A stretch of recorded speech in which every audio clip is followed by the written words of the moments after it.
Hi, kitten. What's up?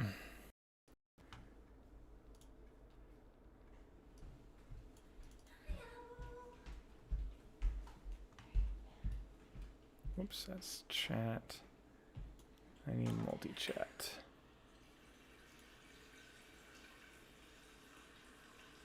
There. And then I need to go here.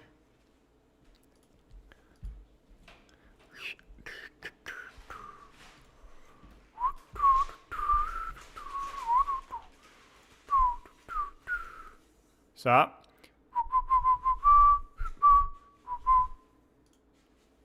Was that Bruce Springsteen? Uh-huh. How do people recognize that? Uh-huh.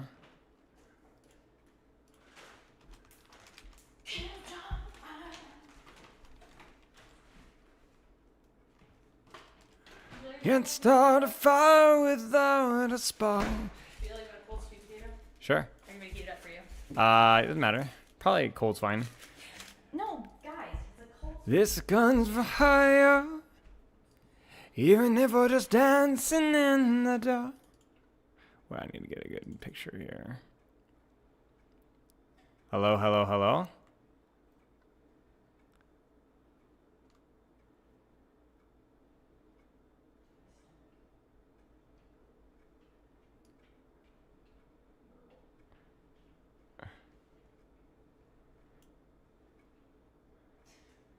Dude, my video yesterday did so well.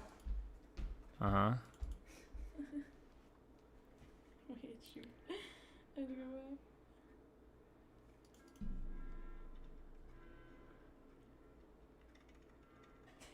back. That's pretty funny. That's pretty funny. Awesome idea. Okay, ping Discord. I have a weird question for you. Why did you try out to be a developer for Overwatch, and why did you also not get it? It's a pretty interesting story, actually. So they had the associate hero design position opened, and when was that? October? August? It was. I can't remember. I don't remember when. It was last year. It was the last. I think it was fall. I think it's fall. I Yeah. remember it was around the time. Because we were at your parents' house. Yeah. I wasn't interested. Because I'm just not interested in being a developer that much, to be honest with you guys. I like what I'm doing way too much. I like critiquing game design, but I like being my own boss. So I wasn't interested. People were like, oh, you should do it, you should do it. I'm like, no.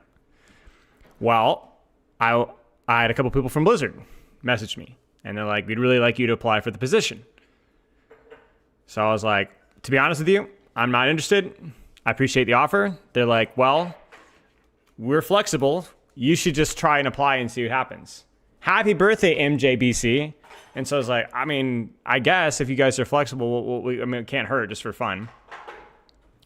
So I went at it and I said, all right, well, if I'm going to apply, it's going to be off of my terms because I'm just not interested. So I said, I'm going to work remote. I'm not moving to California.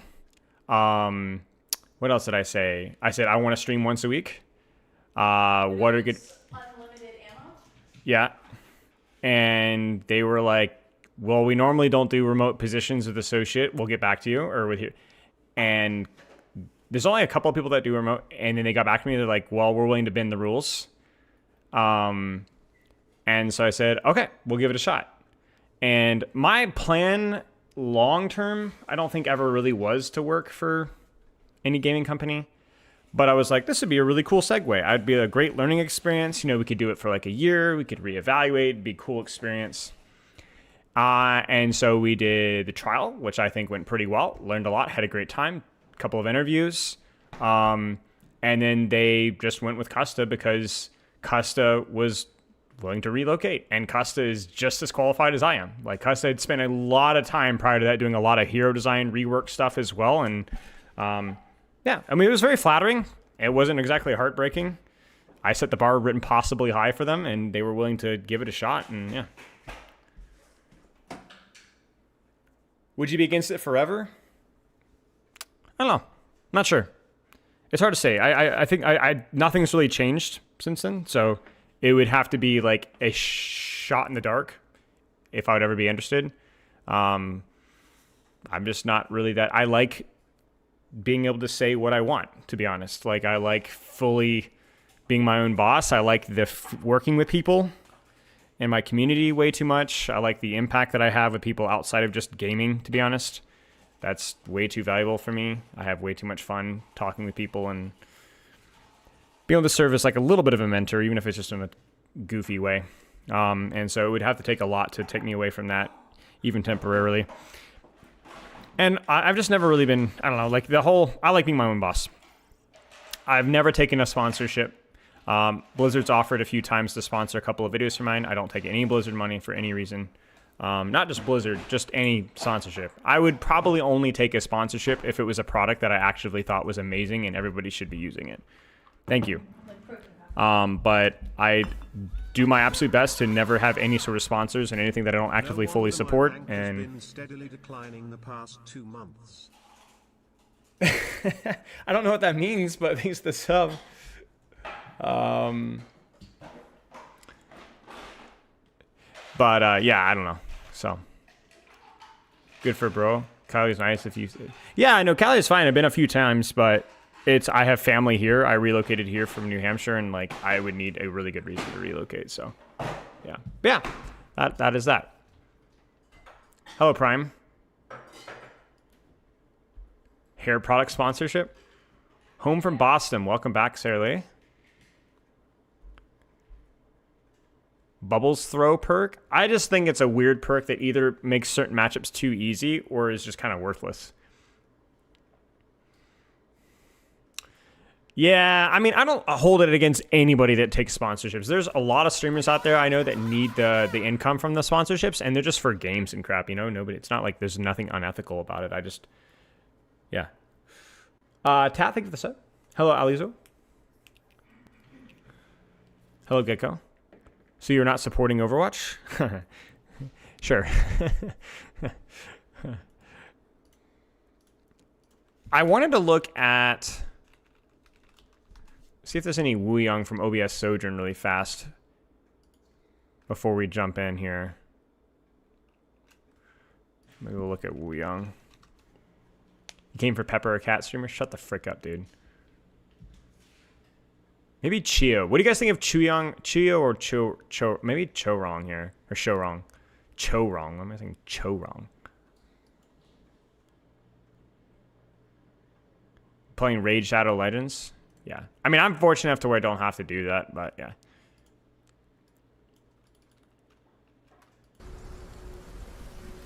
What if Reinhardt had a boomerang perk? Dude, the Raid Shadow Legends, man, the stream elements, dude, I get emails every day. I had to block a couple of their main promoters because they were obnoxious about sponsorships. Just obnoxious. Literally daily emails. I had Monopoly Go. I had Red Bull wanted to, but I mean, obviously I'm not gonna go for a sugary caffeine drink. Like that's, I don't think that's what we're. I don't think what we need more of that. Everything but Bliss. Poor Bliss. I'm not gonna watch all of this. I just want to get a familiar. I haven't watched a lot of Pro Wuyang play. I just want to make sure that I'm not like cracked out the wazoo. I actually haven't watched any Pro Wuyang play, but I'm gonna be honest with you guys. I feel like I know exactly how to play the character, and I want to make sure that there's nothing that I'm missing here. Bro fumbled the bag. I just don't care, man. I just don't care.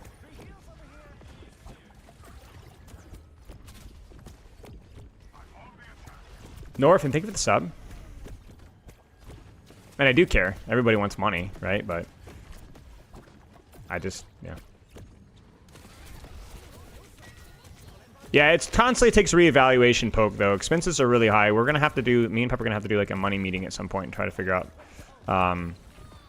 what are some new ways to provide value or to leverage what we have. How he doesn't really move out his way to protect his other supports. Does that shock you as a Spilo viewer? Cheers, AJ. As long as you're doing what you love, yep. The problem recently just been that the expenses have gotten a lot higher as we've upped the production quality of some stuff, and so there's just more.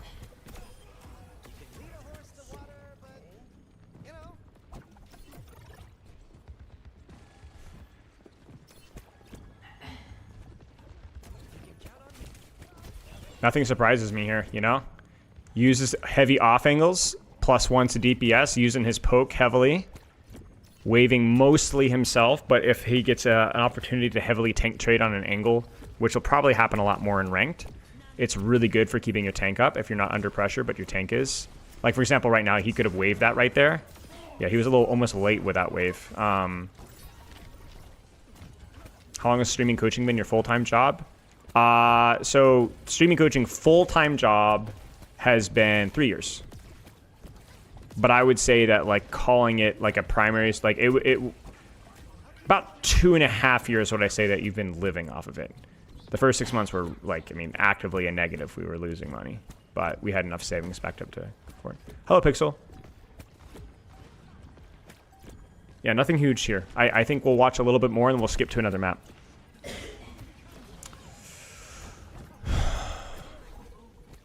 I heard about Spent. I haven't watched any of Spent stuff.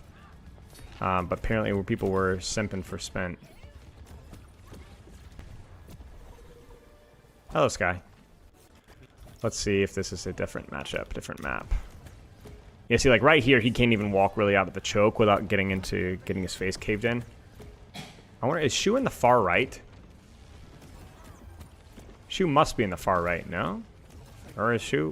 Where is Shu? Does anyone know where Shu is here? Yeah, I think Shu's far right. So yeah. So rotating away as they clear. Supports are stacked, which is kind of bad. So yeah, so the supports kind of got shoved into the locker here. This is really awkward. Yeah, this doesn't feel right. This feels like maybe Chorong could have taken more risks here because they just got squeezed out, right? Like it's hard. I think the Ana Lucio might just be better in this map because it's like way more congested. But yeah, you can feel like the lack of space control due to the fear, and then just the DPS. That always happens. DPS always suffer when their supports don't take enough space. So they were just like too passive. Maybe the retake will be easier though, because ironically it opens up a little bit more. For more games you can coach? No. I'm gonna do it our traditional guide. I'll talk about our structure. So today you guys are gonna kind of see the process. I think we did this with our last Freya guy. I'm not just gonna do the Wuyang guide on stream. I'm gonna show you guys how I structure my guides. You guys are gonna help me write the script. I already have basically all the notes, all the materials for the script, but I need to put it together, and we'll kind of get the process going. Wuyangle. Love that from you. He was thinking about the ult there. I'm not sure. I think Jacob, what the real answer is that Korean, a lot of the Korean main supports are just way better mechanically and are way more open to learning new characters. It's a good ult. Really good ult. I mean, I don't know. Like I look at a lot of in main supports with few exceptions as just being old crusty men that just can't play the game. I know that that's not exactly a hot take either. I think Wuyang can be played in poke. Wuyang can do anything. Wuyang doesn't really have any major weaknesses or major strengths. I don't think him being played in Brawl is great, but it's still, if you compare him with a Lucio, sure. Like, he just isn't the speed. He just needs somebody to provide the speed. Now, the good news is that Wuyang Ana should be really good. It's always when you play, like, the double range, double flex, it's really easy to hold space. It's just really hard to retake it. Good to know, poke. Yeah, I've never heard of. I mean, all these new Korean. I haven't followed like Korean tier 2 in a long time. So anybody that jumps up to the top tiers is a shock to me, you know.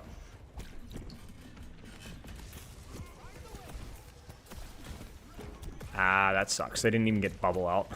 That's kind of a bummer. Okay, at least they got backline though.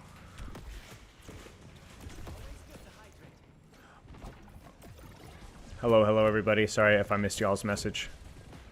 My chat just moves at a blistering speed. Thousands of people. You see, this is what's really nice about Wuyang right there. That's a nano Winston jump, and he just got slide out. Now, he didn't force bubble on the Winston, But also that the timing there is just dead, and it's like a bubble, a jump on Nano for a shift from Wuyang. Yeah, you lost the space. It wasn't a bad play from Winston there. It's not the most effective use of your Nano to clear a Wuyang out and only force one of his cooldowns.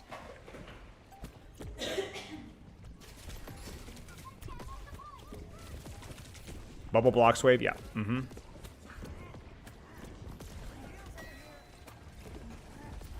Yeah, this is not a huge surprise. Good, we were correct. Our playstyle is correct. Our guide will be good.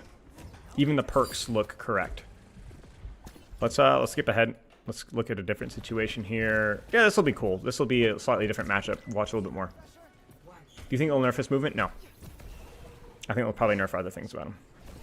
I hope. I'm being very wishful about it, but I think that for the most part, I think the development team balancing has a pretty good read of things much more than they used to. So I would say more often than not that they'll align with what I think they should do, which, I mean, you're asking my opinion, so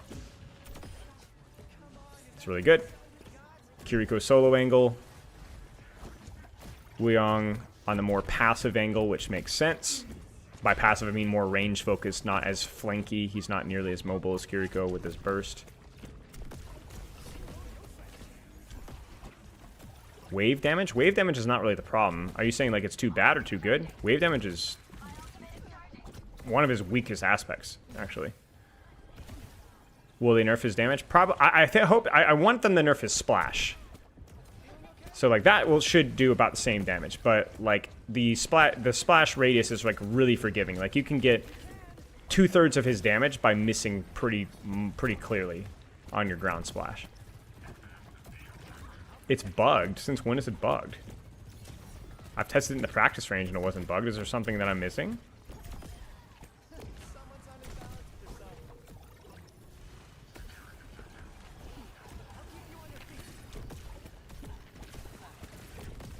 The Mercy ban was a protect ban. Falcons probably wanted to protect Lucio because they're not confident in taking the Wuyang ban. So they protect Lucio so that they could play Kiri Lucio. Hitbox for direct is also very forgiving. Yeah, I mean, I would prefer them if they were to do anything, maybe nerf the direct hitbox, then nerf the damage. Yeah, it could be. I'm sure they could find another use for another ban if they tried. That's kind of I disagree. I mean, if these guys are really want their Lucio, then they should ban Mercy, 100%.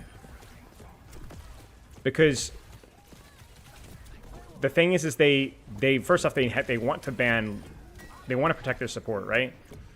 And they might legitimately not want to ban any of the other supports because they think that all the other ones are going to be worth, like, they know exactly what Crazy Raccoon's going to run. There's no point, oh, maybe Shu will go Brig or Ana. It's like, no, Shu's not going to go that. They're going to play Kiri Wuyang. So more brain power doesn't matter. And maybe later on you want to ban Ana or something along those lines. You want to map where it actually makes sense. Mercy is just a safe support protect ban because in no circumstances is a Mercy ban actually relevant. So you're not denying yourself the ability to ban the character later, an actual relevant support character later. He ults Tracer Genji more than himself? Yeah. Well, it makes a lot of sense considering the situation. Like, what's Wuyang's advantage versus Ramacha, Lucio, Tracer? It's distance, right? So the one thing that you lose by ulting yourself is you lose distance. So if you're playing a range and you're never getting contested, you don't really want to change that. You get what I'm saying? Like, you don't want to get close. So I talked about this on stream last week where I was like, you know, if I like my angle, I think it was on Junkertown we were talking about it. If I like my angle, even versus other characters, like a poke comp, I would never ult myself. Because why would I give up my angle to try to hit somebody with my explosion? You know what I'm saying? Like right now, look how far away he is. Now, if he gets run down, maybe he'd ult himself. But if he doesn't want to get close, don't ult yourself. But I do think that that's a very simple way of looking at it from a pro play perspective. Whereas in ranked, you're going to be playing versus way more hit scans, way more fragile backlines, way deeper angles a lot. And so ulting yourself is going to be a lot better in ranked, especially due to the lack of communication. Way better. Not always, but just there will be more circumstances where it makes sense. It deals 47 damage? Oh, I didn't know that. That's good to know.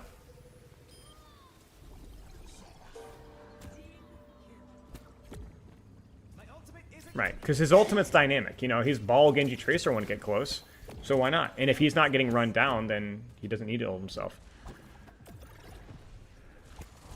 Okay, good to know.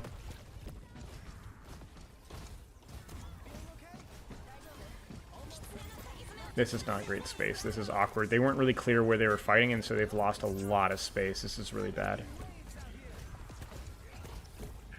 I'm just so surprised that we're seeing Ram. Like, there's no way Ram's the best hero. Like Ram feels like it's like countered by like this entire comp. It's really strange.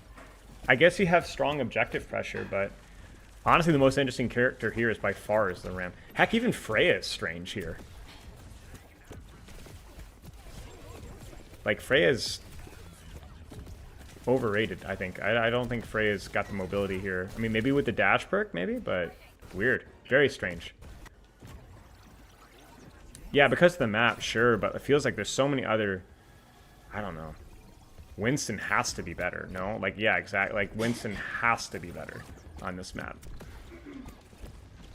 Not just on the map, but, like, I think, like, at this... Like, versus this... If this is what's quote-unquote meta, the Genji, the Wuyang...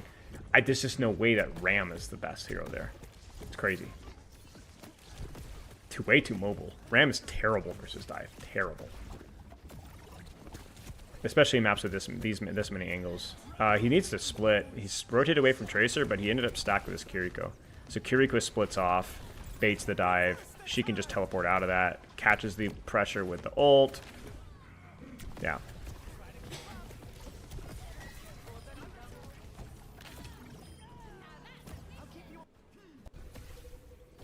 I think the thing that makes it unique that I compared to Zarya Bubble, and why it's so good on Tracer, is because it's not what it enables in terms of the aggression, it's the actual explosion itself. So just hitting the explosion, guaranteeing the explosion hit, is really freaking good. Obviously, enabling more aggression is really good. Ooh, that's a spiral mistake right there. I always do that. I always jump. It's so bad. This is an earned death if he dives here. I was way too far. This character is racist. Not my Overwatch. Optimal way to use his ult. I mean, take an aggressive angle into backline. Or if their comp is like really, really good up close, then just use it when they rush you down. Take an aggressive angle and catch the engage on yourself or on a teammate. Yeah, I just don't know how on earth Falcons was expecting this to work. Let's see if there's a different matchup here. We'll watch a little bit of this one, but I'm not seeing anything super shocking. Use it early or late? Always early. Not early, but as in when the fight starts. Unless you have a really OP angle and you're just spamming for a ton of damage. They looked at EDR and fixed their design. Yeah, I mean, yeah, he's a very just simple damage-focused character with more consistent range heal and heal resource like EDR, but better, like you said, and a little bit of mobility, you know? I actually think Wuyang is a pretty simple character for the most part. Definitely the simplest character for me to solve since... I mean, I actually don't even know. Like, it's unfair to really compare to Malga because Malga was just broken. But, like, he's by far the easiest character in a long time to learn. Not necessarily to play, but to learn. He's very simple. Juno was harder, Freya was harder, Venture was harder, Hazard was harder. Very simple character with a decent skill ceiling, which is fine. I'm cool with that. I think he did a good job. How do you like his design compared to EER? It means way better. I just think it's just way better. A little bit of mobility that has you know, upsides and downsides. His primary fire is way more engaging to use. I just don't. He's just better in every way, basically. And for me, it was also interesting too because I almost never go into a character and immediately love them. I think Hazard was the first one where I just immediately clicked. But like Juno, I really did not like at first. Venture, Frey did not like at first. Same thing with Wuyang. I was like, primary fire is a little gimmicky. But once you get the hang of it, just a little bit, like even just a couple hours in, you're like, oh, man, this is actually kind of fun. So, yeah, I've enjoyed playing him more than I thought I would. Wuyang was easier than Juno. Easier to learn what he's supposed to do. Yes, not easier to do necessarily, or even necessarily compared to how the average player is going to play him. But yes, very much simpler. This is I've seen this clip before. Yes. Juno's positional stuff and complete lack of defensive cooldown and self-heal took a little bit more analysis of how she would be playing space. And it was basically just don't fight anything. Avoid everything. Whittle them down little bit by little bit and just use your massive AoE utility with your speed and torpedoes. Yeah, more intuitive. Yeah, exactly. I wouldn't even say necessarily lower skill floor because obviously mechanically, but like for me to coach the character, Wuyang is much simpler. Like I'm 10 hours in and I it might as well be 50. The character's solved basically. Which is not a bad thing. Not every character it's still a good design, you know. Not every character has to be ridiculously complicated, you know.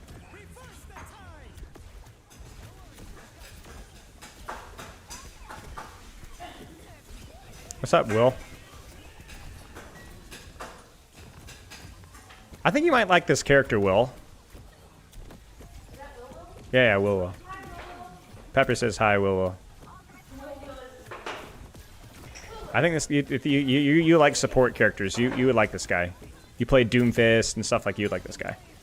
Easiest to coach right now? I mean, I don't know, any character. Like I put so many hours coaching even the harder characters that I don't really know, to be honest. I've coached more Tracer than any other character. I've spent even a lot of time coaching Wrecking Ball. I would say weakest for like tech and stuff. Like I have only pretty much like medium tier Wrecking Ball fundamentals, but in terms of like, sorry, the mechanics rather, but even the mechanics of Wrecking Ball aren't that important. The basic ones are by far the most important ones. Being able to consistently do them. Would you coach your Junkrat again? Not if you paid me $1 million. $2 million maybe. What do you think about the Roadhog rework? It's a step in the right direction. He's still Roadhog though. It's more consistent, and the reason it's a step in the right direction is the fact that there's a little bit less CC, a little bit less cancer for the enemy tank to deal with. And from the Roadhog's perspective, a little bit more of an even output of pressure. It's not quite so spiky, which is good. But it's still Roadhog. Why is everyone boosted this season? I don't think everyone's boosted this season. I've heard mixed reports, but I do think that in general the goal was to make more players in Masters and Grandmaster, which was good because Grandmaster and Masters last season was the hardest it's ever been in Overwatch history. Even going back to Overwatch 1. It was way too hard. It was like, we talked about it on stream for a lot. Like, it was ridiculous how few players were in Grandmaster Master to a silly point. To where it was like, it was an unachievable goal for a ridiculous amount of people.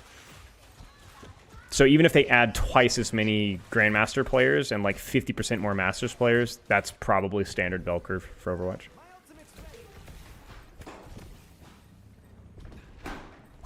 Like, you had no Bronze players, no Masters players, no Grandmaster players prior to this season. And Diamond was like 20%. So, yeah, their bell curve was just screwed. So it was like impossible to reach Masters. And you felt it too. Like, I remember with Freya Hazard, dude, it was freaking hard. Like, I had to play pretty, in those characters obviously, but like, I had to play pretty consistently for a long time. Yeah, I mean, it's annoying to have fluctuating bell curves, but yeah, I mean, yeah. What's my new favorite push map? I don't know. I kind of like a Colosseo maybe. I think we talked about this. I think Colosseo is pretty solid actually. This one's okay too. This one's okay too. I don't like Runasapi. We talked about that, but yeah. Portier Mara play.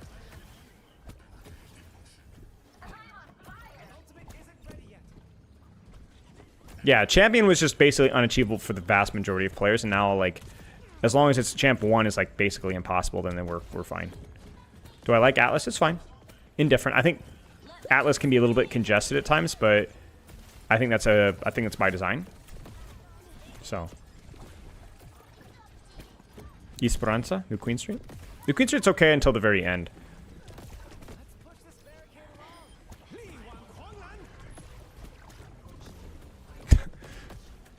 I mean, I guess you had to try. Yeah, we're cooking here. Yeah, when like 20 players or whatever in Champion, it's kind of silly. It's like, what's the point of having an entire rank? Brig Wuyang? I don't know. I just think Brig right now is not very strong. And Wuyang seems like the character that plays with comps that move around a lot, and Brig just isn't very strong at moving around a lot, especially considering her bash movement speed perk is now a major. So... Yeah, you don't like that long lane in the center? Well, the good news is you don't have to play in the long lane in the center anymore. You're welcome. Now that they removed the glass, TM, there's just more space to play with, which is why I like that map a lot better than I used to. I don't mind it so much.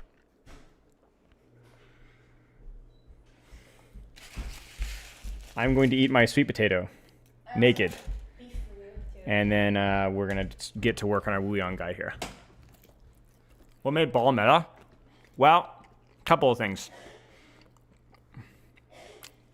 Ball has been strong for like 2 years.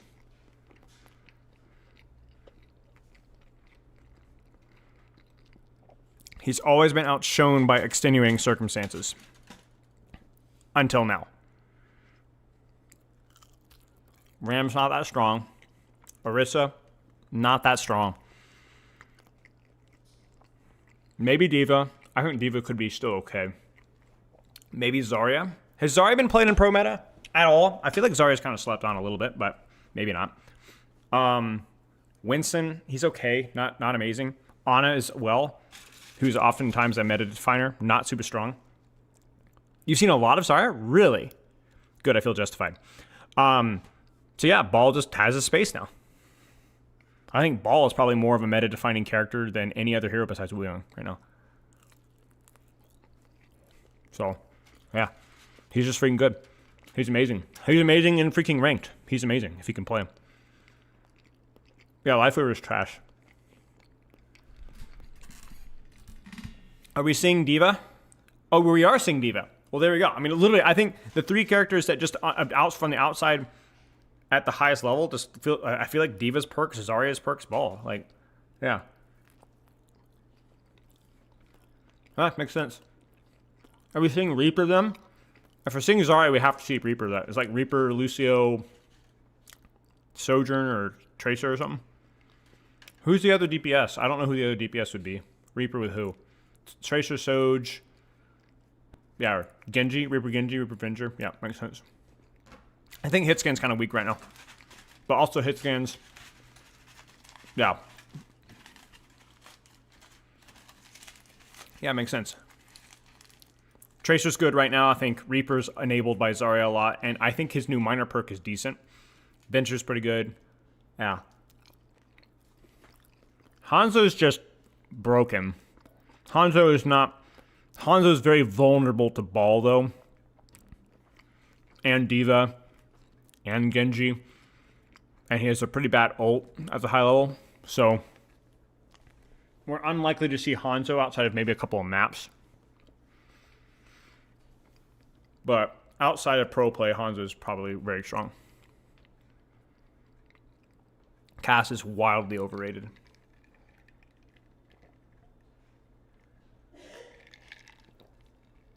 Yeah, Cass is not great.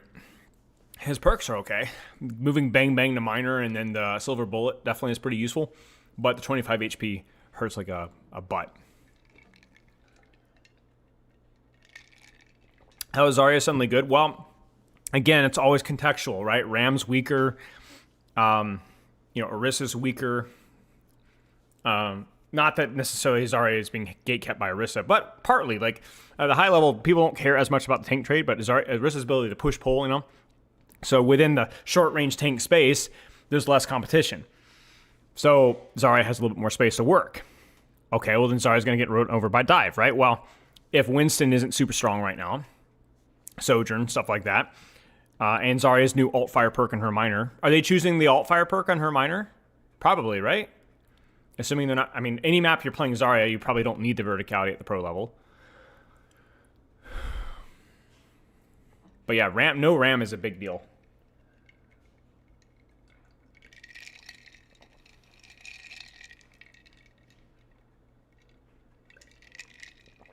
Castban?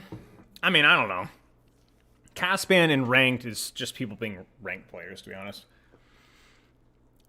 Yeah, I think Bastion's okay too, but I just don't think either the high-level players are too good to really care, and the low-level players don't understand the value of the nade perk. You know what I'm saying? So you'll see some players in like Masters, Grandmaster, Bastion OTPs like beating the crap out of people with the nade perk, but then you might not see him doing too well outside of that. Freya Venture permaband. I'm telling you guys, I knew that freaking Venture, man. That freaking Venture. Freya band's funny though. That's just a very emotional band. I had the Freya experience the other day. I played a new Bonnie game, quick play with a couple of friends on Freya. And I was hitting some crazy shots, dude. They were on Genji Tracer, Winston, whatever. I was doing so much damage. I was hitting some crazy shots. But every time I'd hit a shot, they'd deflect, they'd recall, whatever. And I just could not finish a kill. I could not finish a kill. And then they get Primal or Nano Blade, and I die. And I was like, I feel like I'm doing so much. And it just didn't matter. Just didn't matter. So it was a gentle reminder to me to like back to my old Freya days when I was playing here in a Masters that like the 2-tap is really important when you're 225 HP. You really need to follow up, yeah. So being 225 is the big reason why that doesn't work, because you can get all the chip damage that you want, but if they close the distance, you just die.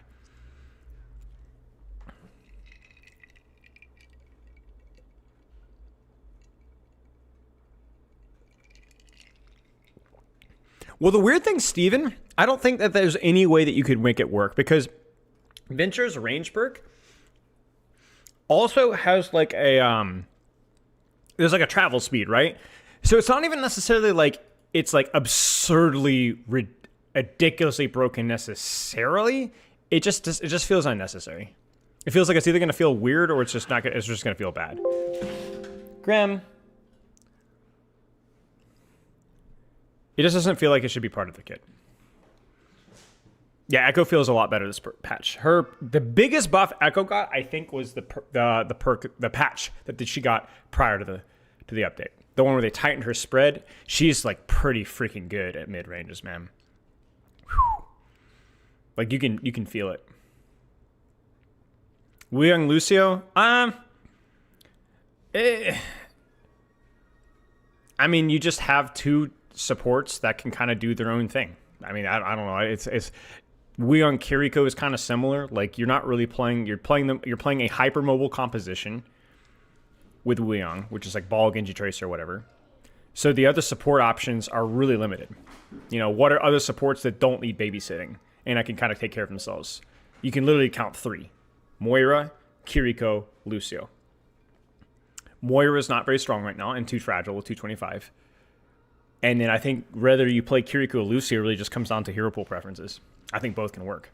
Or maps, you know, more congested maps. Wuyang Lucio is going to be good.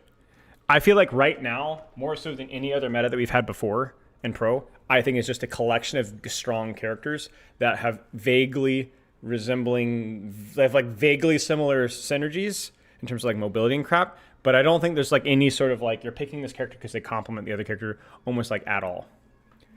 They actually ran Moira? Yeah. So, yeah, I mean, it makes sense, right? And you'd play Ana Wuyang if you're playing like more static, like you're just parking your Ana and just.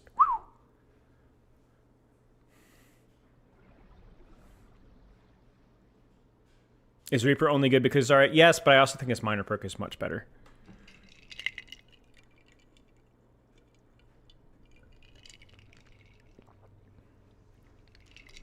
$225 HP Genji. I don't think it will ever happen.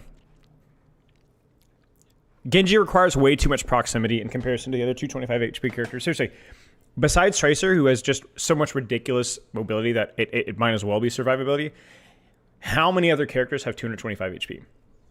The only exception to that rule that I've heard argued is Lucio, which is an interesting point. I agree. But Lucio has the luxury of being a support where he has more of the medium range in dynamics of value to where he doesn't always have to get in your face to get in value. He can control space without actually threatening his life. I don't think it will ever happen.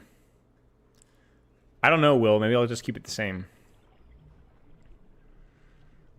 So if they ever nerf Genji, it will probably be sadly more to do with something around his lethality, if anything.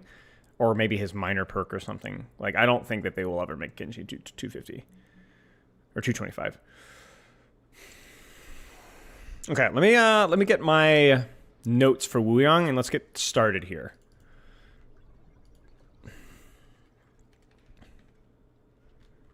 $275 HP Sim, because nobody plays Sim. I'm being facetious. But yeah. Hanzo should be 225. Yeah, I mean, in a way, yeah. I mean, now that he has what he has, he definitely has a lot more lethality, so it would make sense, but yeah. Okay, let's here are my notes. We will sort all of these accordingly. Wuyang guide. General playstyle equals take medium range angle, heal what's close, prefer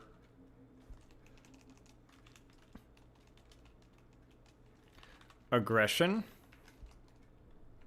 prioritize damage, wave aggression, either on yourself or on teammate. Use shift to back away if focused early, or go deeper if not. Quick, we'll just say quick instead.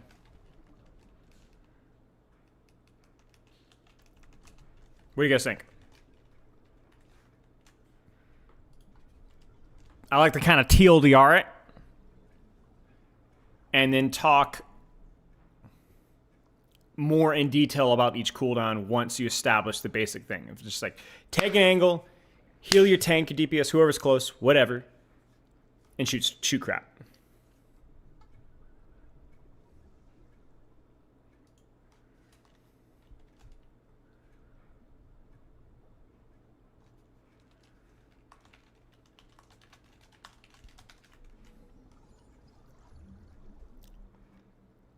We'll talk more about the ult later, but I think that's, yeah. Yeah, prioritization on damage is crucial. General playstyle. Cooldown, positioning, and depth.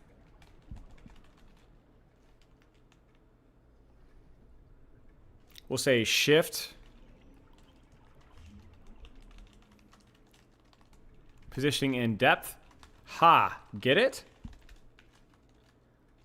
Smash wave every time you can. I don't agree with that one necessarily. Rotate early from threats. Some burst mobility. Mid-range, but flexible.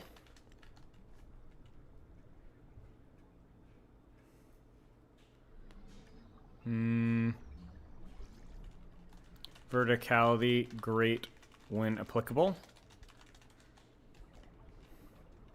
Don't forget to deepen to help aggression. Set up your own if uncontested.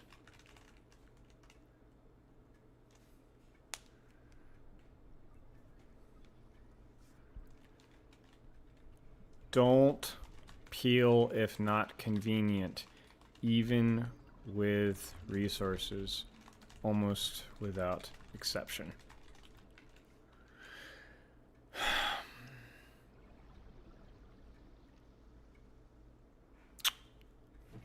Thoughts?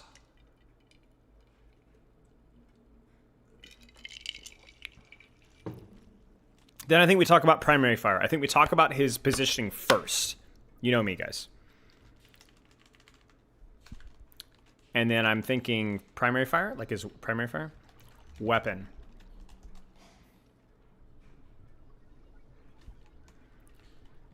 Make a big splash. I hate myself. Really important to learn ground splash tech. Very forgiving. Hitbox, excellent at range. Directs become more important. Up close. Well, no. Harder but still useful on...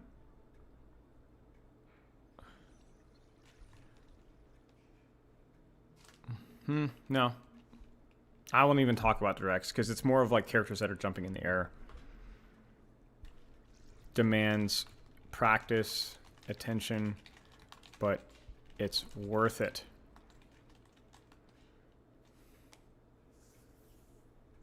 The don't peel, yeah. You if you can reach your support easily on your or whatever, then yeah, sure. But if you have to use your shift and go out of your way to go help somebody, then you're always opportunity costing somebody else that you could be healing or peeling from the angle that you're on. Especially given how flexible wave can be and so on. His heal resource is both passive and burst, which rewards downtime. Don't spam. Use it when needed. Even almost all of it.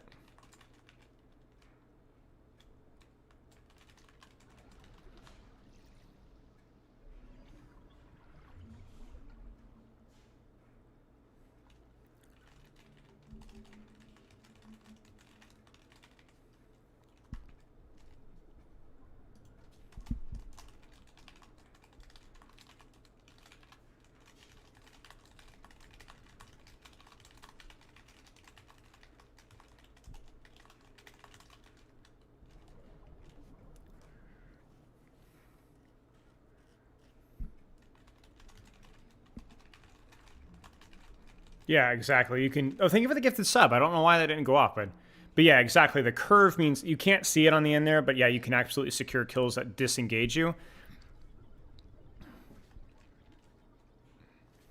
Your best defense is hitting an opening shot on someone after you.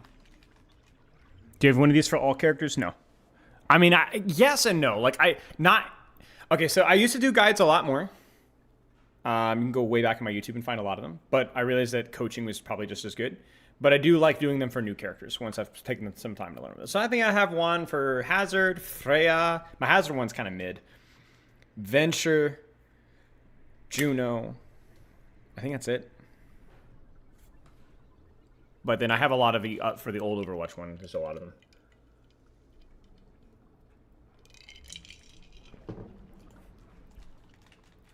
Prioritize passive heal and DPS, but burst heal wave is super high valuable on tank too.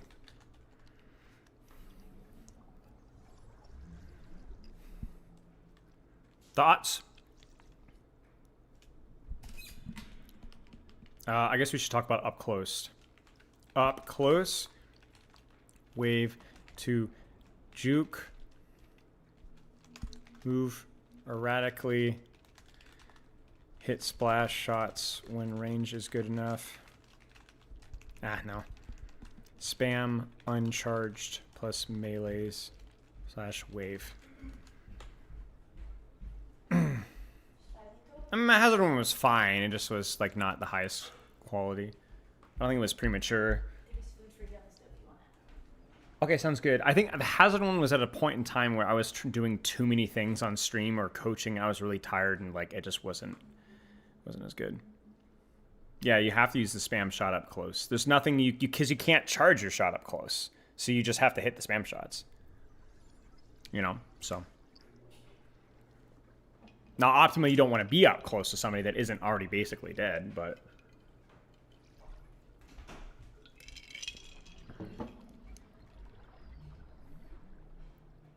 We'll say current instead of wave. I'll try to be consistent. Wave. Douse your water.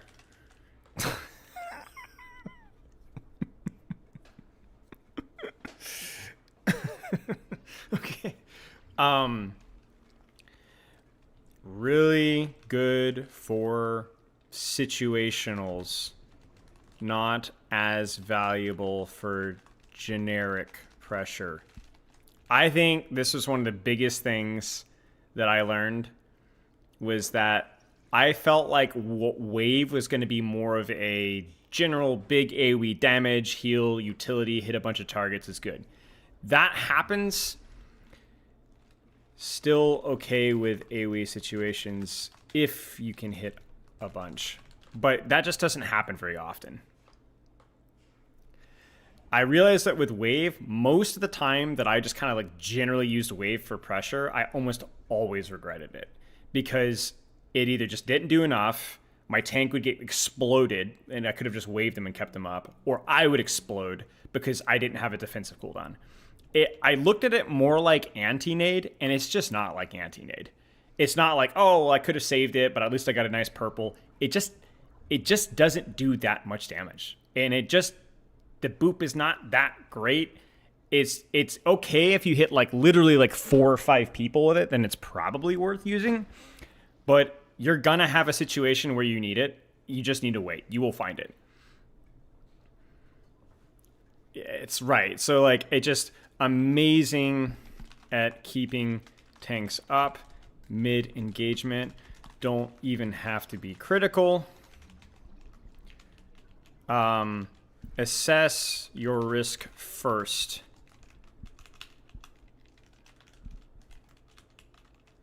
Then, amazing at keeping tanks, teammates up.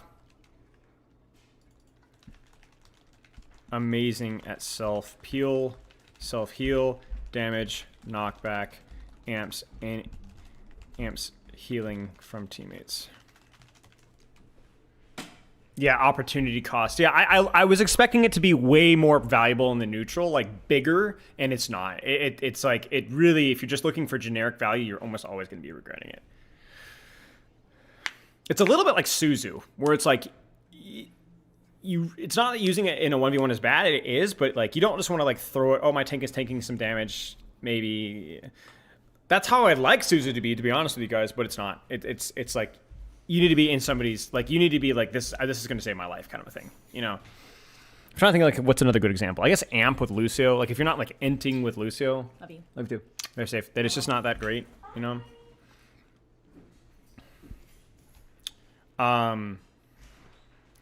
Your default self small room dueling tool, especially with perks. Small hitbox. Be precise. Don't jump.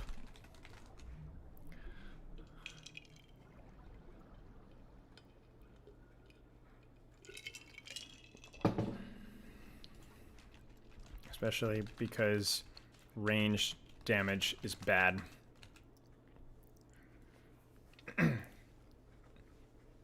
Anything else before we move on to ult? Ult. Same as wave.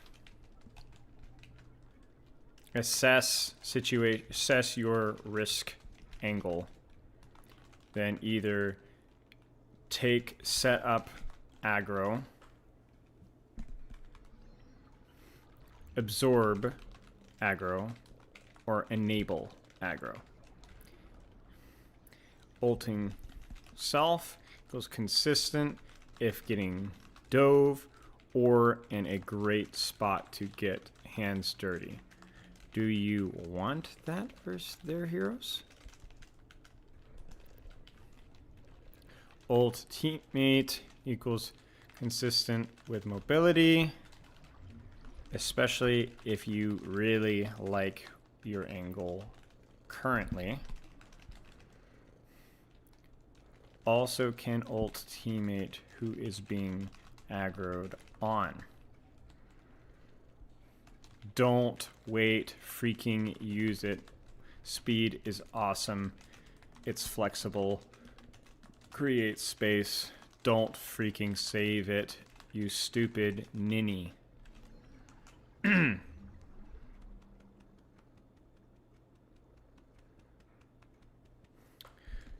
bit of extra cast time on yourself. Care.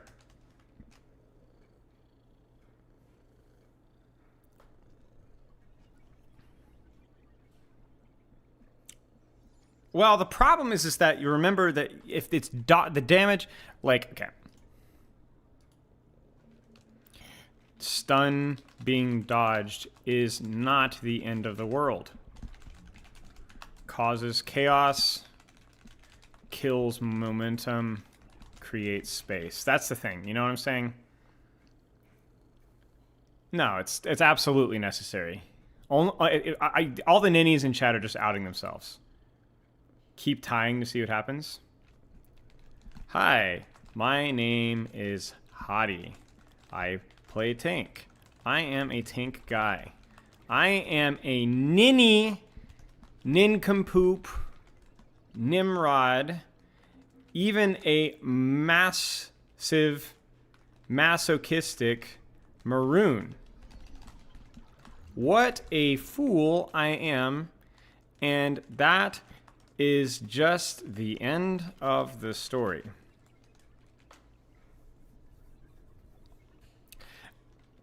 Awesome alliteration in this excellent, exciting exegesis. How do you spell that, chat? Is that right? Is that right? I think I don't know. Essay. Is it exegesis? Exegesis. Ah! Wait.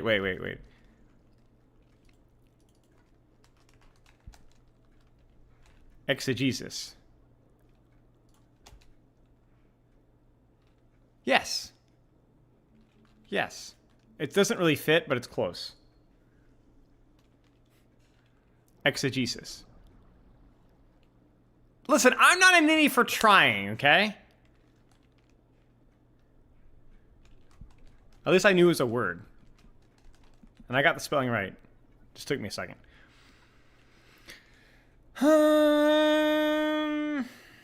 Exeges is nuts. Thank you, Braxford.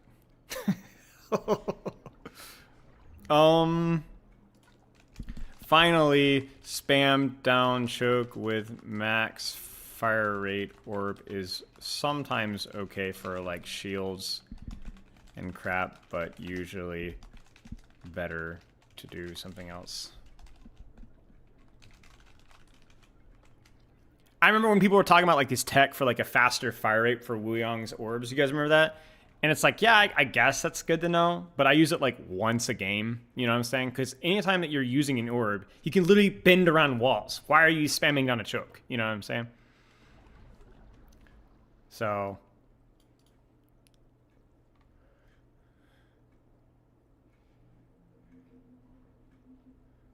exegesis. I did sound smart. Frick you guys. It's amazing.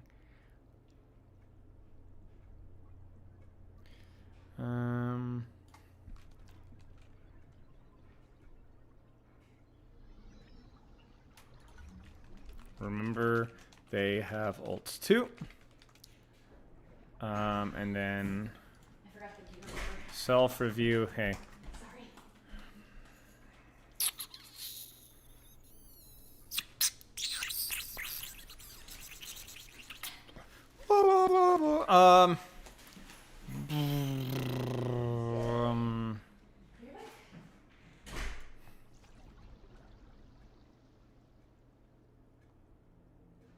Yeah, I think we're good.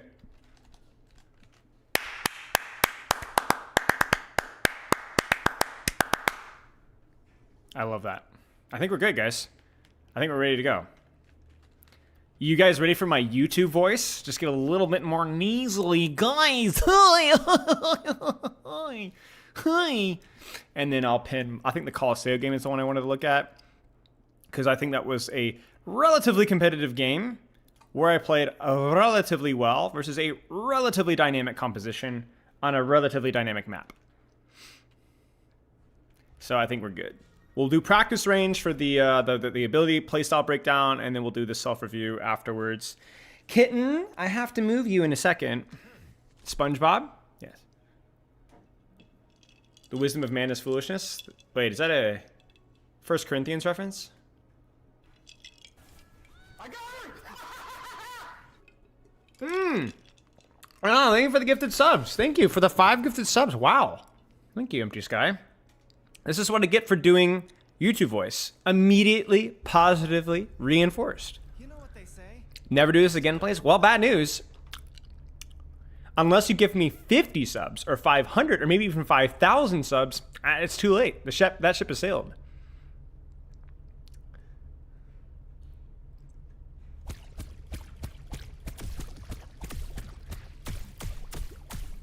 Me when I drink too much coffee. Let's get our headline figured out here. Thank you for the gifted subs. That's very kind of you. I'm glad somebody has some class. Complete Wuyang guide. Oh wait, you're just gonna love this because wait. Self-plug Patreon, YouTube membership. Because I'm gonna do a plug at the end. Because otherwise my editor will get really mad at me. The word kitten again. Does that make me feel a little bit uncomfortable?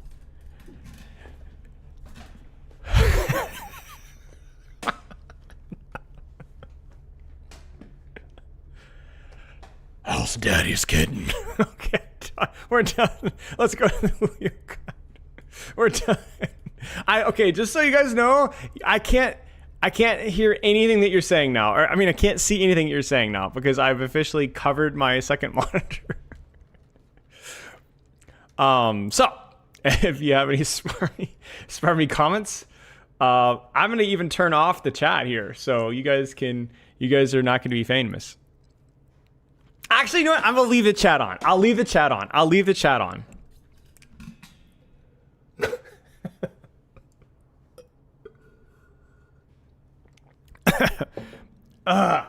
Should I do like my face here? Yeah.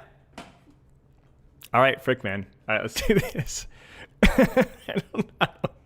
I can do this on office stream. Oh man. Hi guys, my name is Smilo. I have hair in my eyes.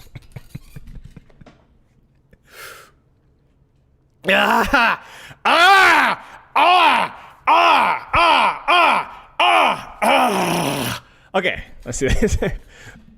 Hi guys, my name is Spilo, and this is going to be the complete Wuyang guide from Bronze to Grandmaster. If you're looking for full feedback on how to play Wuyang at really any rank, not just the ability breakdowns, but how do you actually play the character, how do you position, how do you use your abilities, how do you get started, along with a lot of actual useful text, this is the place to be. So for context, I've been coaching Overwatch for 7-8 years now. I've coached every character from Bronze all the way up to the professional level, and the new support character thing has a lot of really interesting nuances that we're going to be delving into while focusing primarily on, like I said, how do you actually play the character. So we're gonna get started with general playstyle here.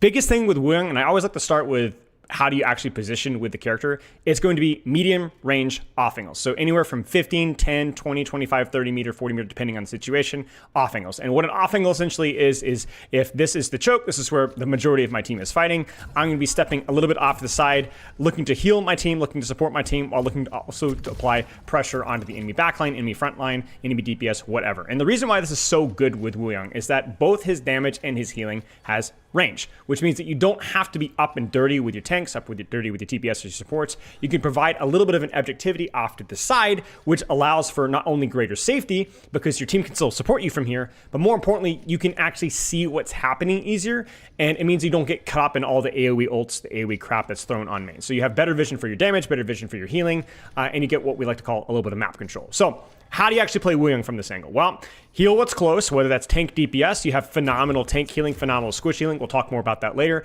And biggest thing is you need to prioritize damage. Now, we're not just gonna say prioritize damage just because damage is good and damage is great, but because Wuyang is built around cycling pressure. So you have a lot of healing, but it's not always available. So there's gonna be natural downtime where it's gonna be very important for you to apply damage. In addition to that, While Wuyang doesn't always have the highest damage stats, his damage is very efficient. And because his damage is very efficient, it means that every single shot from yours can actually lead to an elimination. You can freaking bend behind walls, and once you learn a couple of techs, which I'm going to teach you, you're going to be able to do that a lot more effectively and actually lead to a lot of eliminations even before the fight even starts.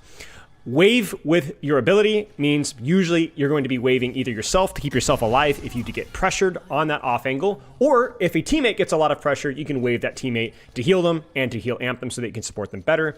And in the simplest way to think about how you're using your shift, which is your mobility cooldown, your current, is you're going to use this if you get pressured to rotate away, or if you don't get pressured and the enemy team is running away from you, you can even deepen your angle to go further into the sideline. So that's the general playstyle. Medium range off angles, heal what's close, damage what's close, but put more of your priority on damage. Wave yourself, shift yourself as you need to move around the map as necessary. And now we're going to go into a little bit more detail on how do you actually use the abilities. So we're going to start off with the current, which is going to be the shift on PC, because that's the positioning, and then from there we'll go into the primary fire and so on. So we'll start off with, what is it called? Oh, we also have to talk about perks and bans. Shoot. Gotta take my notes here. Perks and bans. Perks and bans. Perks and bans. Pretty flexible. Okay. So we're going to start off with a shift here, which is technically called the rushing torch. So if I shift, you guys know what I mean, which essentially allows you to move around at a much greater speed. You actually have a little burst of mobility, and then you can use your jump to access greater heights. So there's a couple of little different techs you can do with this. We're not going to talk about those today. We're going to focus on more of like what is the fundamental of why you're actually using this ability. Where are my notes? Okay. Basically, the way to think about shift is that it can be used as a defensive cooldown, kind of, sort of, but the more important thing is to be a little bit more responsive with what's happening to you before it gets really bad. Like, shift isn't Kiriko's teleport. It's not going to instantly teleport you through walls. You kind of have to anticipate the pressure and react quickly to be able to use it effectively. Now, that doesn't just mean rotating away from threats. If I'm on an off angle here and I'm getting dove, I need to shift away, but what if my team goes in and I'm not being pressured at all? Well, you might need to shift to rotate deeper to get a better sightline. Obviously, you're playing mid-range with Wuyang, but you're relatively flexible. You can get up and personal with a couple of short-range threats. You can get up and close and personal with some long-range sets like Widowmaker on a Zenyatta situationally, and you may want to keep your distance at all times versus characters like Reaper, Roadhog, and so on. So with Wuyang, it's more about finding what angle makes the most sense given the situation, and then using your shift to help keep that effective distance. In addition to that, don't forget that your shift also gives you a little bit of verticality, which means that on maps where the verticality is low enough for you to access, you can absolutely not just rotate and jump to high ground to get away from things, but before the fight even starts, you can take that superior position. The biggest thing that I can tell players that once you have the whole medium range off angle and you're poking and you're healing and you're poking and you're healing is please don't go back all the way to a person across the map if they need help, if there's something else that you could be doing. We like to call this peeling, which is essentially peeling back the banana peel to go help somebody else when they're under trouble. And that can be useful if they're very close to you, whether that's your tank, DPS, or the support, whatever. But a lot of the times, if you're taking an off angle, there's probably going to be something that's more valuable for you to be doing: a target to heal, an enemy to damage. And one of the big mistakes I see with Wuyang players, especially in low ranks, is that they have this priority that I have to keep the critical health target alive, even if they're all the way across the map. And the way the Overwatch works is it's opportunity cost. Whenever you choose to do something that is inconvenient, there's always something that you're missing out on that would be a lot more effective, that would also be more convenient, and probably wouldn't involve you going across the entire enemy team. So what I'm saying is, don't think that you can't peel and go back and help people, but do remember that that decision is going to cost you something, and make sure there's nothing else on your angle that could be that you could be doing that's more effective. I can't read you. I can't read chat right now. This is perfect. Okay. So let's talk about this weapon. We're going to be talking about both, obviously, his primary fire and his damage, and his secondary fire and his healing resource. Make a big splash. Okay. First things first, this primary fire, his damage, it's really important to learn the ground splash technique, which is simply using the fact that your splash on your primary fire has like incredibly forgiving damage. So if I hit a fully charged direct, it's going to be 100 damage. That's awesome. Good job. But I can essentially get that same amount of damage by splashing the floor. And that, with the forgiving fall off that we have, it makes it a lot more consistent to land. Because with targets that are moving and strafing around a lot, it's very easy to miss these directs, especially if you're unfamiliar with the matchup. So I would almost always say versus any target that is on the floor, aim either for their legs or aim for the ground in front of them. So even if you miss, you still get a significant portion of partial credit, and a side benefit of it actually hits multiple targets because there is splash damage as part of this primary fire. So get in the habit of when you're taking duels, aiming for the legs, almost always. There are some exceptions to this rule, especially obviously up close and personal where you don't have your charged orb. When you get this close, there's no real point going for the splash anymore. You just need to be laying directs. We'll talk about that in a little bit, but from any range where you get your charged orb, you see this right there, that's where it gets charged. That noise, I'll do it without talking for a second. I'm actually gonna turn that up. That noise is really important because that's your cue that the orb is now charged. Listen. Boom. That means it's gone from a lower damage orb to a higher damage orb, and as soon as your orb has reached that point, it is now a good orb to splash on the ground. So basically, any range from here on, you want to be bending your orbs. Obviously at this range, I can't bend them fast enough, but from here on, you want to be bending your orbs to be able to get the splash damage. And you'd be surprised at how far you can pull them down. Like, look at this range right now. Bam. Right there. You guys didn't see that. Right there. You can see actually how much control I get even towards the end. So aim for the ground, get the ground splash technique. That's basically universally useful at any range longer than 10-15 meters. The big thing with Wuyang's primary fire, obviously, is that it just demands constant attention. It is his gimmick. It's what makes him fun, but it's also what makes him effective. It's not just a cool tech that you have to do to control your orbs. It's the very definition of the character's value. His damage, his ability to do damage behind walls and to land accurate shots from across the map is the biggest reason why you would play Wuyang. And so it can be very easy to get caught up in healing. We'll talk about that more later. But the big thing is to allow yourself to devote most of your attention to setting yourself up on an angle and controlling your shots and hitting targets. That is why you're playing Wuyang. Putting more attention on your healing would be like focusing and cycling your harmony orbs the entire game as Zenyatta without actually using your primary fire. You're playing Wuyang for the primary fire of the damage. So actually take the time to practice that damage and use that damage, even if you're just learning the process. The other thing to keep in mind as well is don't just be deliberate with actually hitting your shots, but who am I actually shooting? We're not really going to talk as much about target priority. To be honest with you, you're pretty good at shooting tanks, DPS supports, and you could do good damage versus everybody.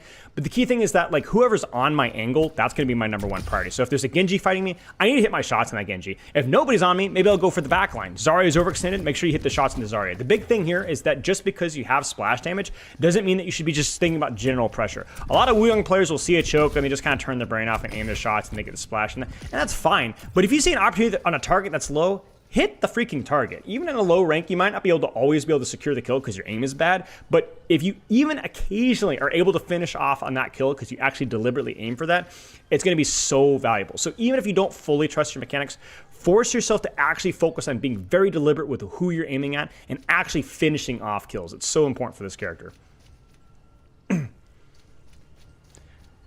In many ways, your best defense is even hitting that initial shot. The most important thing for living on an angle with Wuyang isn't just being able to shift away or hitting your wave, but actually as they engage on you is to hit that opening shot, because oftentimes with your splash and with your range, your best defense is hitting that opening shot, putting them at a disadvantage and forcing cooldowns early.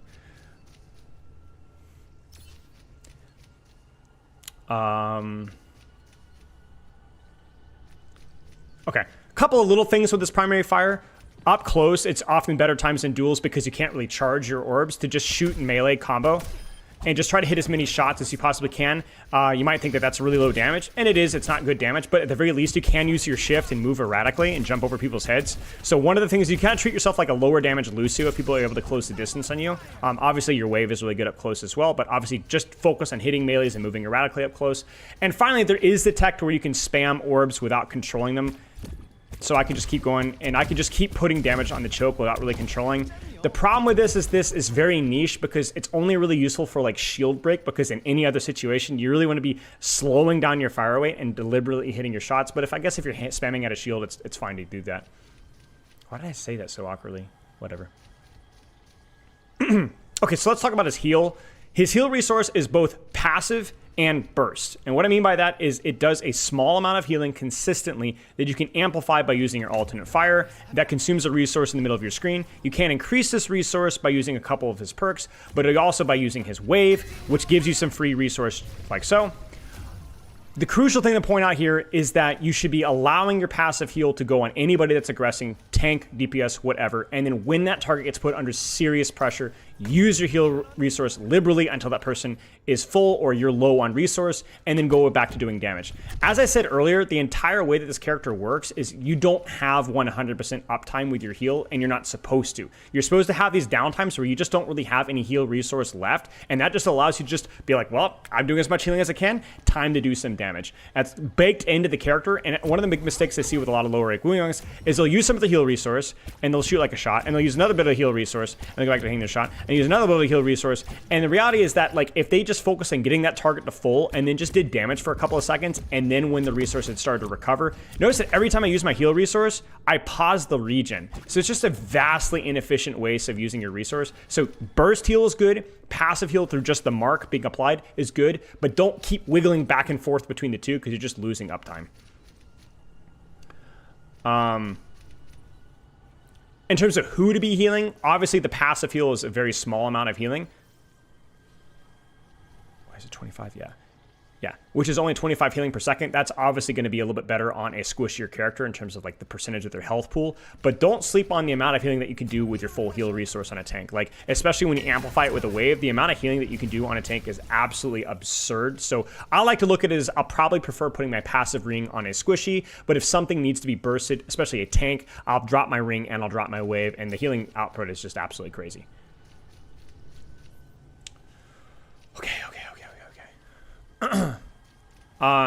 Okay, so let's talk about wave. So this is going to be our E on PC. It's really good situationally. This is one of the abilities that I think I changed my opinion on more than any other one, because my impression of this character was like, oh, it's got a big old AoE damage and healing, just a big old burst of value. But it actually, it's a little bit more situational than that. Obviously, I coach a lot of Ana, I coach a lot of other support characters, and I think Anti-Nade's a good analogy because I thought it would be more like Anti-Nade, where just using on an enemy tank, using it on my tank, hitting backline with it, just use it when you get the opportunity to, unless you're at the risk of dying.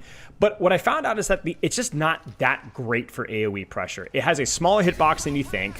It has a bit of a travel time. It does basically no damage at long ranges and is primarily valuable for either a self-heal or a amp on some other target. So basically, when you're playing the angle, I'm not saying to save your wave, but if you're at risk of being dove, you probably shouldn't be using your wave. If your tank is not quite fighting just yet, you might want to save your wave, because a wave on a tank followed by an amp heal or a wave on yourself followed by healing from your other support is insanely valuable. So I think for general AoE offensive pressure, you're generally just better focused off using your primary fire and saving your wave for when things are actually getting crazy. Doesn't mean you have to wait for your tank to be critical or for yourself. Using it on a tank that's even half HP can just basically make sure that he never drops below half. But don't just use it on a general clump of enemies unless you're relatively up close and you're going to hit a lot of them. It's generally better to assess your risk and assess your angle first, then decide what you can do with my wave. If I'm playing versus a dive composition with a lot of fast characters and I'm on an aggressive angle, I'm probably going to get pressured, so I want to preserve that angle by holding the wave defensively. It can knock back enemies, it can keep myself up. Don't forget, it also amps your self-heal as well, so even though you don't have a self-heal besides wave, if your support heals you, you can actually see there in the bottom left, I'm going to get a lot more healing from that support. But like, let's say that your tank is under a lot of abuse. You can kind of wait for that tank to take a lot of abuse and then wave him, heal him, and then he's just gonna be back to full and go back to damaging. So I would look at your wave as a much more situational, depending on how you're positioned and depending on who's actually getting all the enemy's attention. Couple other really small details. Especially once you get the wave recall perk. We'll talk about perks later. It is an amazing small room dueling tool. It's basically how you win duels up close. The damage is really good up close. We'll actually show the stats for that really fast. It's 80 healing, it's 80 damage up close, and with the rewind, that's going to be even more. So obviously, it's amazing in small rooms versus duels. And in addition to that, make sure that you're not jumping to the wave, because as you can see, it doesn't actually go off until you hit the ground. So if you're like shifting around and jumping and then you're waving, you're going to add like an extra quarter second to the cast, which can be a crucial error. Okay, ult time.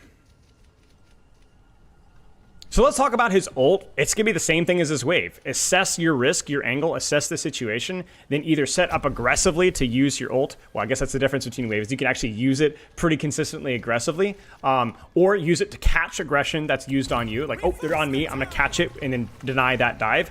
Or if you got a teammate that's playing really aggressively and going in or has the capability of going aggressively, use it on them. I find oftentimes if I didn't really like, I found oftentimes that if versus characters that I wanted to get close to, maybe more sniper characters, if the angle was really good, maybe I'm playing with the dive comp, I could ult myself and just cause so much chaos. I could do a lot of damage. It gives me a lot of movement speed, a lot of survivability, and it's also consistent because I know I'm going to ult myself, so I'm setting up before the fight. So you want to make sure that you're not using your ult 40 meters away and trying to chase down people. One of the biggest tips I can tell you for your ult is to make sure that you have your abilities before you use your ultimate. And the reason why this is the case is because after you use your ultimate, if you're using it on yourself and going in, you really want to have your mobility with both your wave for self-heal and your mobility with your shift to get out or to move around and deepen your angle. And one of the biggest mistakes I made early on when ulting myself is that I would shift in, ult in, wave in, and now if that didn't get a kill immediately, if they had another support ult, for example, I'm just dead in the water. So I like setting up really aggressively on an angle, flanking around behind, waiting for my team to push, pressing my ult, using the movement speed that the ult gives me right from the start, and then I can use my shift and wave to live afterwards. Now, alternatively, if you don't like that, or you're not exactly wanting to get close to those characters, you can wait for them, play an aggressive angle, use yourself as bait, and as long as you manage your HP and the cast time well, because remember this ult does have a cast time, you can quote unquote catch the dive by ulting yourself. Now you might be thinking, oh, but aren't they just going to disengage it? One of the key things with support ults in Overwatch 2 is they're not always going to directly lead to kills, especially if they're used early. For disrupting, killing momentum, creating space, forcing more ultimates. They all dive me, I pop my ultimate, and I'm able to get some damage off of it. Even if I don't stun anybody, that's probably an ult well worth using. Alternatively, if you've got an aggressive teammate that likes going in, Tracer, Genji, Winston, Ryan, there's a big brawl, using it on anybody, or even if that person is a fragile squishy that's currently being dove, like let's say my Ana's being dove, I can ult them as well. That is also high value as well. The biggest decision, I think, with Wuyang's ultimate, whether you're ulting yourself or ulting a teammate, is do I really love my angle? Is my angle just OP? I'm getting so much damage. I'm just doing free. I love my high ground. I've got great vision. If that's the case, using your ult, if you're not being dove, is you're going to have to compromise your space. You're going to have to drop into them more often than not. If you don't like the idea of doing that, ult a teammate, hold your OP angle. If you don't like your position, then there's less risk actually taking those positions. Okay, we'll talk about perks really fast here. I think right now this might change, but I think perks are relatively straightforward. Is my face camera in the way? Yeah, I'll pull up the wiki really fast then.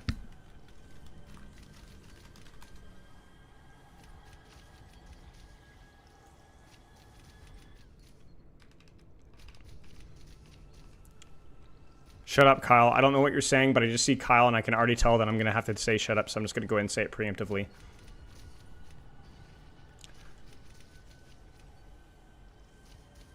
Yeah, okay.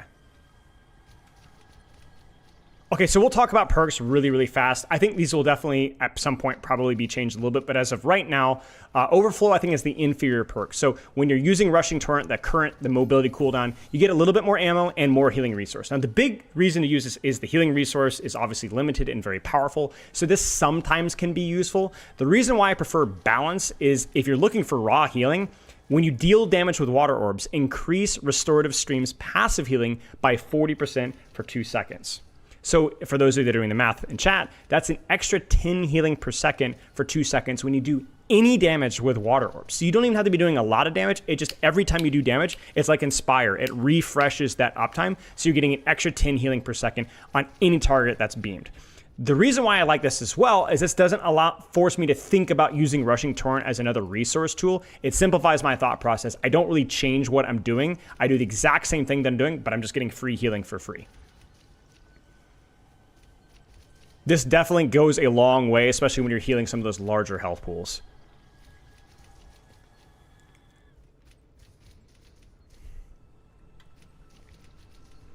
Now, if we talk about the major perks, I think these ones are a little bit more interesting, but still, I think I'm going to lean pretty clearly towards one of them. The first one we'll talk about is Ebb and Flow, which is Guardian Wave rewinds to its starting location, deals 50% decreased damage while rewinding. So basically, when the wave comes back, it's going to do very little damage, but it's something. It's still good in small rooms. The reason why this perk is still crazy is the healing. The healing is still the same, and anybody that has been hit by your healing amp, wait, chat, I don't know. Does that actually work like that? You can count on me. Why don't I know the answer to this? Go away. Go away. I think it's just a flat healing, right? No. Yeah. But yeah, I'm going to go with ebb and flow because it's not just about the damage here. It's about the double instance of self-heal that you get. So yeah, you get double damage, yeah, but you get even more self-healing and more team healing because if it hits any structure, it's going to rewind and do the exact same 80 healing on the way back.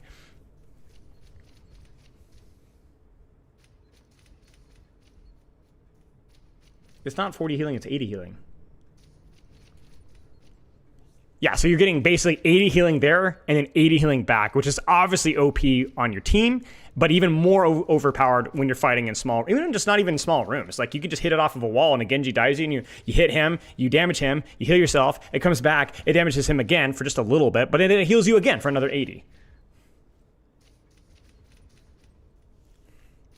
It's just consistent value. I highly recommend using this one basically 90% of the time. Now, the other one is Falling Rain, which just allows you to do about 20 more damage, I believe, for if you hit all 3 of your shots. Now, the reason why I don't like this one as much is because the way that you're going to be using your primary fire with Wuyang is going to heavily revolve around bending around corners and a lot of splash. Now, this one is going to do more damage if you hit all 3 orbs, but hitting all 3 orbs generally relies on focused direct shots that don't bend around corners. This increases the size of your projectile, which at first sounds good. Oh, wow, I'm gonna be hitting stuff more often. But it does also mean that you're more likely to be hitting walls, hitting corners, hitting one off the floor. And if you don't hit all 3 orbs, it is going to be doing less damage than your primary fire. So there's situations where shooting bigger targets, shooting shields, consistently hitting directs on up close targets, where this is going to be a net upgrade. But there's also going to be a lot of situations when this is going to be an absolute nerf. And remember, every perk is an opportunity cost. If you're choosing this one, you're choosing not to get the value of the other one. So I look at this one as potential, a lot of upside, but more often than not can just have too many downsides.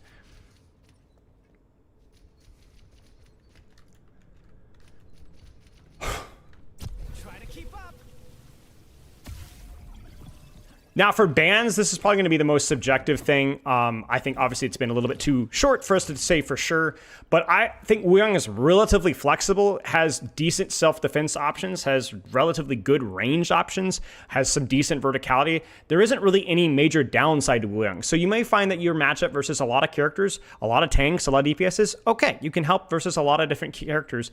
I think the one character class that really bothers me and really threatens me consistently are flyers. I think that's the biggest downside of Wuyang's primary fire is that it's difficult to aim. It's even harder to aim on characters that are flying in the sky. So characters like Freya, Pharah, and even to a lesser extent Echo can just be really difficult to land on because if you remember, the big portion of your damage is going to be using that splash, right? So at further ranges, using the splash, even just getting the chip, right? So when you have a character that's flying in the air, if you're not hitting a direct, you're not doing any damage at all. In addition, those characters can absolutely poke you out. So it's not like, oh, I can't shoot them. They can't shoot me. They just have a net advantage. So if you're really looking for something to ban, I'd probably focus on the flyers.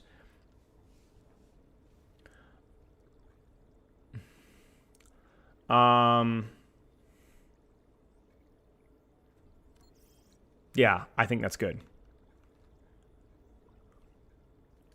Okay, let's keep going.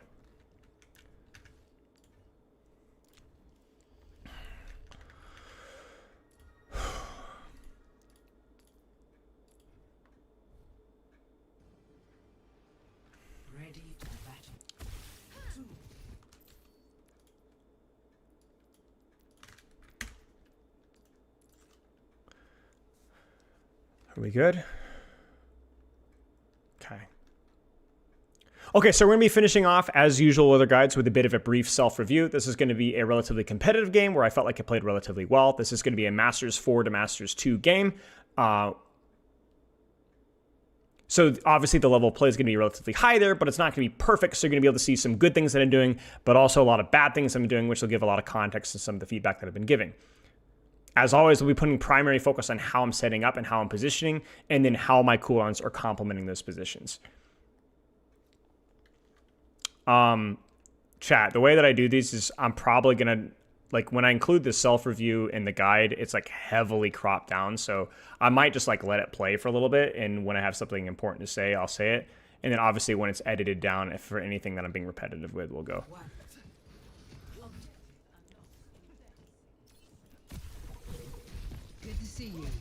So in terms of compositions, I'm not overly concerned with my composition.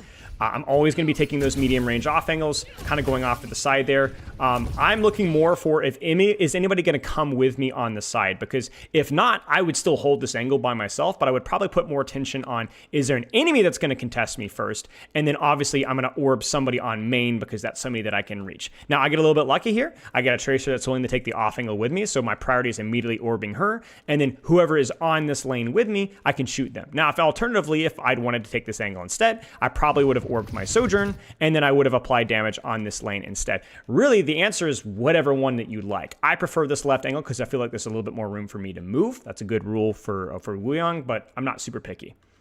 Hey, Ana.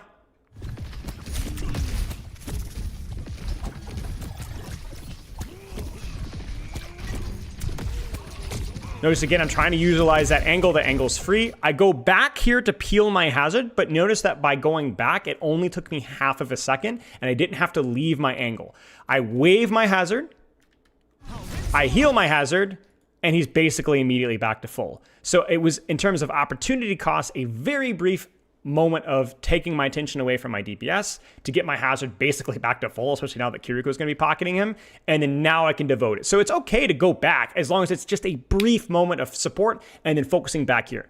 Also worth noting that I used my wave on my tank because I was under 0 threat. If this Genji, Kiriko, Sojourn, whatever, was way more aggressive at pushing me here, then I would not wave my tank. But crucially, I wouldn't need to, because all that attention that my tank is getting would be on me, so I'd be allowed to wave myself. Again, using that splash tech, keeping my distance from Genji, trying to use the splash tech, direct, wall, behind the wall, direct. And you'll notice a little bit more directs at range when I don't necessarily have the exact distance measured out.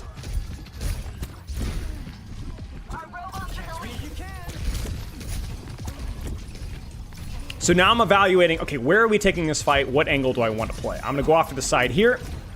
I'm going to help my hazard hold this angle. I'm going to pocket my tracer. Genji uses a cooldown after me. I use a wave to knock him back and a wave to defend myself. Forces deflect, and I almost got him there.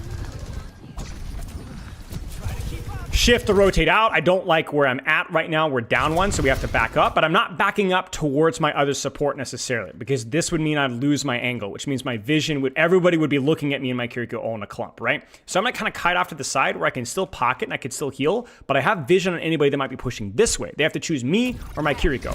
You see this? So Genji's coming after me. I don't know why my Kiriko teleported after me. I hit my initial primary fire, which discourages him from pushing. Heal my tank.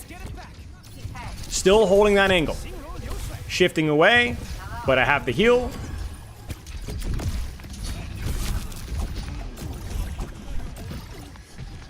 And again, I'm back on my angle. Pocket my tank, back on the angle. I'm safe to do this as long as I have distance on the Genji and I have my wave. And you notice that me being here means that as my Tracer's doing aggressive things, when she needs to run away, she doesn't have to run away all the way back to here. She can run to the angle, and I'm there to support her. She runs off to the side, I'm there to support her. I'm not inting here. I'm not hard flanking. I'm taking space slowly and deliberately, managing my cooldowns and managing my distance, and I'm in a perfect position not only to help the Tracer, but then also to continue my pressure, because they're backing up away from the hazard, and they walk right into the crossfire. Really high neutral pressure, right? Just consistent damage output, consistent valuable healing output. Same thing on the angle here. Pocketing my Sojourn. I prefer this side rather than the left side just because I feel like I have more freedom to move. If I had no other choice, I could go here. And I'm starting to think about my ultimate. Do I want to go in? Not really. Those characters, like, these are characters I want to kind of keep my distance on for the most part. So I'm thinking, should I catch a dive with my ult? Should I ult my hazard? What should I do?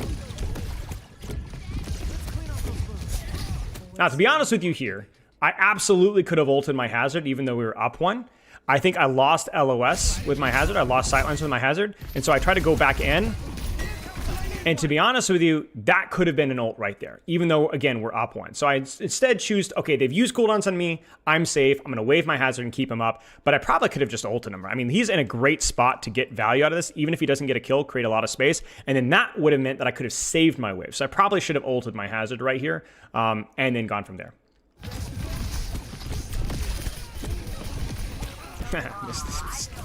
Missed the rooted target. We love that.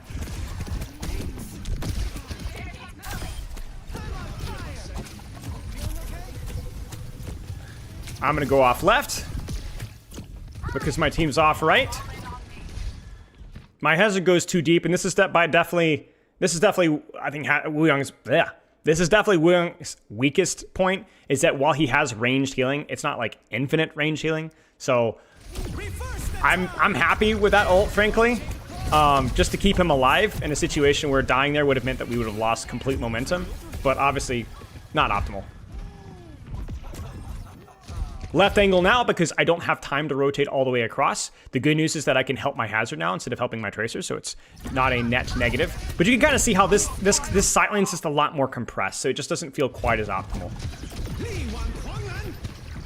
They don't know I'm here. Be sneaky, be sneaky. I try to bend a shot. I miss it. I'm holding my CDs just in case they get pushed.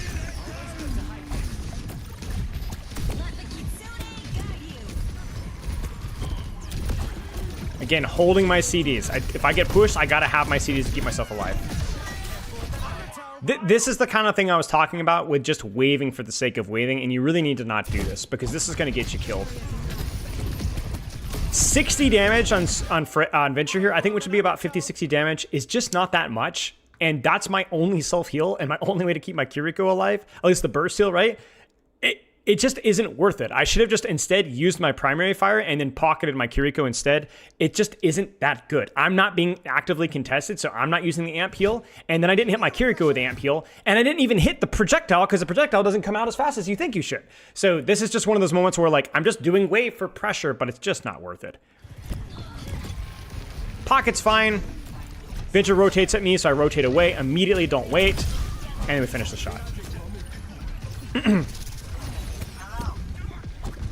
We're down one, so we have to decide, are we backing off? Are we taking this fight?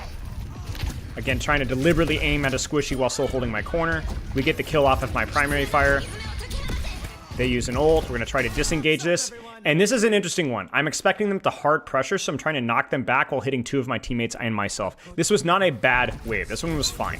Because this is going to keep everybody nice and healthy and heal amp while they're going to be taking a lot of damage. I think I canceled my shift there on accident, though. Oh, no, I didn't. I just didn't create enough space. Okay, I should have shifted out towards a little bit more distance towards the nugget and then gone from there. Because that means my Kiriko teleport after me, which was not great. Quickly, quickly, quickly. Now you're like, why are you peeling? Why are you peeling? Why are you peeling? Shouldn't you not be peeling? Well, the answer is, I don't want to be here. I want to be where my Sojourn is.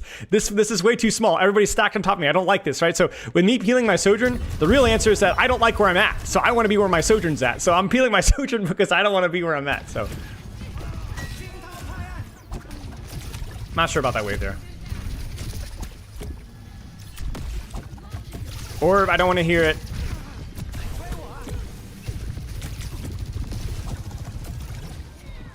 Rank check, rank check.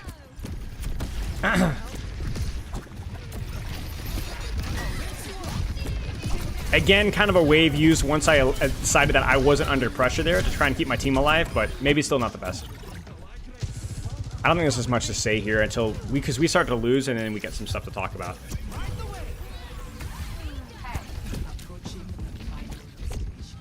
Obviously not going to ult this because we're down a bunch. I'm just trying to piece out. Enemy has our robot. Not for long.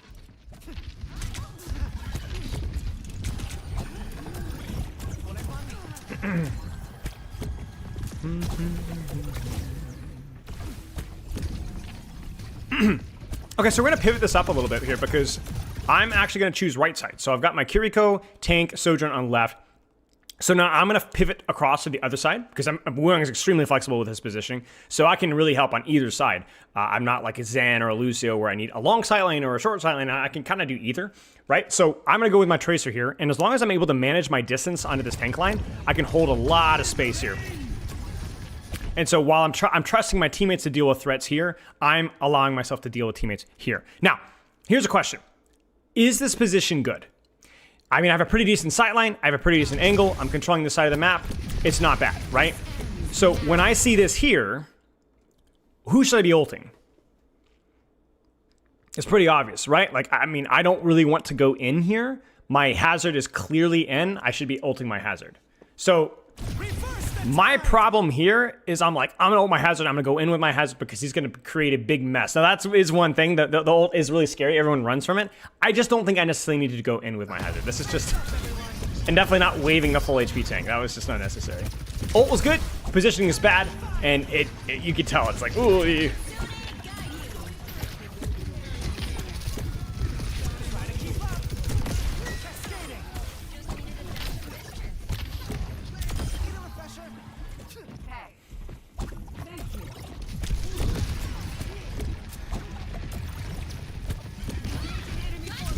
You never need to go in with Wuyang, Bozo. You're just outing yourself.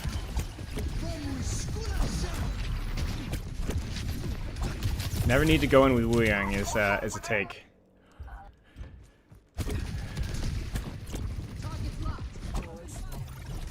So my Kiriko's got left again, so I need to go right. I'm really mispositioned here. So I should either be here, or maybe even here, or playing with my Tracer on the far angle. I'm spending too much time kind of hovering in no man's land here, both too close and yet not with a sightline on my team.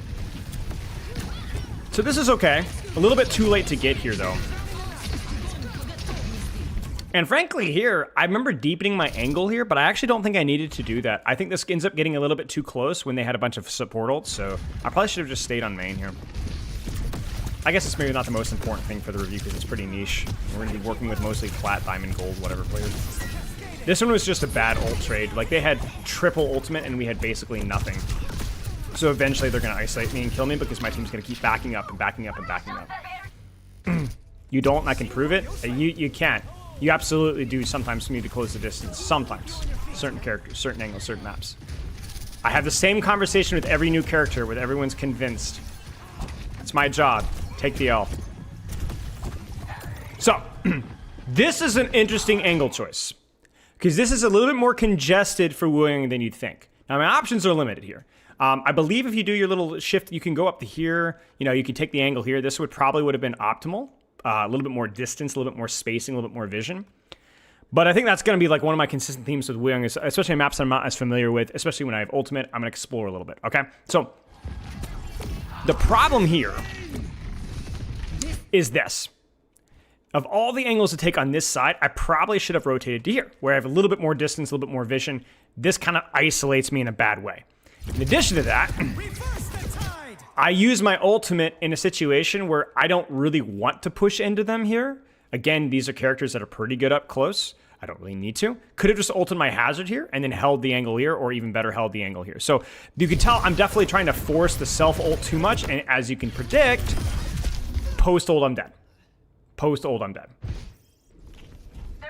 Another situation where either a better angle here with better support and ulting my teammate because he was in and I can hold passively here, or taking this position and doing the exact same thing here probably would have felt a lot better. So my spacing with Wuyang versus the characters I was playing versus was wrong.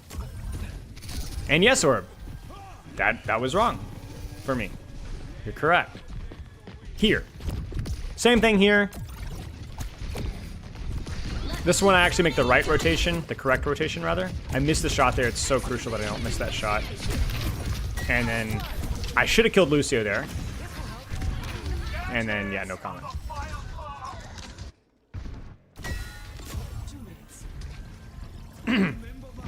All the ego vodders in chat, real quiet, frickers.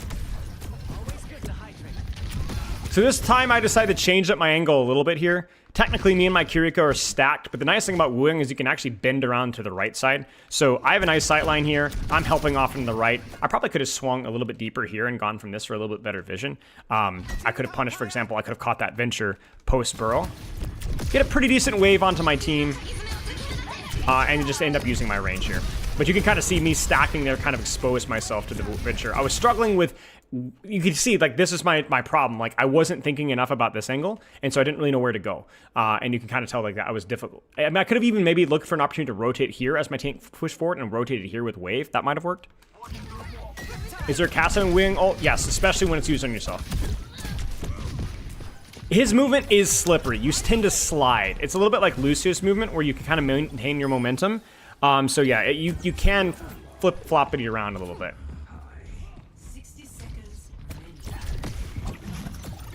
What are you guys talking about with rank inflation? Why are we talking about this? Unless you guys have like a statistic that like 9% of people are in Masters, we've already talked about Master, Grandmaster. We had a whole video segment where I was sitting there complaining the fact that 3 freaking percent of players are Master, Grandmaster, and how it was like harder than ever to get Master, Grandmaster, and it wasn't really representative of what we'd expect from a bell curve because we had 3 ranks being like 3.5% of the player base. Hey, McRae. I don't know, maybe you guys aren't complaining. I'm not really paying attention. I'm twittering, I think. Yeah, this is good. So I'm on the left angle, helping my hazard here. I don't care if I help my tank DPS. Whoever's on this lane with me, I like this lane. I'll help you out, bud. So I'm pocketing my hazard, shooting tank, missing tank, shooting backline, hitting backline. Don't need heal. Nobody needs heal. Holding the angle. Okay, notice I don't go back. I can't help her. It's too late, but I'm going to help my hazard now. Stay with my venture. Oh, I can help that. That wave was intended, but probably not necessary for my Reaper. By the way, love that blink bolt. Freaking thing. It's crazy. But yeah.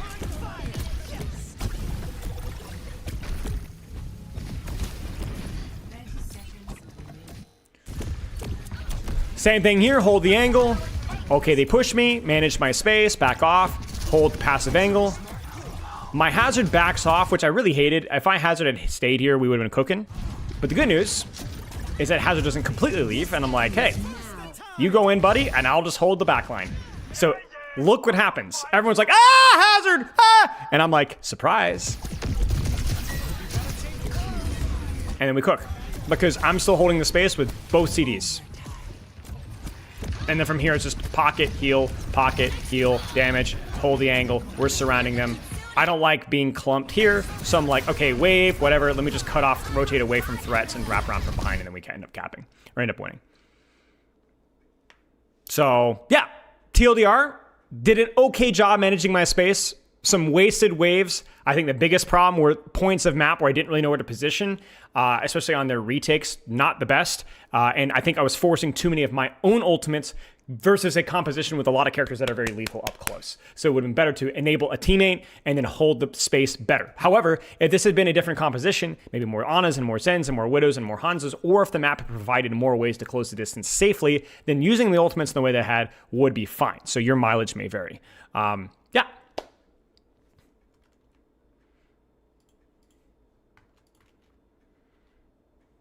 Okay, frick you, Anderson. Frick you. All right, we're going to conclude this with a really cringe thing. Hold on to your cheeks, guys, because they're going to get clenched.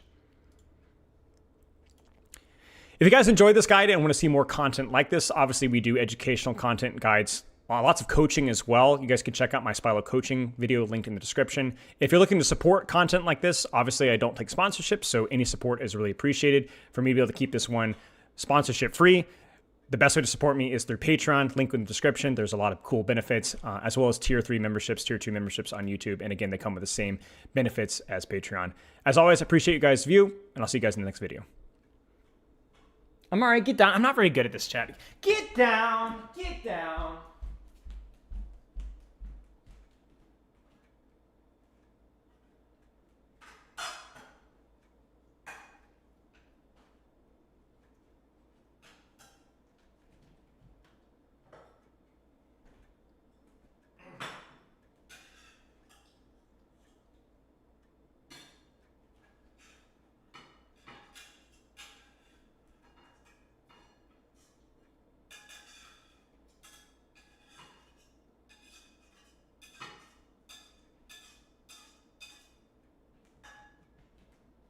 No, Grim, it's not for you.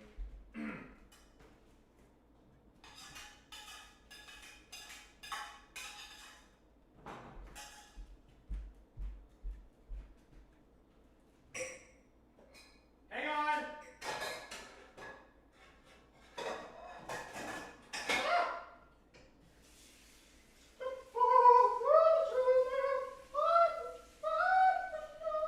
Wait, I'm here.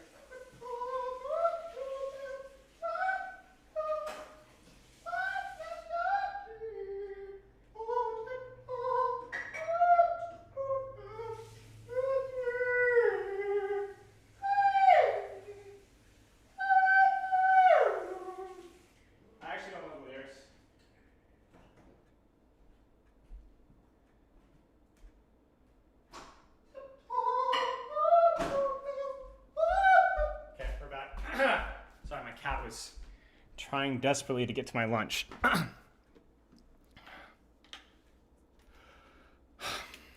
Was that... I'm so bad at those plugs. Should I do it again? Was it good enough? Was it good enough? Should I do it again? I'm terrible at plugs, man. I'm really... My guy is like, you need to do them. It's the best way of doing them. I like the spin of like, this is what allows me to do it sponsor free, you know, which is a true take.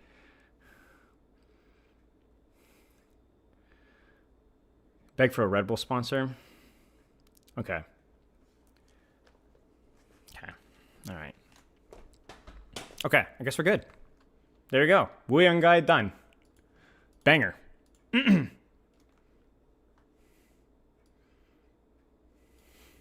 Now all we need to do is get more reps on coaching the character just to kind of smooth out my analogies, you know. And we're cooking.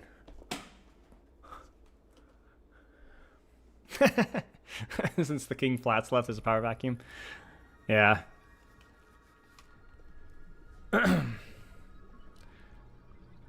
I don't know. So the way my sessions worked, I never know what I'm coaching really before. People submit their hero pool, but that's always subject to change. And like, I haven't coached Wuyang yet, so. Who should you main as you core heroes as a flex DPS besides Tracer? Meta dependent. Really meta dependent. If you're talking about like the highest level, like pro level, it's meta dependent. If you're talking about not the pro level, then it doesn't really matter. If you're talking about characters that have been kind of like chronically meta, I mean Tracer Genji for sure. Sombra can't hurt. Venture, pretty useful. Echo, Symmetra occasionally. Pharah occasionally. I mean, it just depends. It's more than anything else the ability to learn stuff quickly. You know, ability to learn. Because, like, Flex DPS has been, like, you've just been all over the place. You know?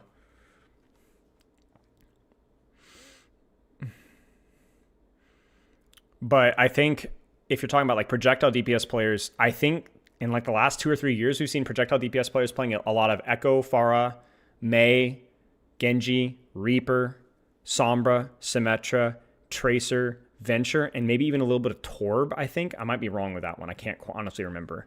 But at least, so not everyone's playing all of them by any means, but, you know, you can just kind of, depends on the meta, really. And that's really only at the highest levels, you know, so.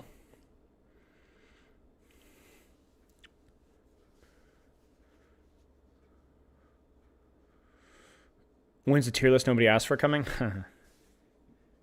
Dude, I don't remember who it was. I don't want to flame them too much, but one of those frickers, we were doing like perk design tier lists or whatever. Or like, it was perk design tier lists. And someone was like, I thought you said you wouldn't do tier lists. I'm like, is media literacy that dead? Like, are you like, I can swear.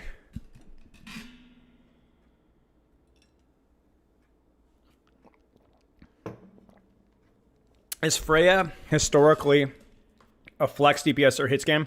Hit scan more because you pair Freya with a short range character.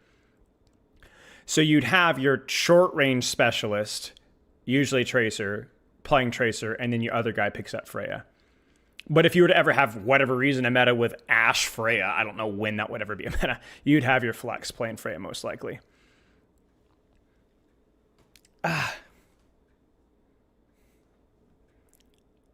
What are you guys talking about? What is going on in YouTube chat?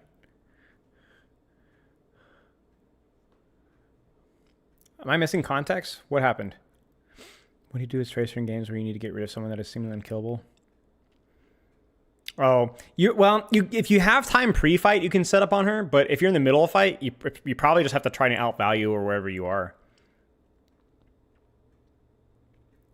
Shut up, Spilo? Oh. Who would have thought Orb is instigating? I assume Orb's instigating. Couldn't be. I can't believe that. Yeah, I never do hero viability tier lists. I mean, I will gladly. I'm not going to sit here and say to you guys that, given a little bit of critical thought, let me explain what I'm talking about. Okay, statistics. Here's a guess. Okay. All right. Now you know that I'm wielding this weapon carefully. I would say that if you're a Roadhog player, you might have a hard time this season. And if you're looking to pick up a new support and you don't really enjoy Lifeweaver that much, there's no reason to play Lifeweaver if you don't enjoy Lifeweaver at all. Just saying, you get what I'm saying?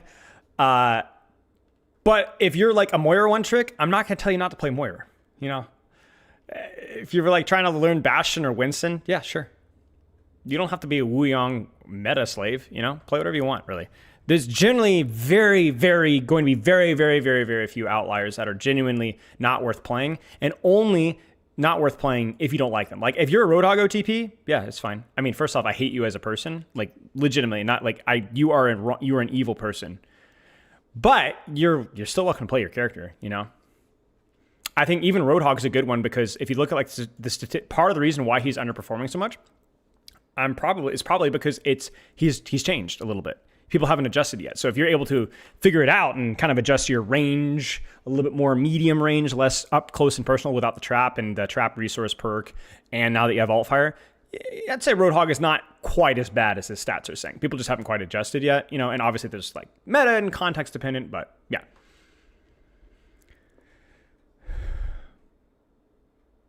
Yeah, Hog is also a tricky one too because Hog is a very common pick for people that are tilted or just don't care about winning at all and just want to be selfish. I think Roadhog has always had a bad win rate, except when he was wildly overtuned. Maybe Gavin can correct me on that, but I feel like even times when Roadhog was like decent, he's just trash. Yeah, Orisa to an extent as well. Mm-hmm.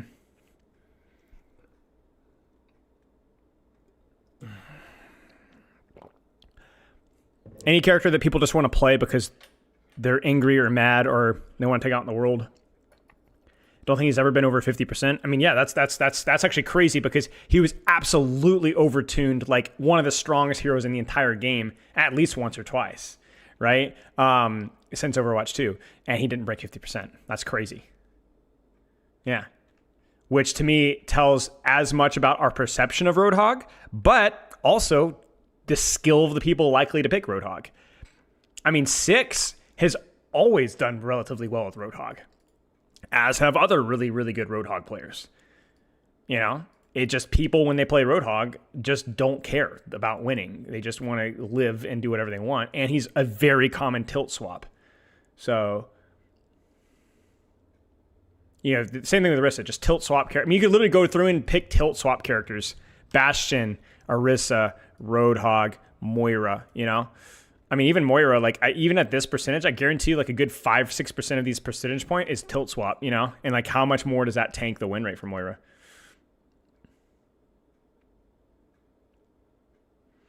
Like, you literally, I don't know how you could quantify tilt swapping, at least, obviously, through a stat website, you know? The truly bad characters are the ones that don't have tilt swap potential, at least subjectively, right? So like, I guess Weaver, I very rarely see Weaver as a tilt swap. You know what I'm saying? Like, if you're going to pick other survivable supports, there's a couple others, Moira, Kiriko, you know? So Weaver probably is just kind of bad. And that makes sense. Same thing with Sojourn. I don't often see Sojourn as a tilt swap. Not never, but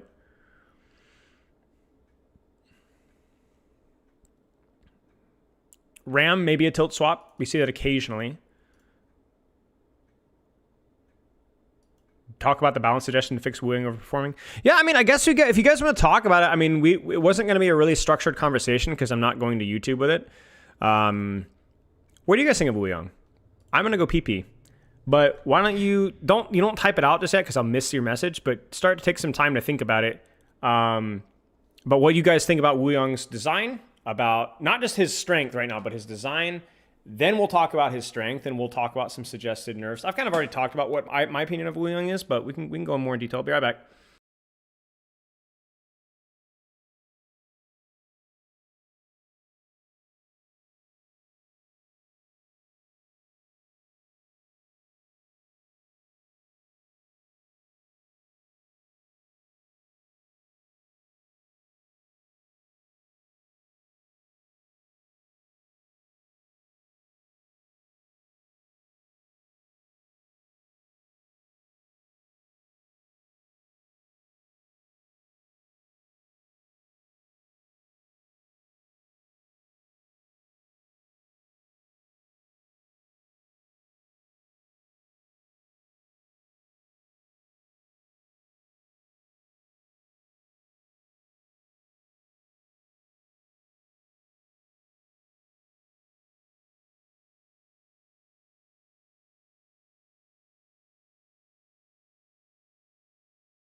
All right, I gotta eat, but it shouldn't take me too long. I hate eating in y'all's ears. Sorry.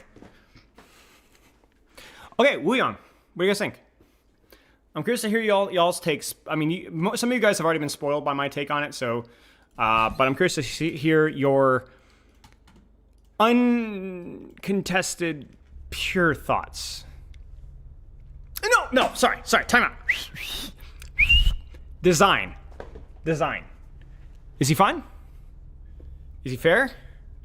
I mean, every character is going to be frustrating to play versus, and Wuyang is definitely overtuned. I mean, he's killing it right now. So relative to how much he's underperforming, what do you think? Yeah, Gavin already knows, or thank you, though.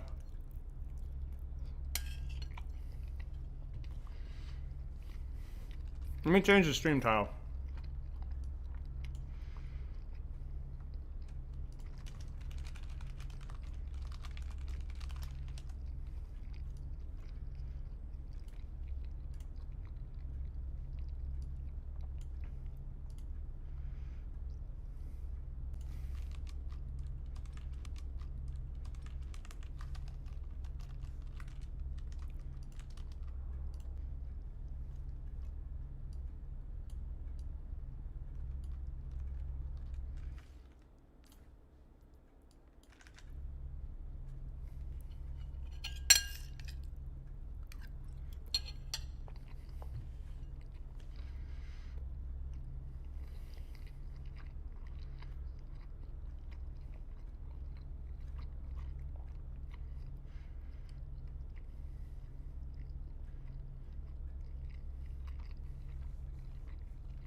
I'm gonna challenge myself to read what y'all are saying and not talk with my mouth full more than once. So I'm gonna, for the next 2 or 3 minutes, I'm just reading what y'all are saying. So give me a second.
Yeah, I mean, I think you guys make good points, to be honest. I agree. I think he's overtuned statistically, but design-wise feels really fun, feels relatively fair given how strong he is, right? Like, it's...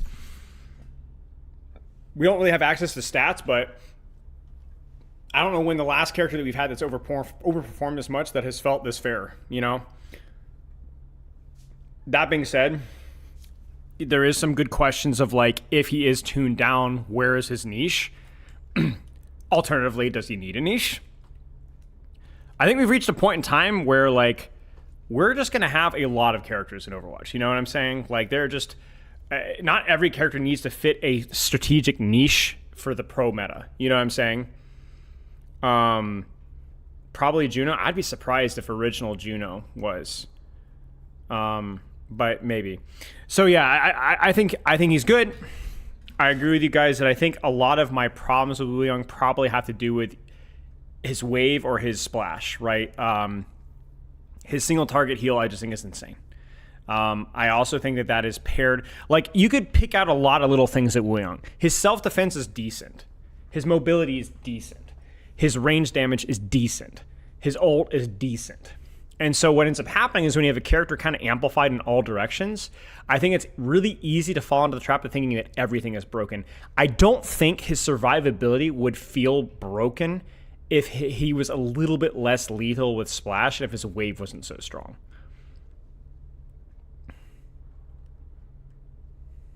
Yeah, he definitely feels like a very middle-of-the-road support, which is cool to me because I think there's this idea that if you make objectively mid support designs, like characters that don't have like a very clear range dynamic, that have kind of mobility but aren't super mobile, that I think one of the criticisms from especially like the 6v6 crowd, like Overwatch 2 haters, was they're just not interesting designs because they're just jack of all trades, master of none, bland, homogenized. And I think that this just was just yet another proof that that's just not true. Just because you don't have a clear strategic strength doesn't mean that you don't have a clear play style, identity, gimmick, whatever. Ralph would have things to say. Well, yes, that's exactly who I'm talking about, right? And I respect Ralph a lot. Maybe I'm not. Maybe I'm paraphrasing Ralph. Maybe Ralph wouldn't actually think that.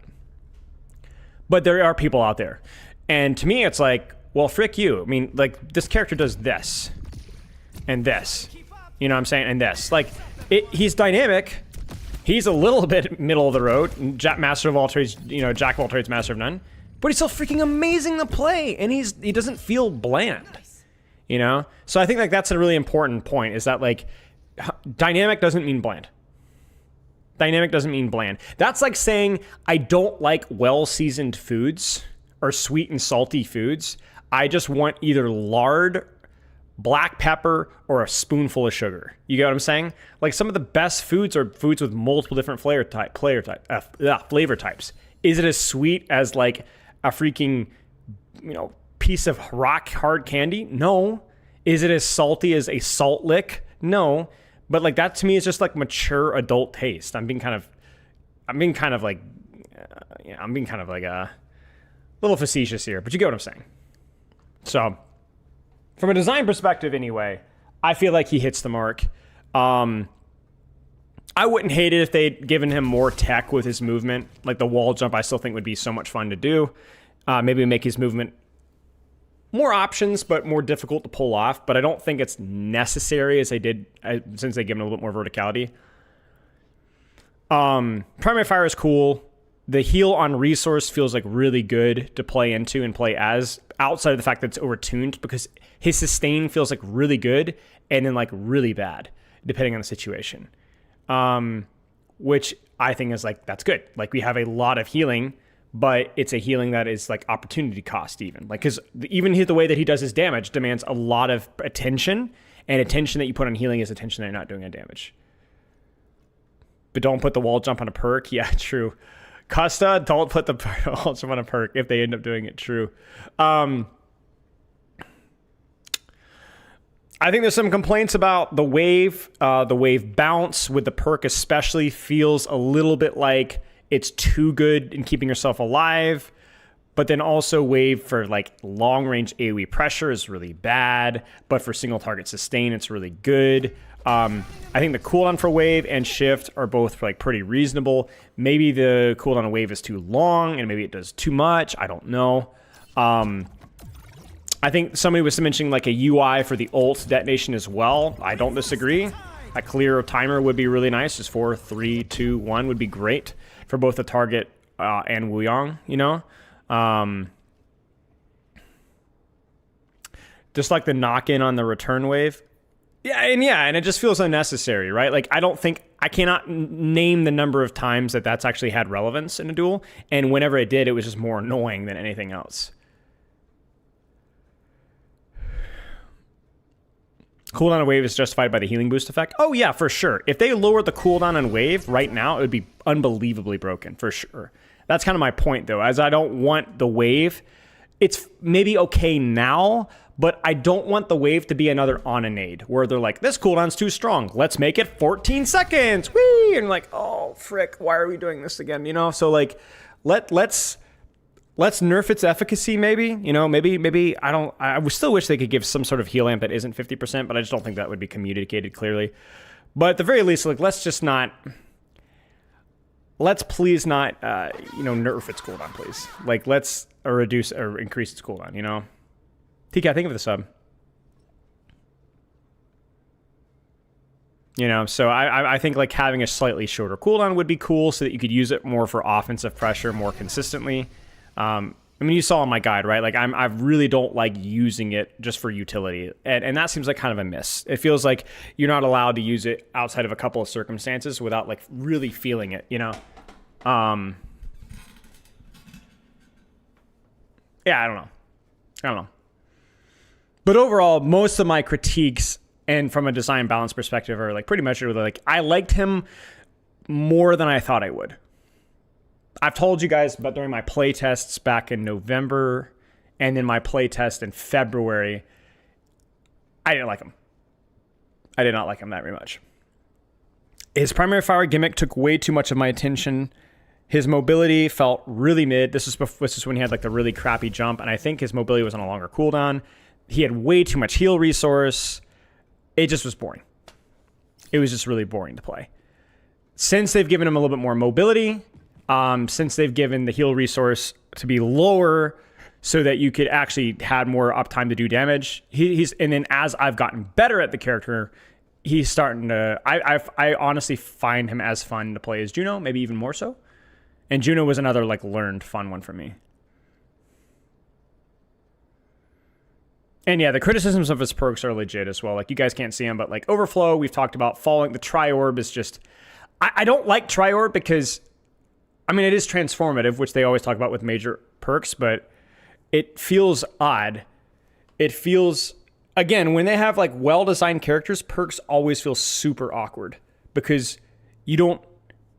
Like, what more does this character need? Like, what more... And like Orb was saying, if you want to give him a wall balance, you put on perk, that's just going to be really annoying.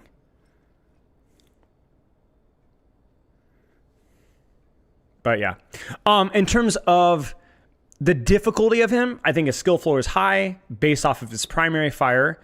But I actually don't think his skill ceiling is crazy. Like, I think his skill ceiling is kind of middling because I don't think his... Like Orb is saying, I don't think his abilities are that hard to use. They're not easy, but they're not that hard to use. I think his positioning is pretty straightforward. Once you know the whole dynamic rotations thing, you're not going to do anything crazy. I think he's kind of like a middling difficulty character, but one that doesn't feel frustrating to play versus, which is cool.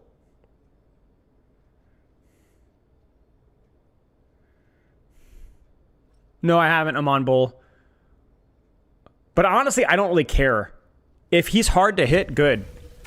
That's why I was mad about the Juno nerf. I think having a target that's relatively hard to hit, as long as they're making it harder for them to shoot, is like kind of a cool way, like a skillful way of providing survivability. I mean, there's a balance, right?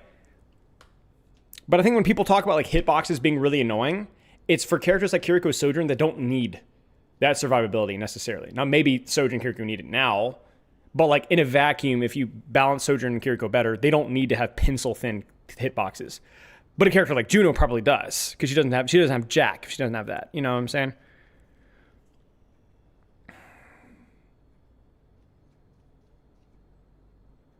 So, yeah, I mean, again, just another Alec Dawson. I don't want to give Alec Dawson full credit here because, as always, there's many talented people that did work on this character. Not just balanced design-wise, but also visuals. Kyle being one of them. I hate complimenting that jackass, but he did a freaking good job. And, you know, Alec Dawson, Aaron Keller, it's another banger. It's another banger. They continue to make well-designed characters, fun characters, that look good, that are cool, different, unique. Yeah. Alex Kwok. Wait, have I met Alex? That rings a bell, but I don't know if I know Alex as well. I think I do. I think I've spoken with Alex. That sounds super familiar. I'm going to look.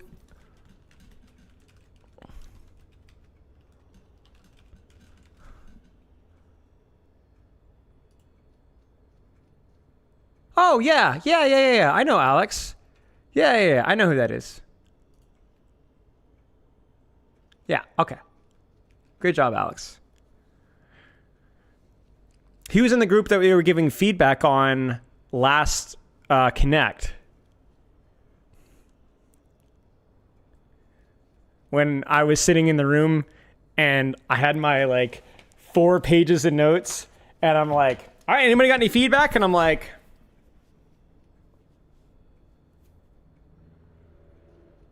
yeah, I think you guys should just try it. Okay, yeah. And then I'd sit quietly for another few minutes.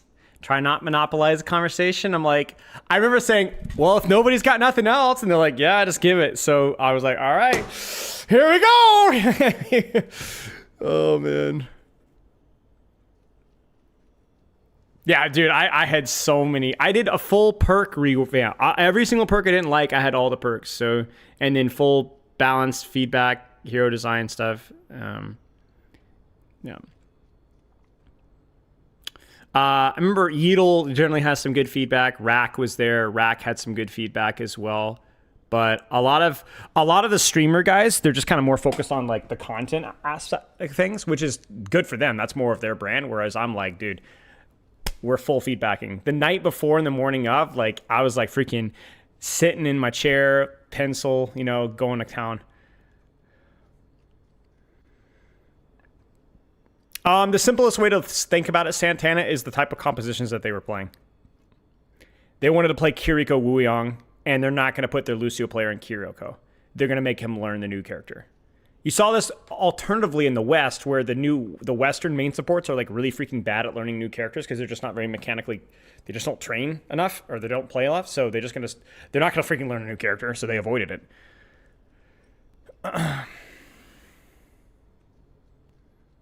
It's generally not it's not like a mystery. It's just Kiriko Wuyang. You play the guy that's been playing Kiriko for 3 years on it, so.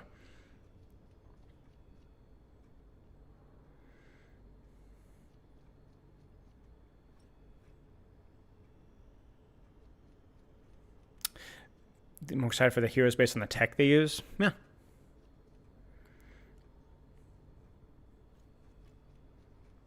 I'm pretty sure, Gavin, I monopolized your breakfast time. I'm pretty sure. Because Megan had you babysitting, and I was like, yeah, Gavin, you could be babysitting these adults, or you could be brainstorming with me, you know?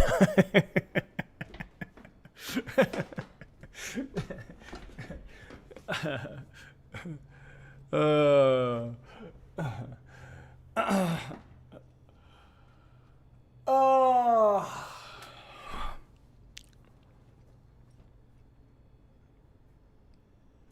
Well, no, Gavin, this isn't a fat joke. Come on, man. I was pulling you away from your professional responsibility. I don't think I even ate any of the food there. I ate like the fruit and stuff, but I'm all like celiac and crap. So I was like, frick, man, I have like my little breakfast bar and a cup of coffee. Freaking sucked. All these delicious foods. I can't have any of them, man. And Gavin out there with his flip-flops, man. I love that. It was like 50 degrees, raining, and it's like cold wet, you know? Gavin doesn't care. Sigma.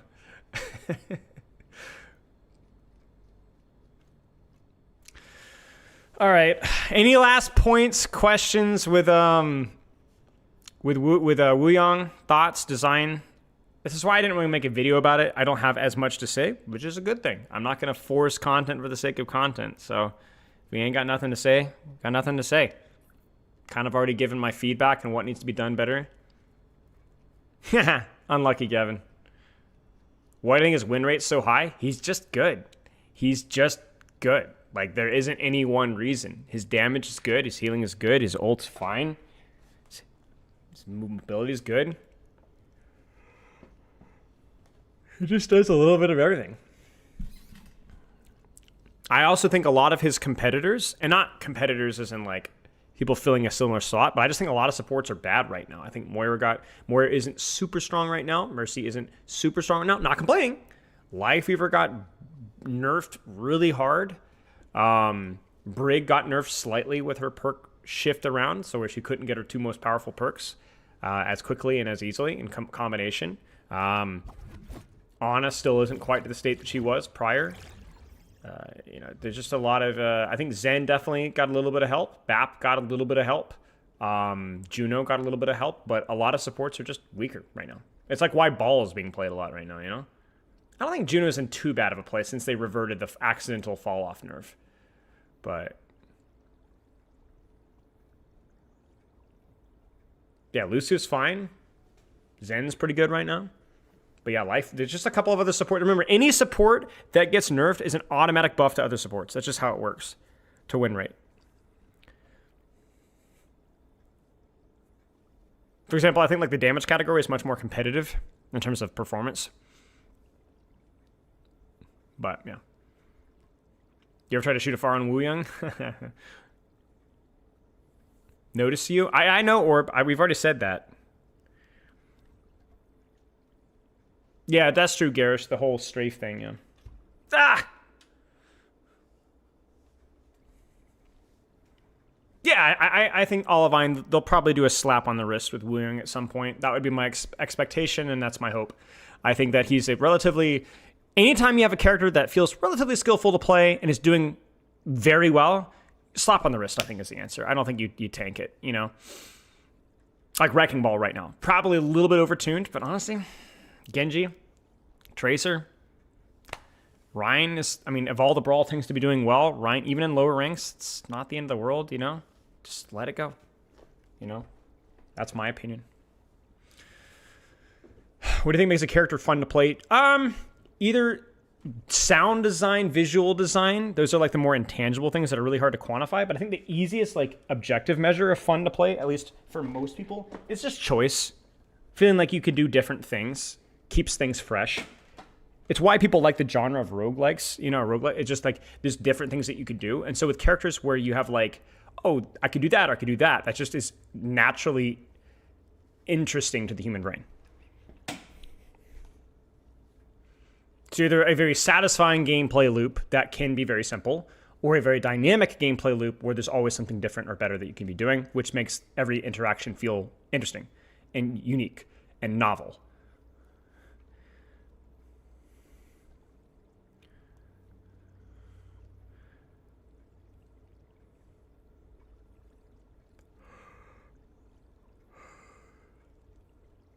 Ignore hero-specific SR. That's my feedback.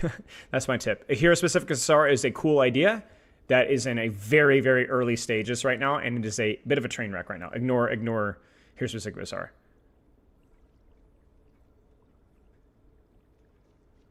It's a really cool idea. It just doesn't work right now exactly. So. Ryan's win rates are amazing right now. I don't know what they were like prior to this, but I don't trust any source that was not Overwatch, because even like freaking, what was it, Overbuff is just completely bugged. So, yeah. What if you're a one trick? I still wouldn't focus on it.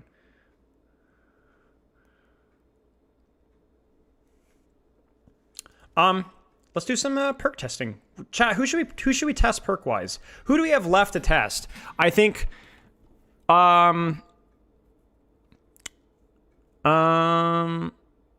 Spiller, what's your opinion on the orange mousepad cheat abusers? What? Like, I feel it is too op and being undetectable, and it makes it impossible to rank Orange going mouse against pad these abusers? orange mousepad users. Yeah, they should swat them, you know? There should be a law against it.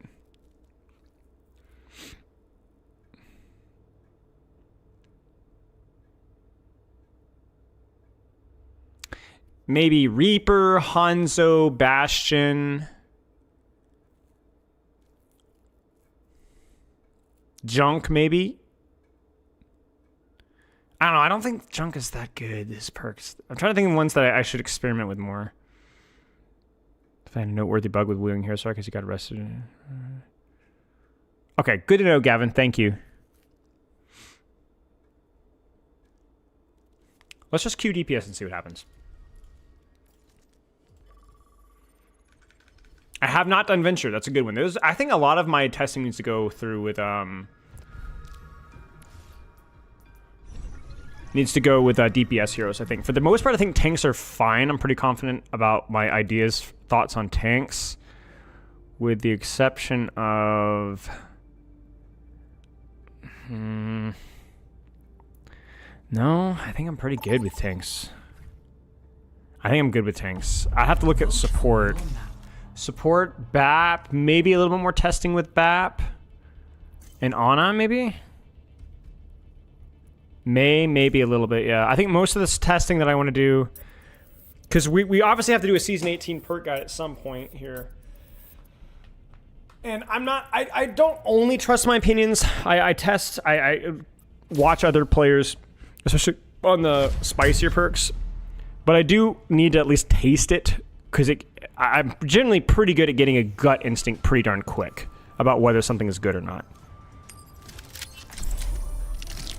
Just even from a visual check, like Cassidy's or whatever, you know.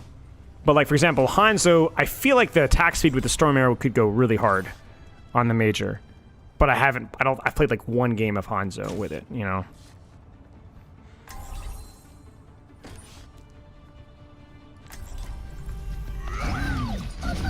Yeah, for example, the May Blizzard perk I think is a cool idea, but I don't think the Blizzard lasts long enough for it to work consistently in the way that I would like it to.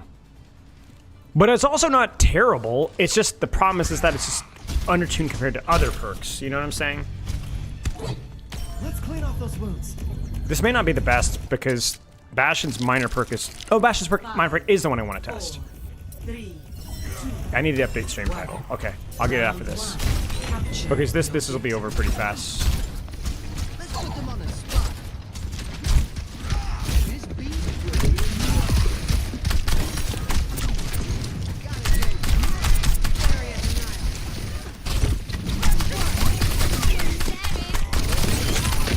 Just gonna go for the Mega.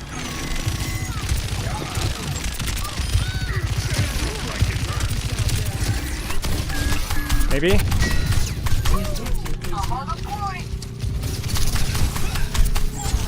Silly second plat, man.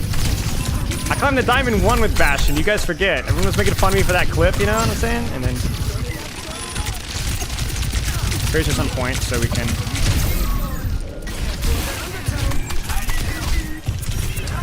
Oh, we got her.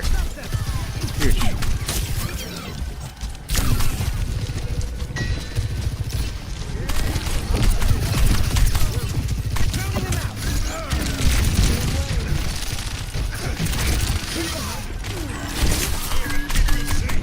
Dude, nade is so freaking important for Bastion, dude. Like, I'm not even joshing, you know what I'm saying? Helping. Ha! Aw, dude.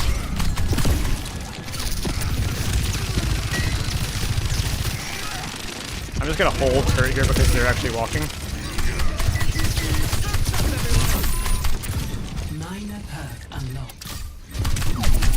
I was really scared of choosing the wrong front there.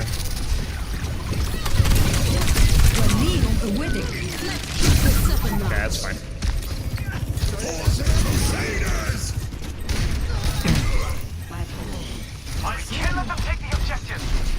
Yeah. Tapping shots with Bastion is definitely the play.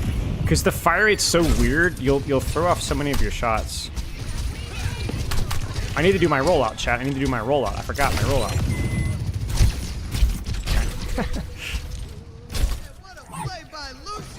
We're doing some good space control here, you get what I'm saying?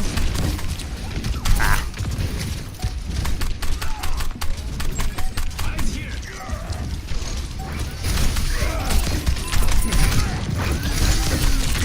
Oh, I got him. Ah, frickin'. Dang it. Bad positioning. Way too bad cover usage.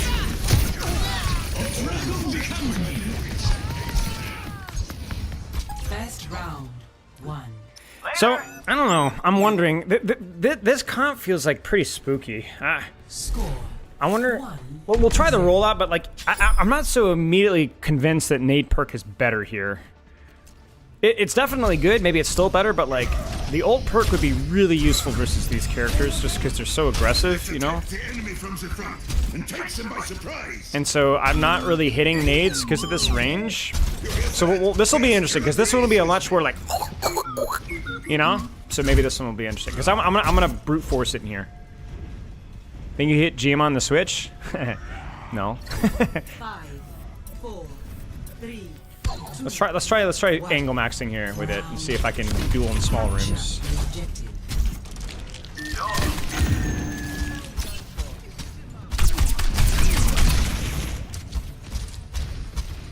I can even take the mini here.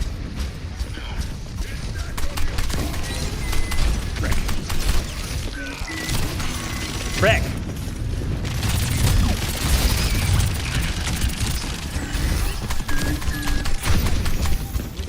That feels pretty good.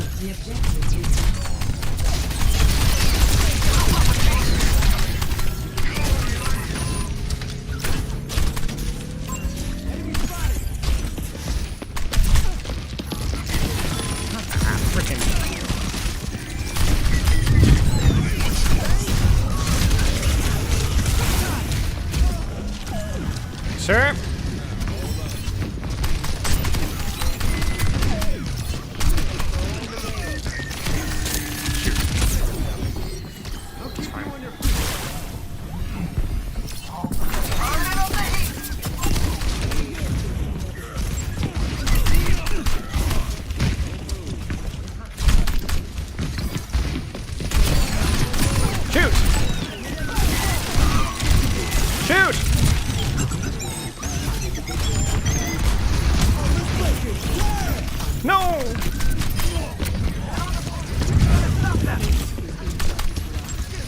That feels good.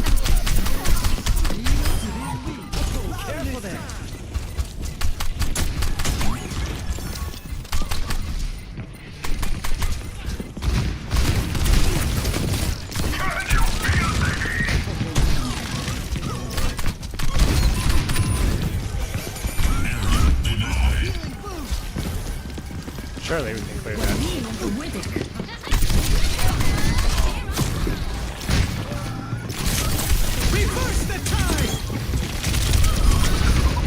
Okay, that's an expensive death. Frick, man! For the Crusaders!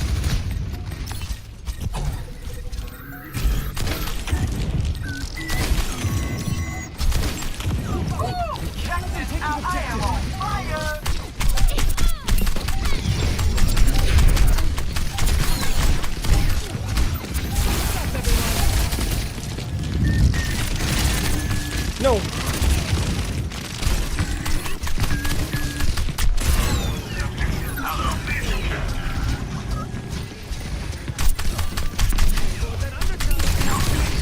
No, frick me, man. How am I messing this up?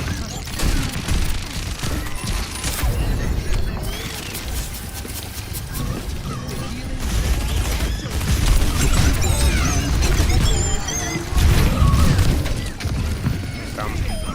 He missed every shot.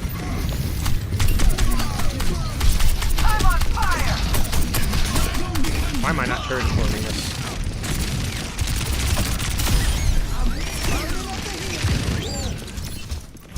Wait, what? No. Shoot.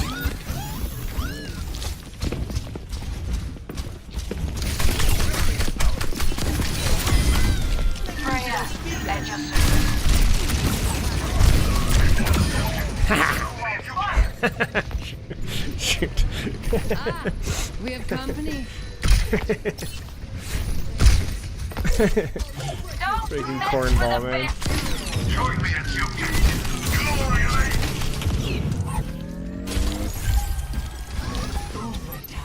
We need to clear them off the point.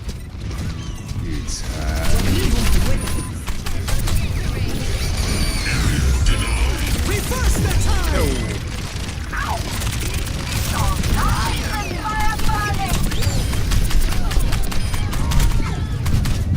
Double kill. Victory. That felt a lot better because it was a lot less woo and a lot more. So I mean, I don't know. It's weird because you think about it, like the ult perk is also good in the tight places for sure, but the nade perk just get. I don't know, man. I don't know. Oh. Reverse the time!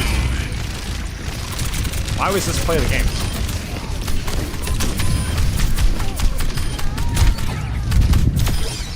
Okay. Well, I think we should do it again. I really don't know.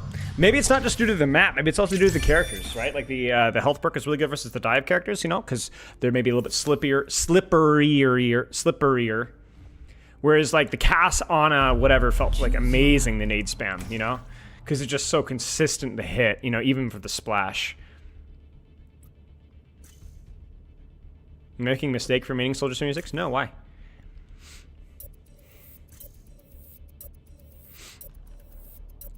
I haven't played a lot with Freya's new perks, no. I don't find them particularly interesting, at least in comparison to other perks necessarily either. Testing perks.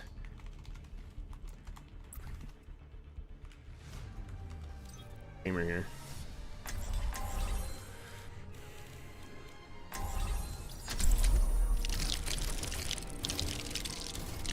Oh, nice, Gavin. Good to know. Thank you.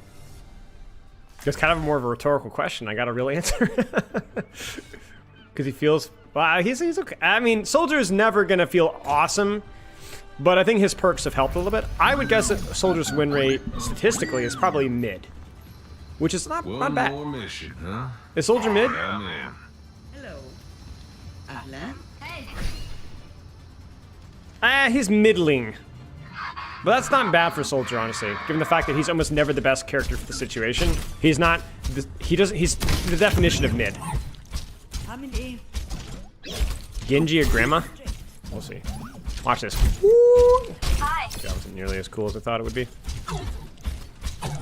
I'll change the title on screen, yeah. What's up?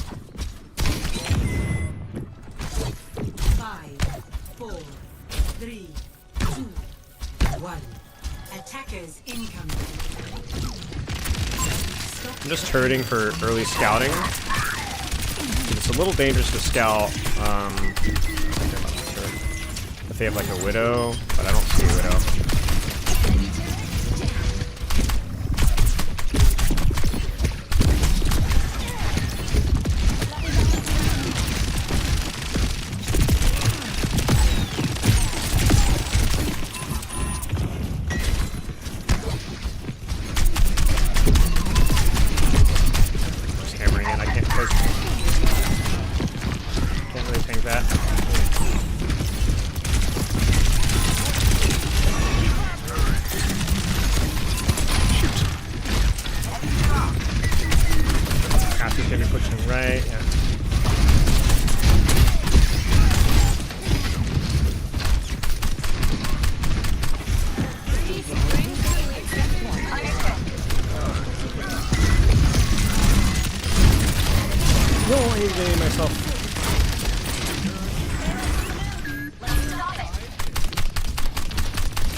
Use my turret to defend my angle unless they push.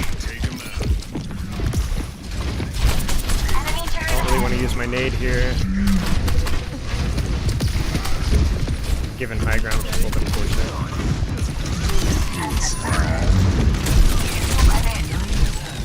Are you freaking kidding me?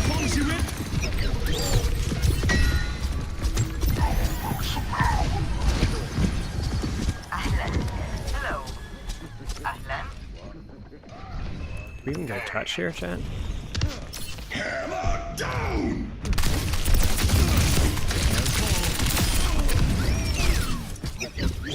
I don't think so. Oh, we do.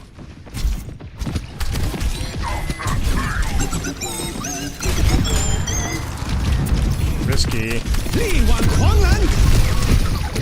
whatever. It was worth a shot. If we'd gotten just even one trade there, we could have won that. Yeah. On my way. The kitsune is ready to be unleashed.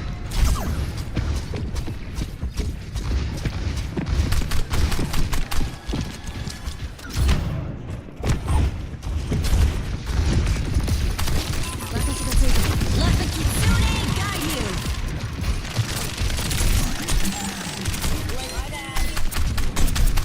That wasn't a bad ult. Just we're not controlling any space anywhere else. There you go.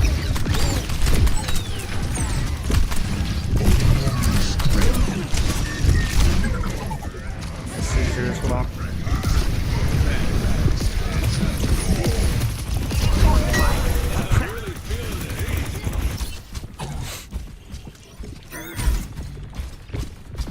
Nano-boost administered.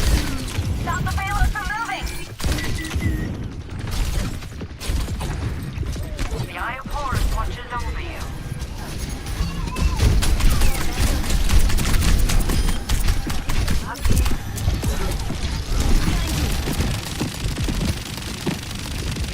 Oh, actually, I don't think this is worth my time. That was a mistake.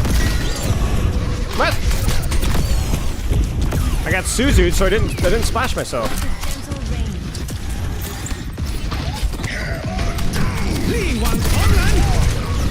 I'm wrecked. I had to go for something.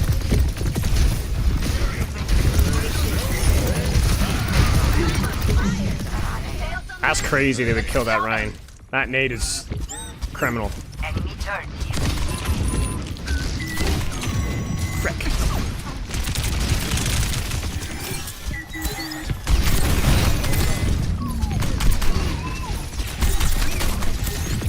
I think we go. Wait. And then we go here.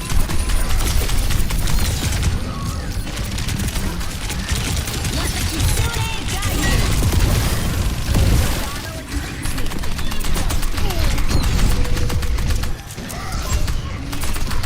They're just controlling zero space. I'm getting supported in my angle, and we're just not killing anything. I'm just gonna die.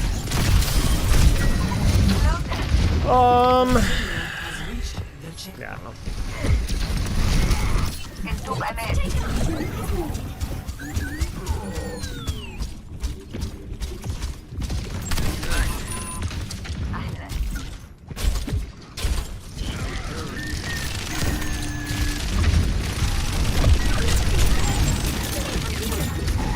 Am I crazy? What is going on? What is my team doing?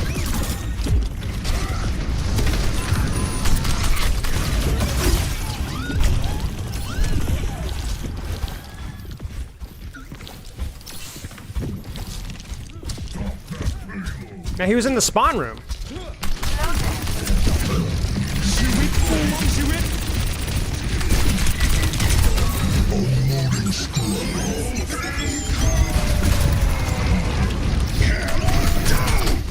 I'm just useless. Oh. I mean, I don't really think the perk mattered there too much. We'll do a couple more with Bastion. I mean, the nade perk feels really freaking good, though. Feels amazing. What else should we do today? Bastion, let's just do alphabetical. Ashe I already know is good. I don't need to test that. We could try Cassidy, because I haven't really played with the Cassidy one at all. We do Bastion Cassidy, maybe? And then maybe Echo. Yeah, Bastion. Let's just do BCE. Let's do that. 1, 2, 3. Pop, pop, pop, pop, pop, pop, pop, pop. We'll do maybe one more with Bastion. We'll jump to Cassidy. Then we'll go to Echo. At some point, we'll do Genji Hanzo. I would want to tweak around with the Mei one to maybe one with cast. One with cast. Just one with cast.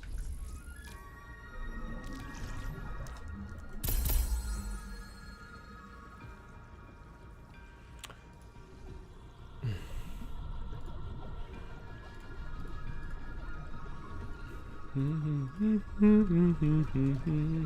you like Vengeance new perks? No. Not the major perk anyway.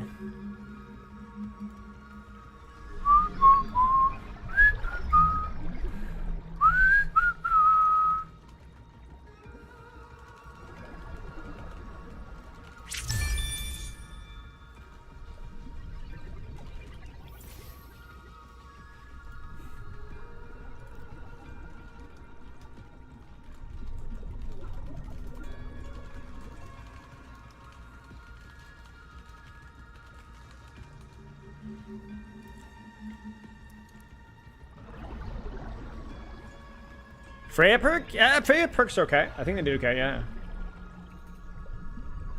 You run naked if they don't fix it soon? Testing new perks.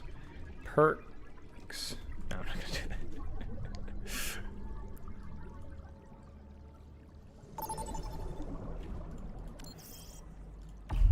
Vote for a map. Yeah, I'll only do one. I'll do one with Cass. I'll do one with Cass. I'll get spicy with it.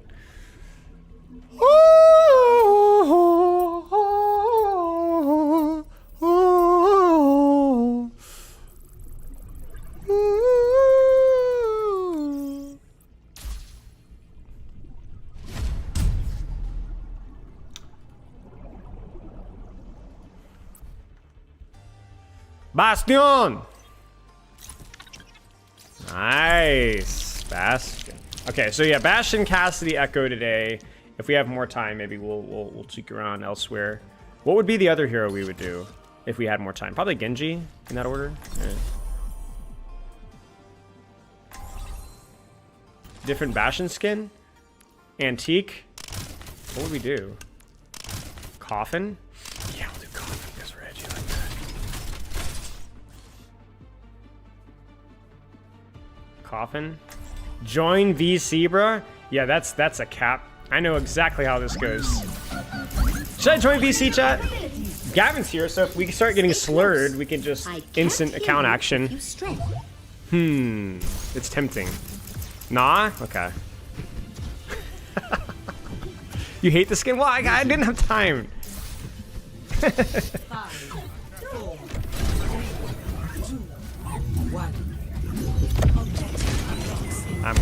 I'm done. I'm done. Always join VC.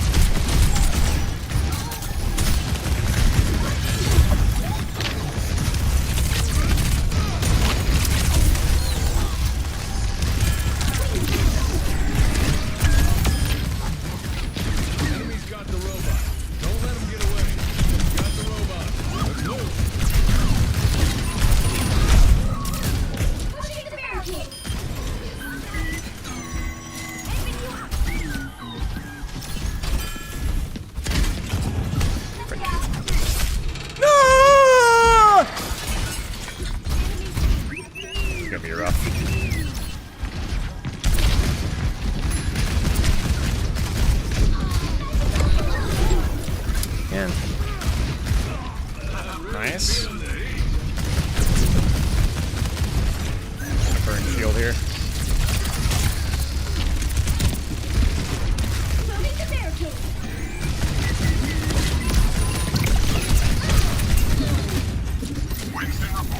Shoot, I didn't mean to grab that mega. It was too soon.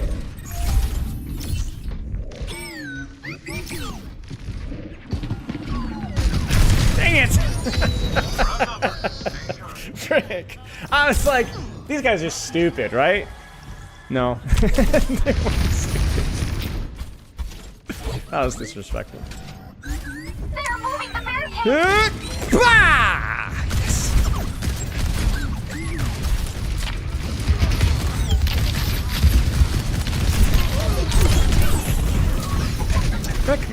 What's going on? We must prevent them from overtaking us. Fire in the hole!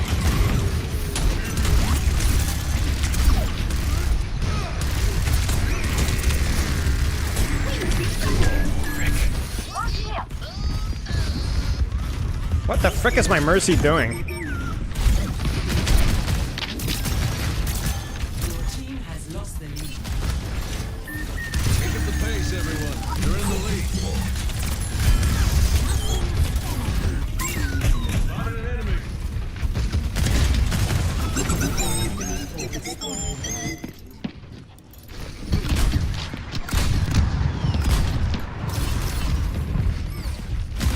Guess we got him out. Now we can't retake with my nade here. See? Never die.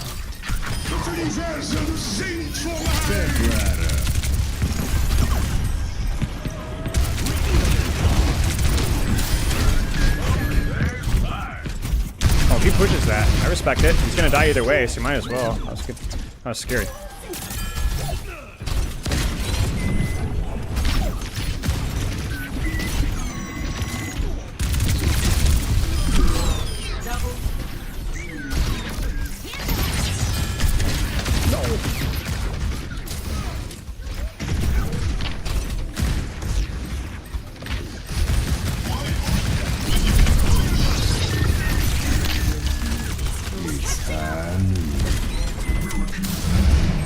No.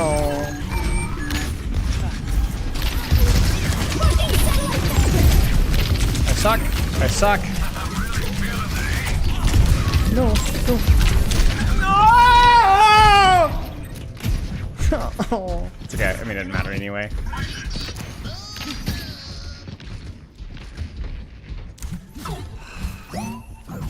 Oh, I forgot the bat.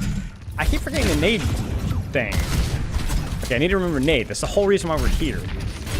Is the nade thing.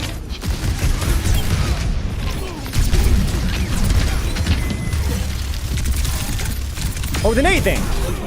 Enemy forward.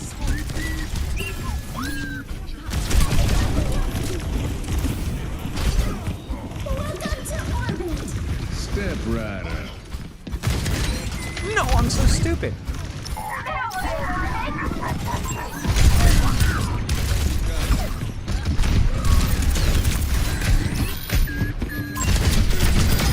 Ah, I spit on your grave. I miss every shot. Where there's smoke, there's fire. Oh, I booped him! Where? Come on, guys!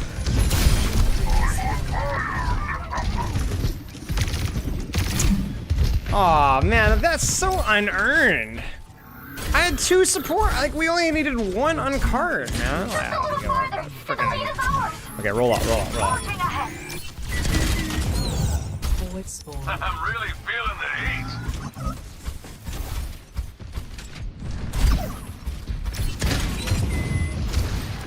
Heroes never die. I think this is a good angle here.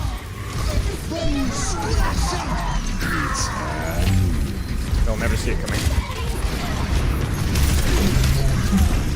Oh no.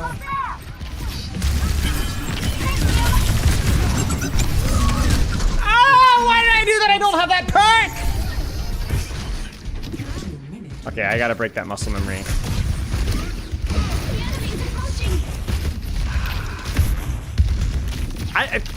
You know, I just forgot.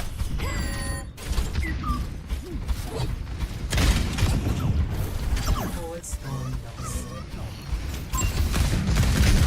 I don't really think I can play that, man. Like, that chunk's gonna freaking ruin my life.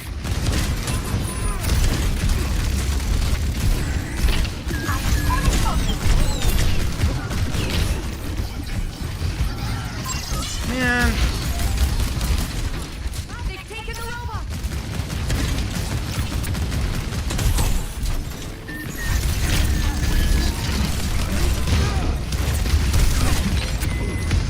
Why isn't my E?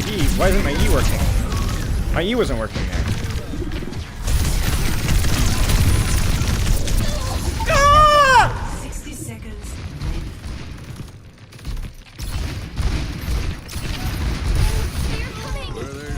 Spyro's Bash is so painful to watch? Why? Enemy forward spawn.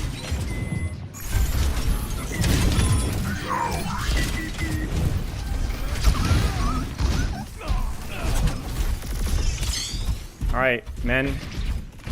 Walk with me. 30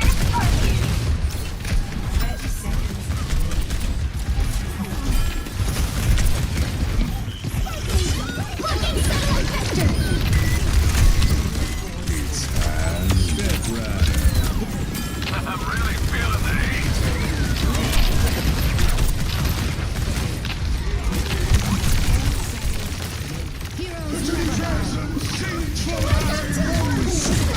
Ah! Ah! AJ!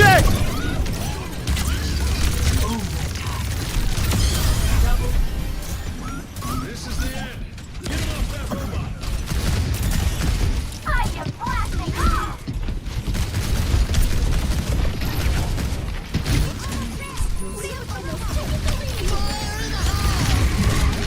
Forward spawn active.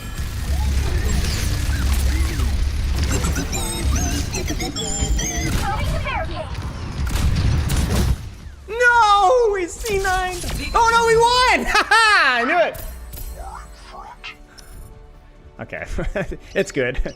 It's really good when you're not, especially if you're not going to get up close and personal with somebody. Of the game. Because you're not, yeah, you're not, like, if I get up and close and personal with anything on that team, even the cast, I'm just freaking dead. Even with the old perk, you know what I'm saying? So. Alright, Cassidy time. Smart bomb saved you from close range encounters. So yeah, I mean, I'm not saying it's bad and that it's good in those circumstances. I'm just saying, like, the one big advantage to the ult perk is the HP, you know. But yeah, I think definitely nade perk feels better like almost every time. So okay, Cassidy, show me that casting, little bro. All right, you want to see it?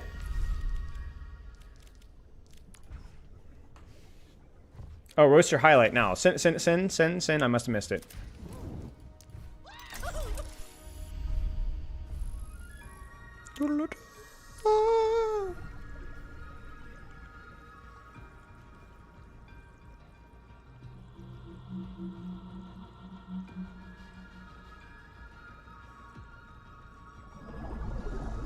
Not really, Fahim. Honestly, just time and going in and deliberately slowing the shots down is always the cheesy way to do it.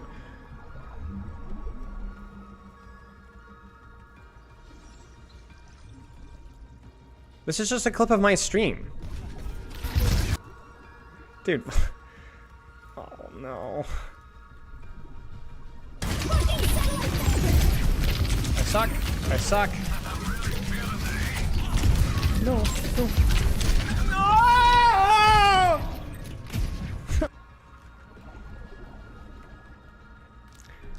Funny guy. You tested out Sim's shield, new shield perk? No, not yet. Thank you. Yeah, okay. Someone needs to fill this saddle. All right, Cassidy.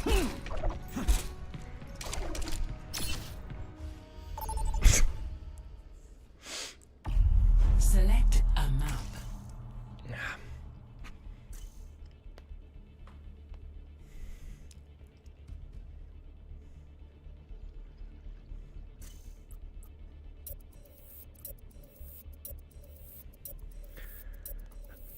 I did hit a couple of shots. That's true. I did hit 4 or 3 or 2.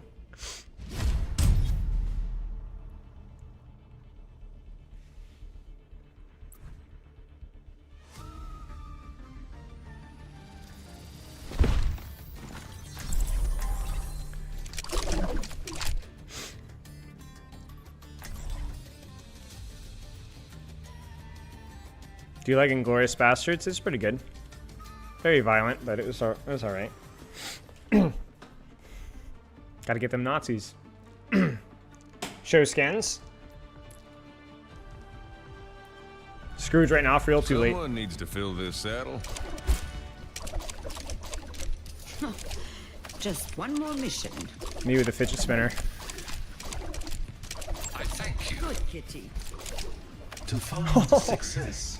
We must search in harmony.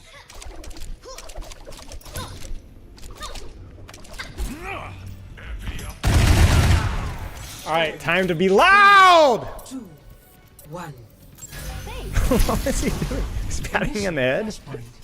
Station. Stay focused. We have everything we need.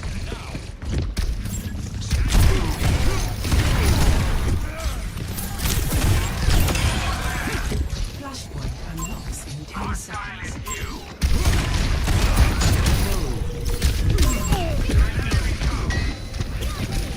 Okay, I just got outshot. Flashpoint unlocked. Does he read you, chat? No. I mean, how did we lose that? Death ain't on my doorstep yet. I went a little early and my supports just walked. Getting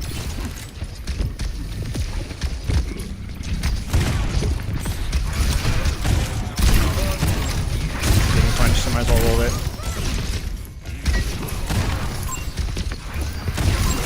Frick.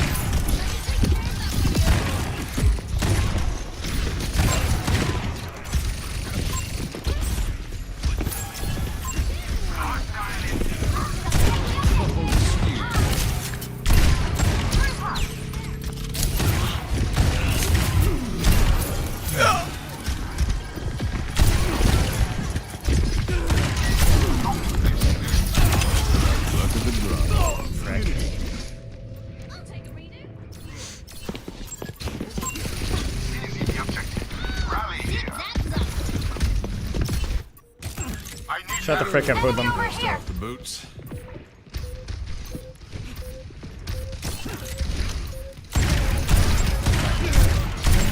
Meteor strike.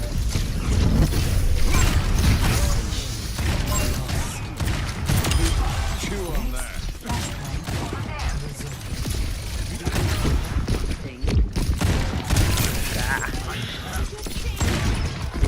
For pulse.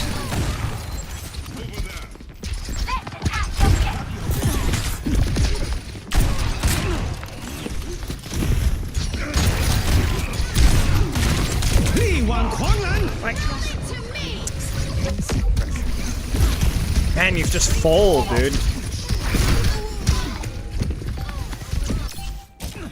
My pet eyes. Obtaining the objective. Unlocked.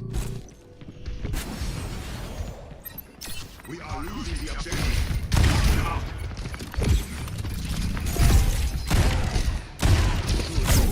Frick. Wait, what the frick?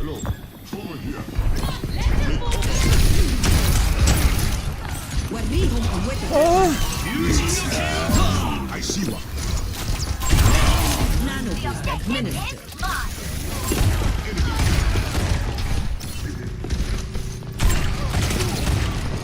What? What happened? What happened? Oh!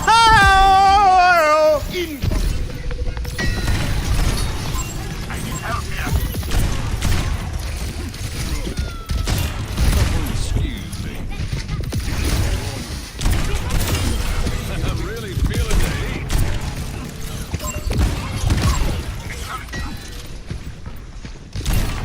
I can't win this duel.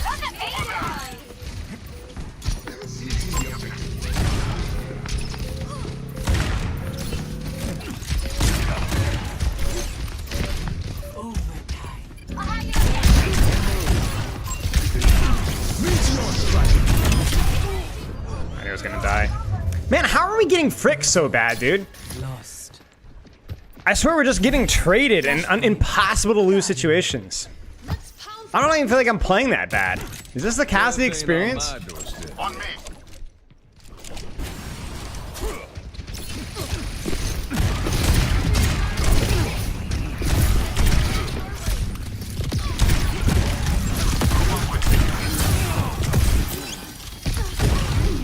Frick. Unlocks in 10 seconds. Hi, Olips. Hey.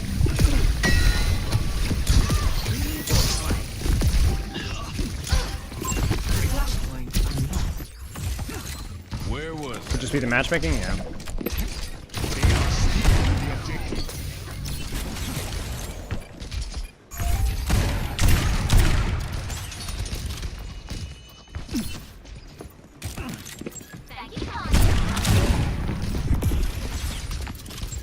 Over here.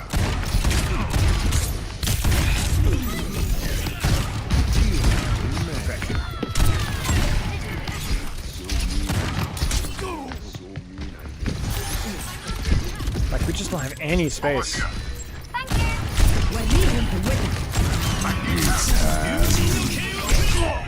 Okay, sure. I'll take it. Took me a little too long. If I could maybe, like a half second faster there. And if I had tracked him as well, I lost tracking him, so I didn't charge it to school. Like, we have negative space. Negative space. Major path unlocked.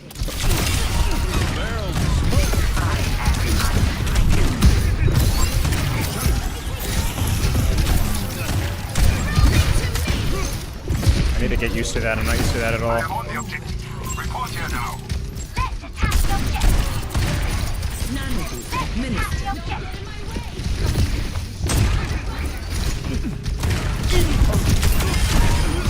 Over here.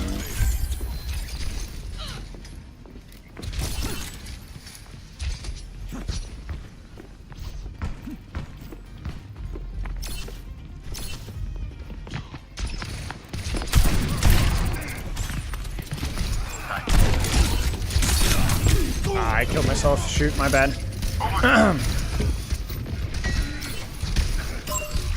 My bad. No, it's not possible. They still haven't We seen are my losing the ace. objective. Push them out. Who's on fire? I am. Meteor strike. A challenger.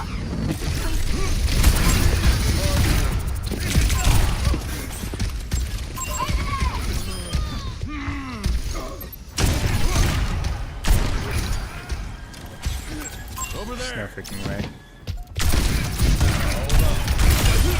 I'm really feeling the heat.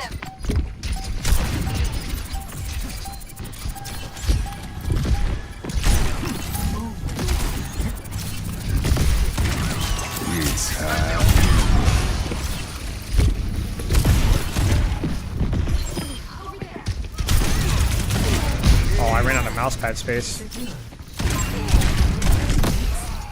Shoot. In tip-top shape. Hiya. I'm so freaking fragile. Holy crap.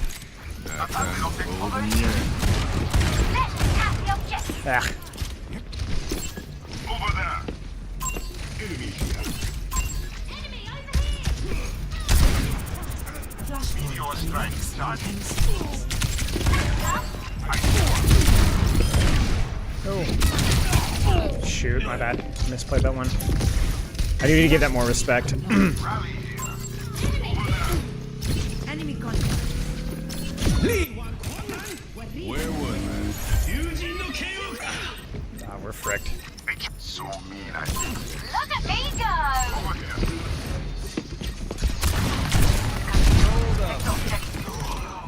They got us outnumbered. Keep that in mind.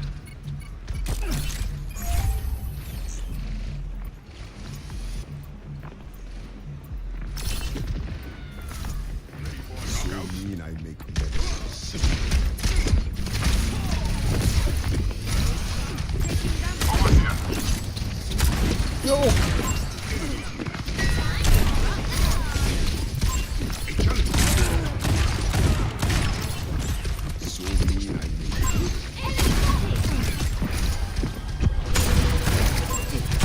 Meteor strike. Incoming. Come over here.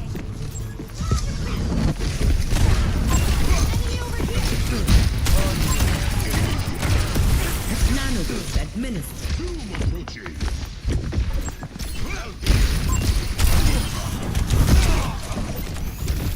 I need help. I am on the objective. Report here now. Frick. We're outnumbered. Fed his punch. I missed my silver bullet. Oh, frick. Dang it. Yeah. Come on, Cole. Feels freaking good, dude. It feels amazing. Oh. Perk's really fun and it feels pretty good. Like, obviously this comp there's no real point for Fan, but like, man, why would you not take this perk, dude? The range is nutso. Just 75 damage without fall off. It's the same damage as his normal shot, correct? Yeah. Right? But just the 75 bleed. Vote for your mouth. It also cleaves, which is really situational. You never really take it. Yeah, I agree. It feels terrible to play into. Yeah, but... No, it's 75 bleed. It's 75. Let me make sure. Cassidy, Overwatch. I think the fall off is the same as well. So it's just a 75 bleed that gives it more range. 70 to 21.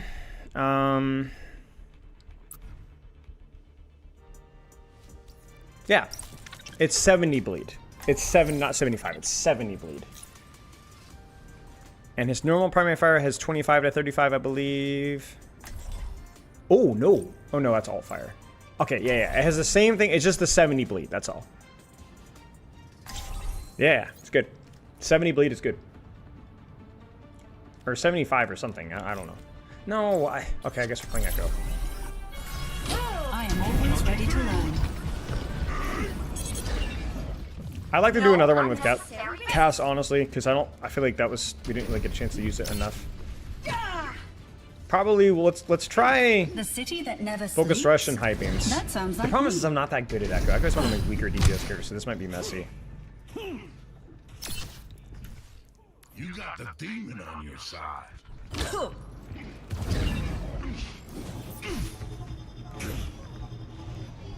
I'm eager to see what problems we encounter I'm on gonna this try mission. Focus Rush to start. Although I think the other one's fine. 5, 4, 3, 2, 1. I think I'm gonna feed punch here, but I don't give a frick. Defend objective Advancing upward. Thanks for the upgrade. Oh dear. Enemy sniper detected. Frick. I've never really played Echo in this map, so. Target stuck. About time.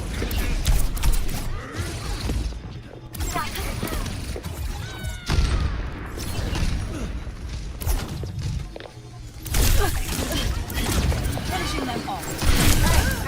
Are you serious? Like, are you serious? Are you serious? Are you that was embarrassing. I cannot believe I just saw that. I can't bring them back. Scaling up. What was that? That's crazy.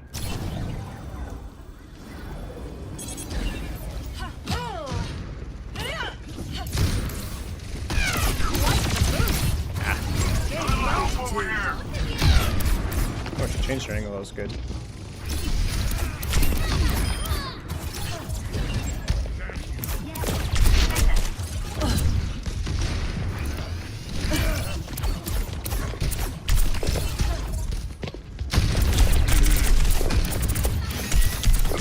Advancing upward. Personne n'échappe à mon regard. No. Go that way. Go that way. Go that way. Just like we drew it up. Heroes never die. Interesting.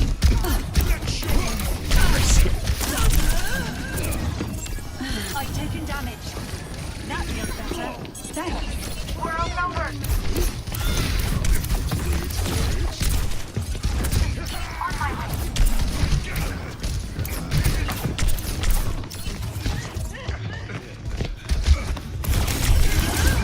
Ah, I'm flicked around too slow. That was sloppy. Bro, what is my Mercy doing? Let's adapt. What? We're outnumbered. Stay hidden in Frick am I there. Don't let them watching? take the point. Yeah, Mercy, yeah, basically. Are you win this? Thanks for the upgrade. That Storm, I don't think we can retake. Maybe play with the Storm.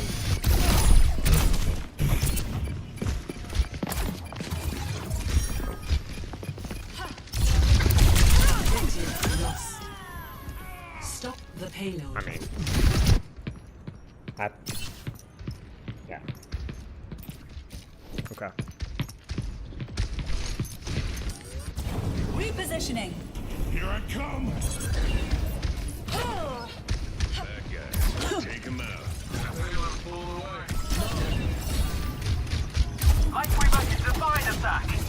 Oh, this stuff my favorite spawn.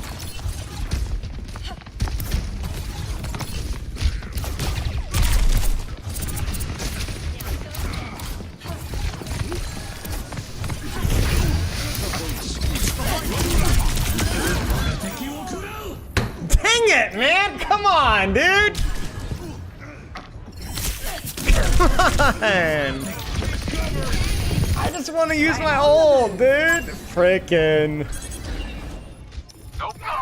No help, dude. No help. Where's my healing receive stat? You know what I'm saying? I'm fricked. No, I'm not. I'm not. I'm not. I'm not. Adaptive circuits engaged. Doomfist.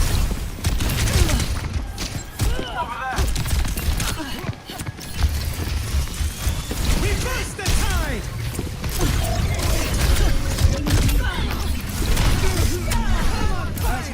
See? We win. Dusting off. Yeah. Space freaking created. Crack. Dude, we're gonna get her. We're gonna get her. Don't. Dude, I was like, there's no way 3 times in a row. No, dude, I held space, man. Let's try this combo here. Thank you for the assistance.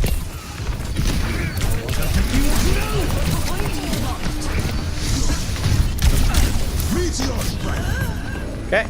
Well, freaking dead. I'm freaking dead. I messed up. Shoot. 0 health. Can we get a kill off of that? Nope, we don't get a kill off of that. Repositioning.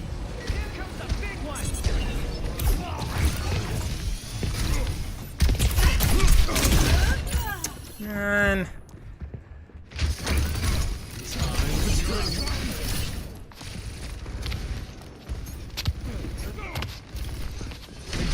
The payload has reached. Analyzing for possible improvement. Yeah, lots of space created.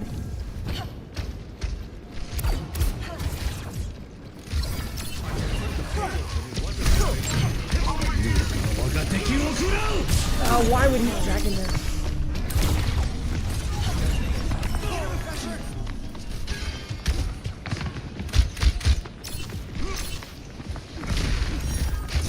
Swipe here instead.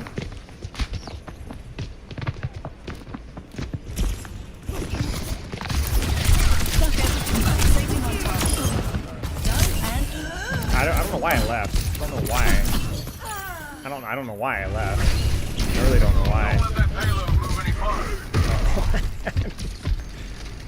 I don't know why. Advancing upward. I don't know. I'm not sure.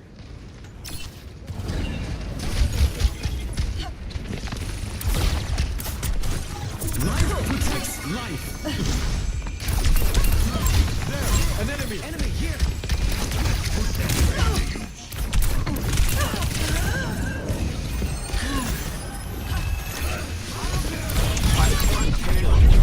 Ha! I spit on you.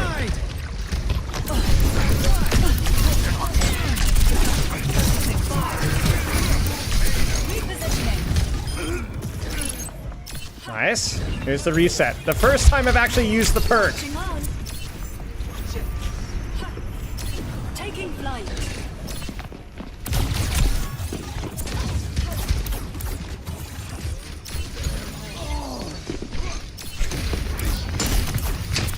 Cheers.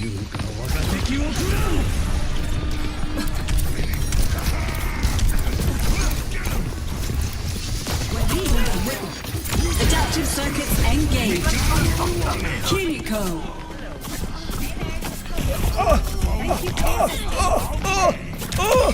How's that for combat effectiveness? I suck. I don't suck. Systems on optimal level. Over here. 目の鍵爪を解き放て。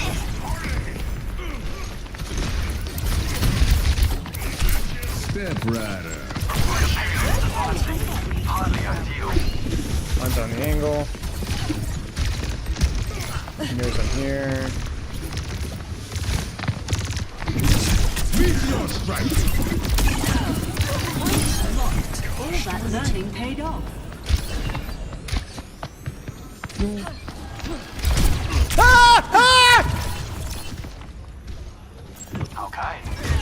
No. No, I didn't mean to drop. I didn't mean to drop. I didn't mean to drop. I didn't mean to drop. Frick.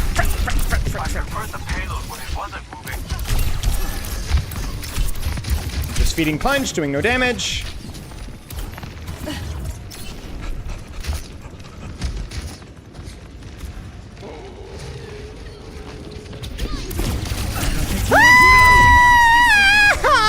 No.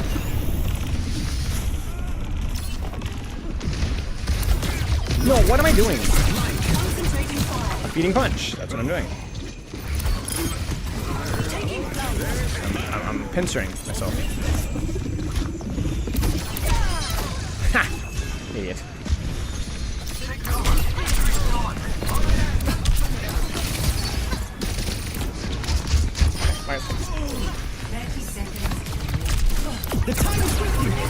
I can't do anything with this. I can't do anything with this. Ah! Yes, I can.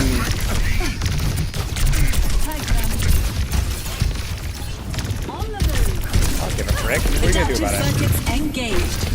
Doom fist. 10 seconds. Get just destroyed.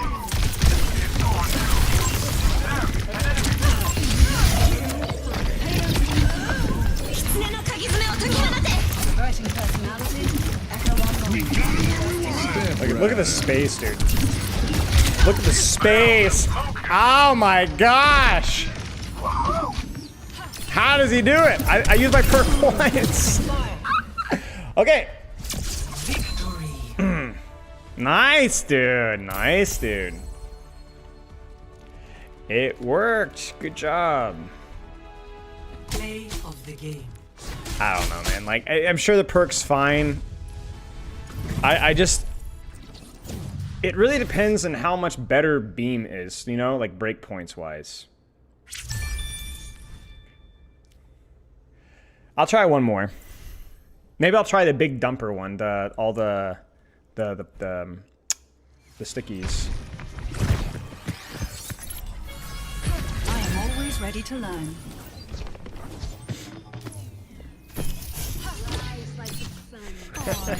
Might we stalker? Yeah? You reckon? Stabilizing system core.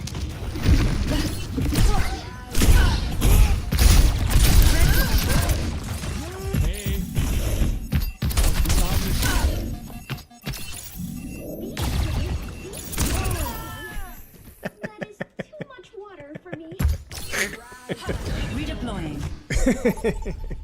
More damage? I mean, if you land all of them, yeah, I think. Choose your mouth. Don't shoot the doom block. All right, I will follow. I surely will. This time, I will not shoot the doom block. I will not shoot the doom block, guys. It will not happen. We will be not blocking or not shooting the doom block. Oh, okay.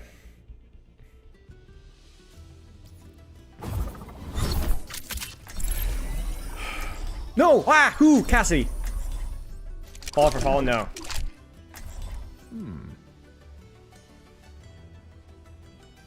You know Chunpin? You know Chunpin.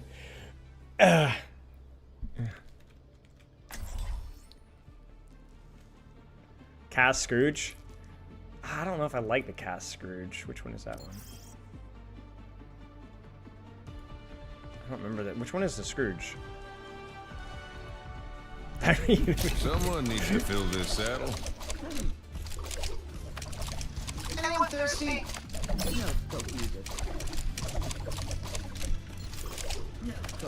No scope needed. Do they see this chat? They see it, right?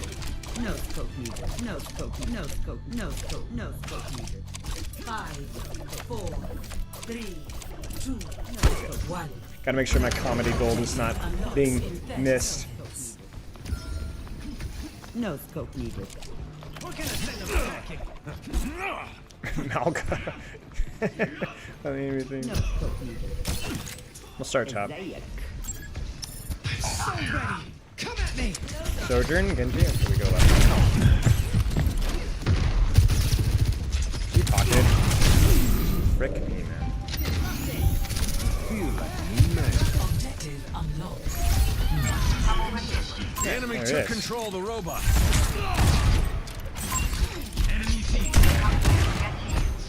Robot's moving the barricade.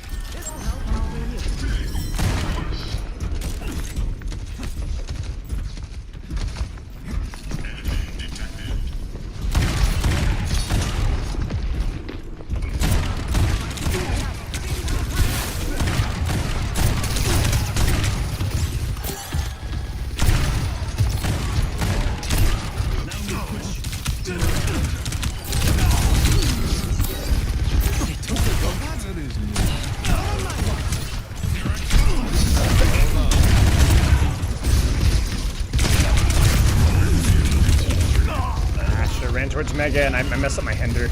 I hindered during his dive. It was dumb. No time to waste. Boost is charging.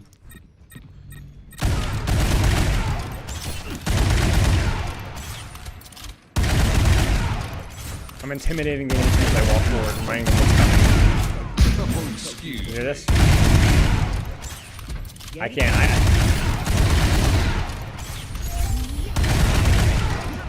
They took our guy. Ultimate's ready. My blade is ready to be unleashed.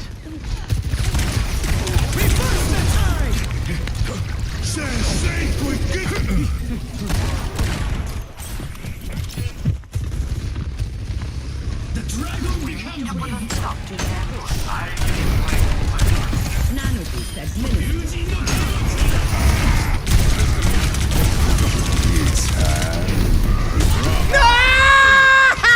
I knew I should have pulled it sooner!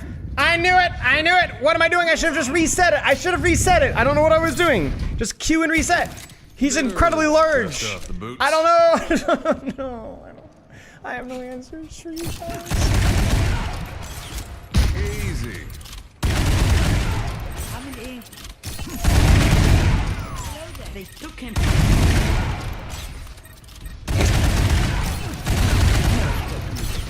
Can I just build a perk, please? Like once?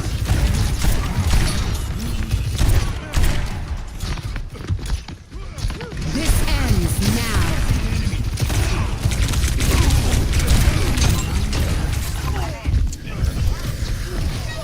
Expensive death-ish, sort of. Somehow my least worst fight.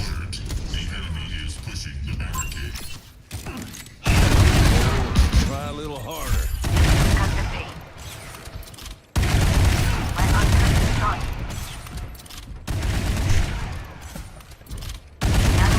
Oh, excuse me.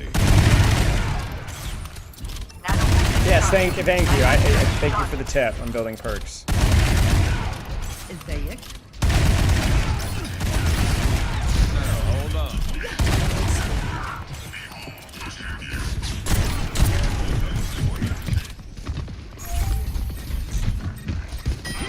I'm on fire. Get down a Widow here and get you there, so.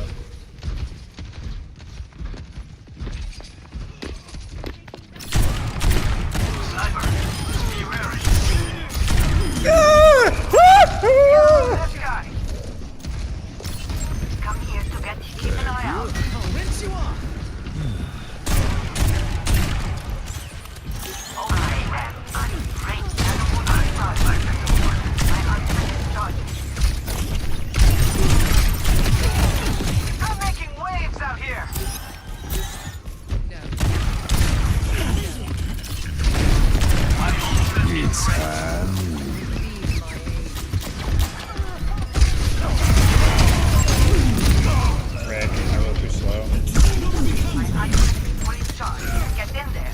was good noon though. I just want to build my perks, man. Activations are progress. My ultimate's ready. Say the word. My ultimate's ready. Ultimate's ready. Excuse me. We cannot let them take the robot.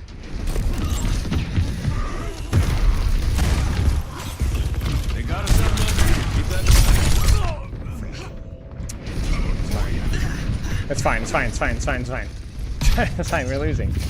We'll lose a fight. That's what we need. We needed to lose a fight. This time.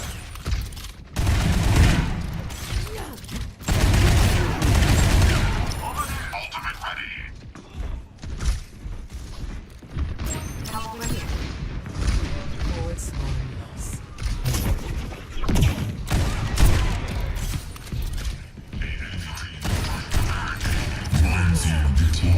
My ultimate's ready. Reverse the tide! That's right. Baited.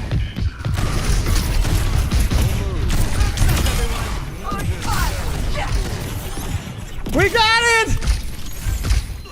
We got it! Yes! Hey, nano boost is charged.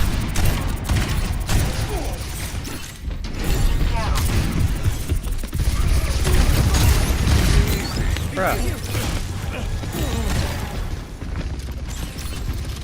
Forward spawn activated.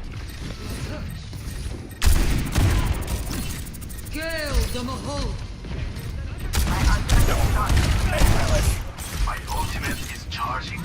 It's Yeah, that range is so freaking good. Holy crap. 60 seconds. That bleed, man.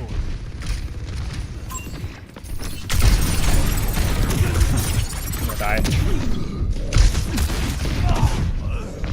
Why flashed it? My ultimate is almost ready. Very well. My ultimate is almost ready. not exactly what I expected. My ultimate is ready. Nu Vangada! Oh.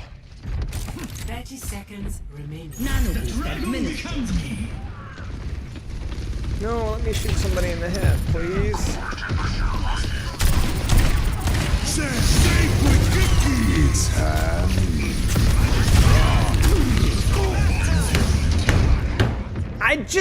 I'm mistaking it, okay? I've done nothing. I want to play the game. I just did nothing. I did nothing. I did nothing. Victory. I don't know why I just stood in front of the cage. Oh, I did not shoot the doom block. Yes, that is true. Someone I gotta needs to hear fill this this. saddle. Taken the lead.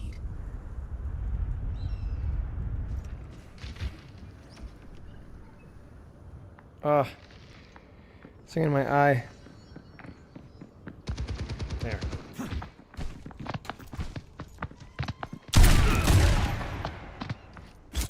Just a minute. No.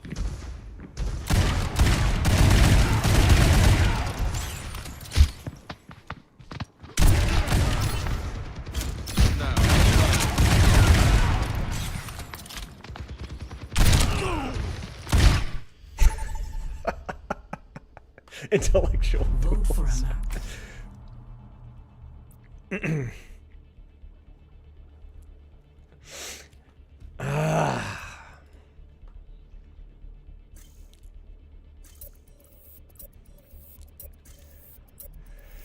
Yeah, this is gonna be fun. Hey, this is limit testing the sniper, you know what I'm saying? Dude, the range is really freaking good, man. 70 freaking bleed. I was doing like half their HP bar on that Moira from like 50 meters. What does it scale down to? 70 to 21? Maybe not technically half then. Cassidy. Overwatch? Cassido. I don't know why I went to Cassido. Was the skill down to 21? Yeah, so 21. So it does minimum 91 damage, which is really quite good. You know, if I can get with a roll reset, I can do almost their full bar from max fall off range. Someone needs to fill this out. We meant Toronto, now in Havana. Oh dear. I remembered Shifu's battle advice about now. Shouldn't have slept through his classes. Now, in that situation, Fan versus I Malga hear you're a poet. would have been Shall useful. we exchange couplets 100%. over tea sometime? So something to consider. I would sooner exchange farewells. Yeah, I figured. Very creative. Hint taken. Please carry me, hero.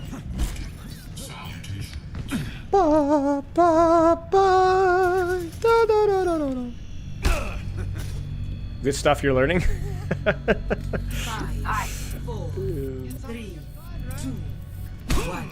Attack commencing. Escort the payload. All that promise.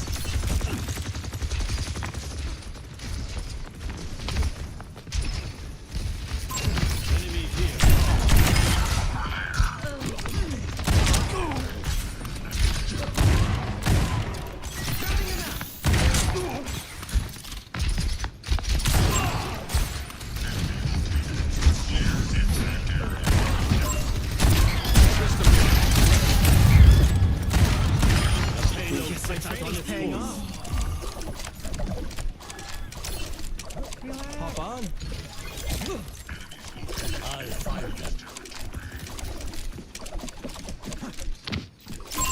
Spotted an enemy.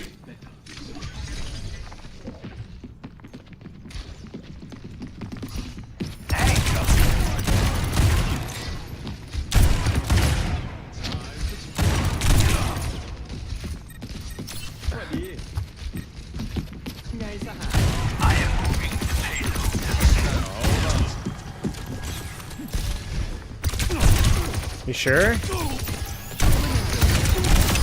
Where there's smoke, there's fire.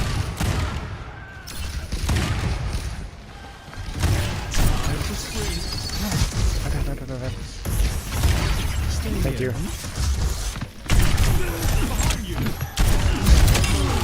don't know when to quit. These barrels are smoking. Great, that's high news. So.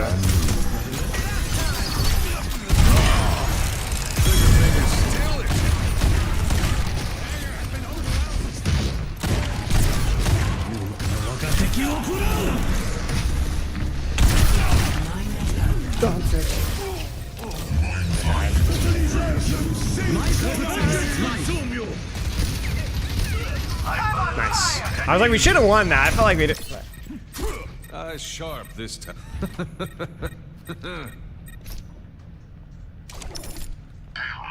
My tree's gone. My cover. Silo, you gonna Genji guys out there somewhere? Yeah, just you should. There's Genji coaching as well. You can look at my Silo coaching for Genji stuff. It's probably your best bet. There's one. Much obliged. Frick. I'll try to get that momentum.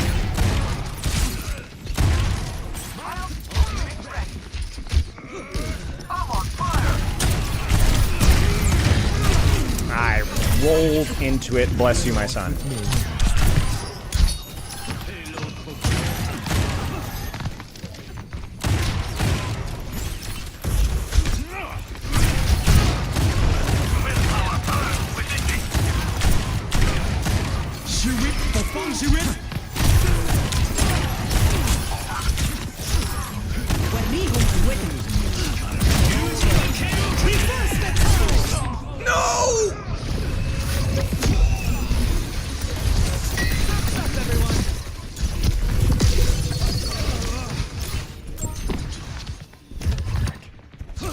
No time to waste.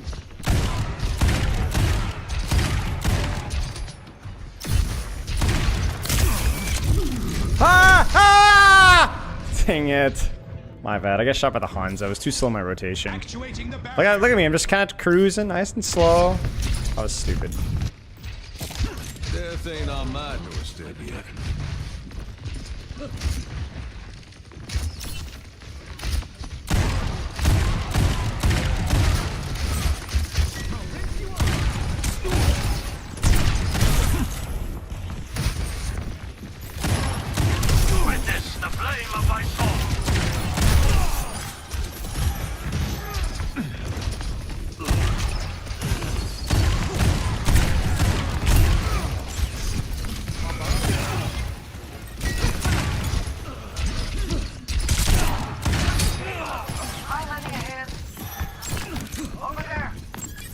Eyes out.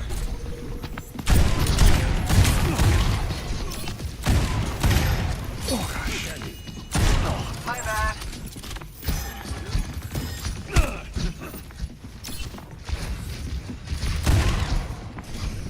Let vengeance consume you!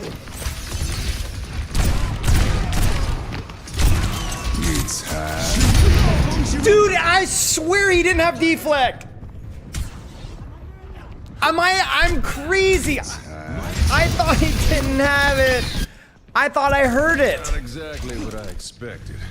Dang it. My bad.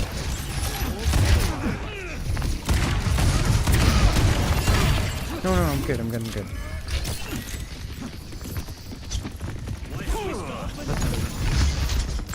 Thanks. I don't like this stacking here.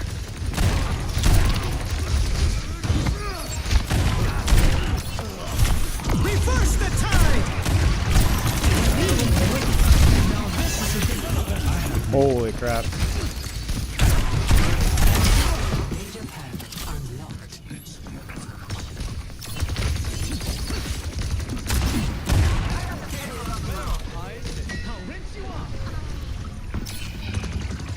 Where's this Weaver? Over here!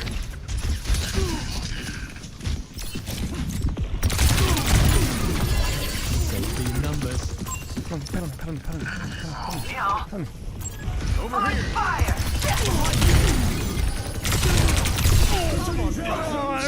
I'm gonna cry.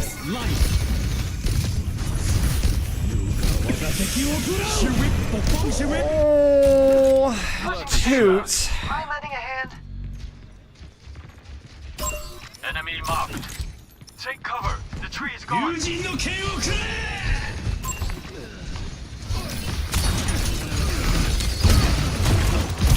I suck. I'm gonna go back.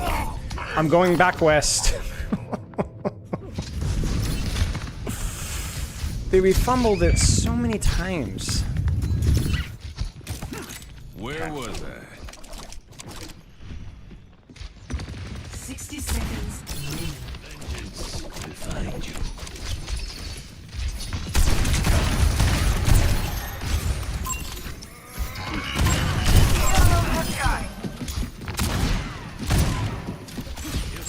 Over here! Enemy here. Good as nail.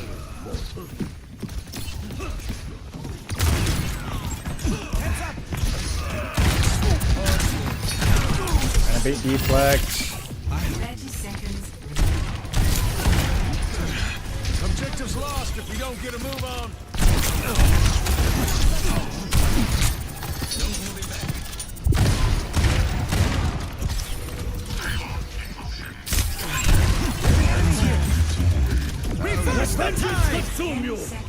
Time is short. Let's hurry. No! They got us outnumbered. Keep that in mind.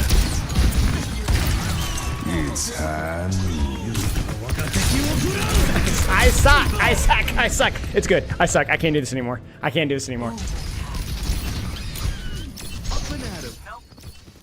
Alright, well, should we do more echo?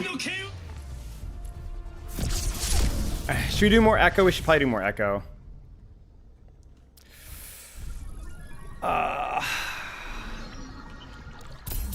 Alright. Cassidy Silver Bullet, really good. In the right circumstance.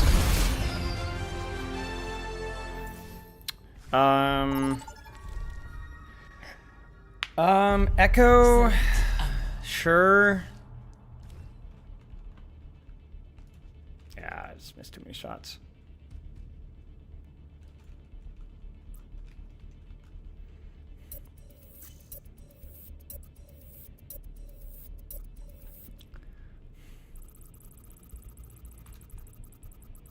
How would you coach that? For me? I mean, hit your shots, take good angles, use cover, don't be an idiot. I think I did everything wrong.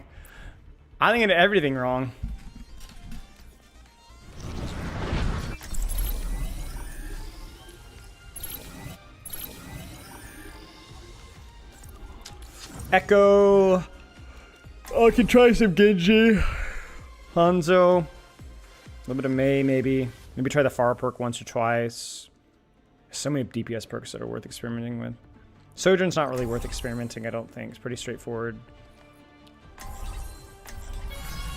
I am always ready to learn. You leave a winner or in a coffin. Duplicating dance move. Ah! Left to the right. Stop, That stop! was different. Stop, shut up. Oh, God. Mission readiness protocols engaged. I'm good to go.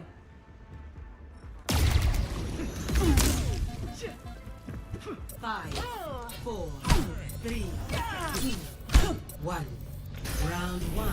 Capture the objective. Ich liebe Musik.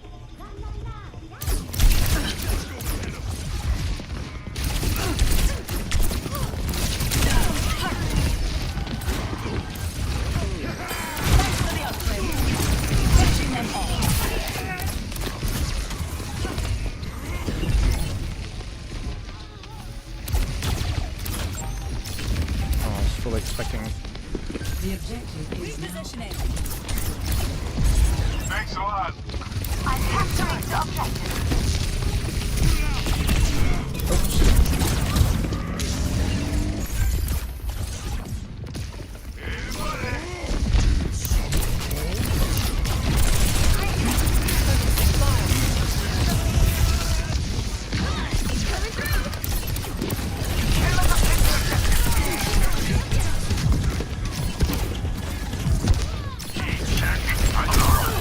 Holy frick, there's Yari up there.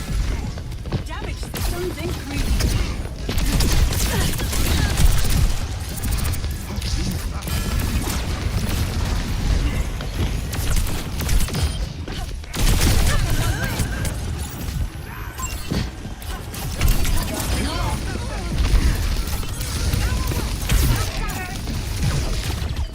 Stuck it.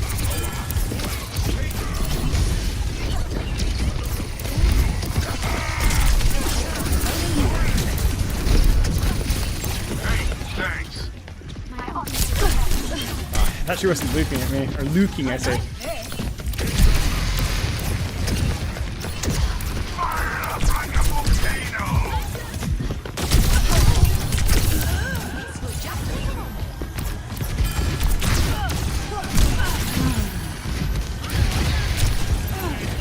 Hey everyone, they're on the point. Mistake. That's all off. On the move.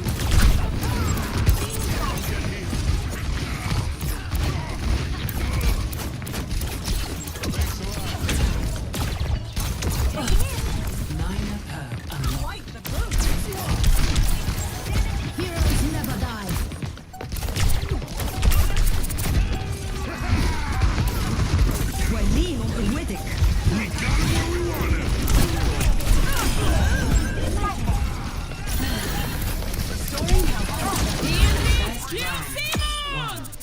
Didn't really need to use my ult because I was never really felt like I was under serious pressure.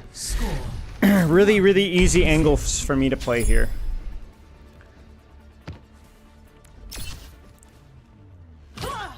This will be harder. Maybe one day I'll be a mecha pilot. Just need to climb a few dozen ranks first. I think we go left side here. Take care of each other out there. Thank you. Yeah, Tracer will chew me apart, or I guess I don't know. Well, I don't know if he'll be on Tracer again, but yeah, I can't go far right necessarily. Capture the objective.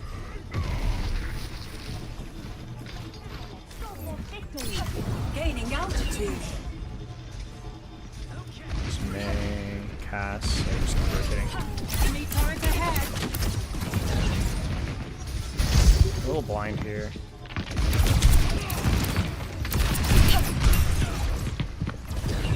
Oops, messed up. My advantage in that duel is verticality. The objective is now Repositioning. Die to Cass maybe. Stabilizing system core. Staggered.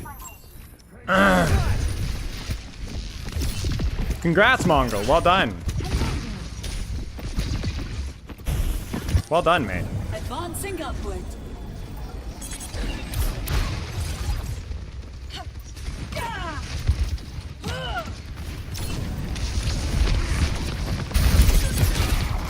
Oh, what the frick? Stops. I'm here to help.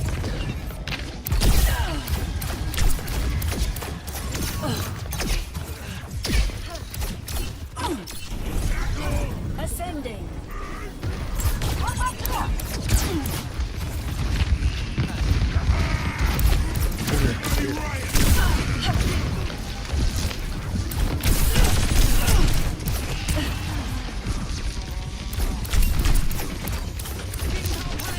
I'm angle on that. Oh, it's piling us. We are outnumbered. Going up. You're screwed. I'm screwed. Had to go on a 16 win streak still. Well done. The compass. Cass may pretty brutal Scaling here. up. My ultimate is ready. Go. 不洗澡。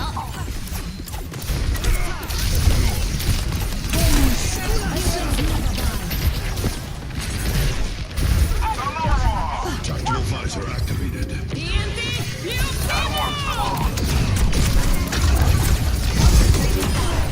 Done and dusted. Gosh. Adaptive circuits engaged. Iyari. Don't touch me. That's unfortunate. Healing pylon deployed.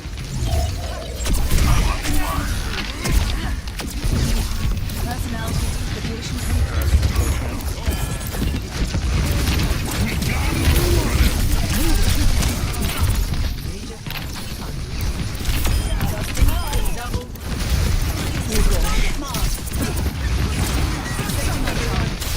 Capability glad you stuck with it. Oh! Butt cheek.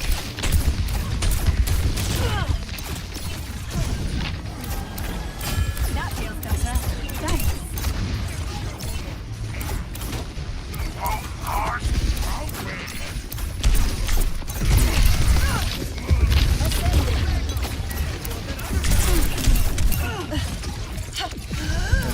Silver bullet.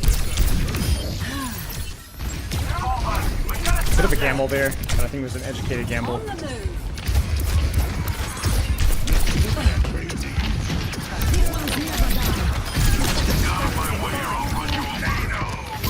Hostile spotted. Good salt on Mercy, wow. Oh no! Reverse the tide! That was poorly played by me. I didn't have to force it like that. Taking flight.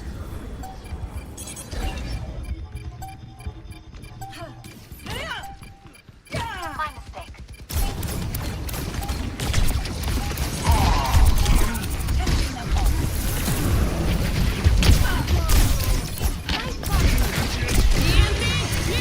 Adaptive circuits engaged. Iyari. Tactical visor activated. We're out now. Reversing personality.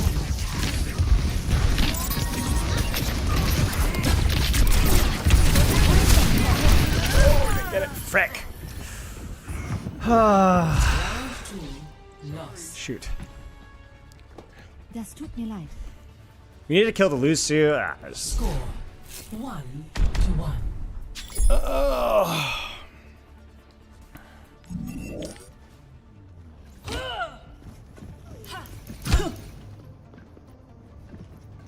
Just another day in the office. You are a piece of cake.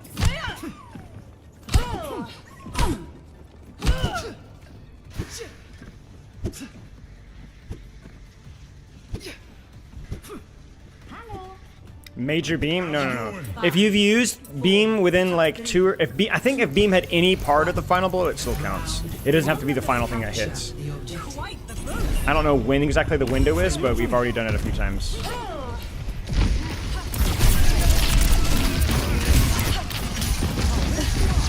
Thank you for the assistance.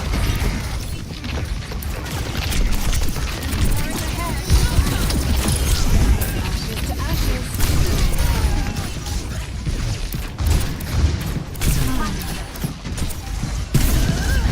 Taking flight. Are you freaking kidding me? Oh, shoot. Taking flight. Advancing upward. Is that Genji dash, I guess? Yeah. So. Dang it. This is gonna be the worst deck on that by far.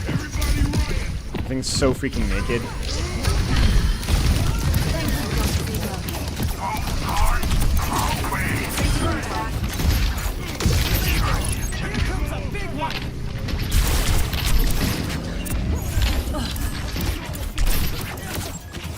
I like this.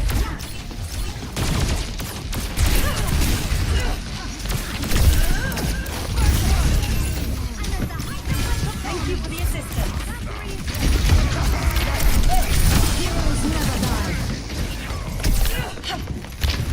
Oh, frick. Yeah, pincered.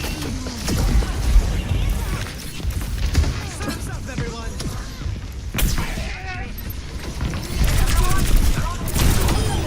The wait is over. Functions at peak power.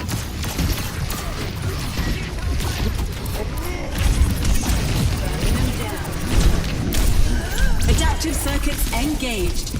Winston.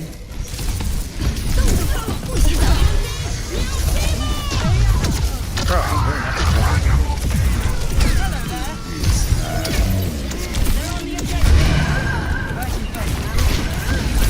Oh, I did nothing with my ult! Frick! Oh, look at that, bro. I'm hey. It's Kingo. Scaling up. Hey.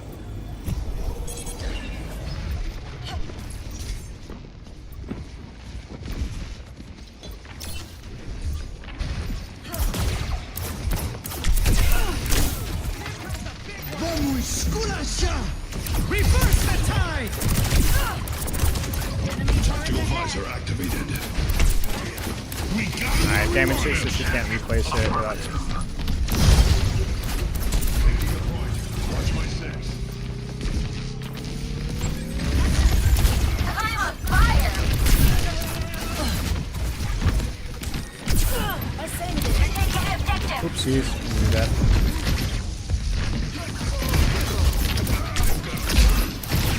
He's so far. Oh my gosh. I'm on fire. Taking flight.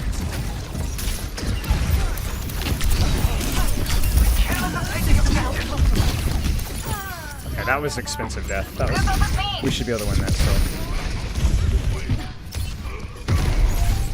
We should have won that one. We had Bubble, May won, Winston won, backline was on the floor. We just fumbled it. Oh, look at this little turret. Let's make a scene. I'm making waves out here. Over. Gaining altitude. I'll do it again.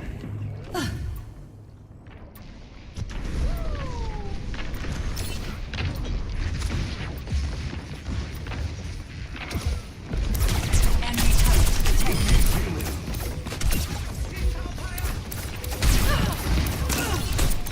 Let the Kitsune guide you. Dusting off. Well, that's stupid. That's really stupid. I don't know, man. The pursuit perk feels... I can't quite put my finger on it. Enemy spotted. It feels really good for chasing down tanks, but I just don't see myself using it in 1v1s all that much. Maybe, I don't know. We got him where we want him. There's no way. There's your reset. I'm gonna die, but at least it's gonna jump me in. Good to see 9.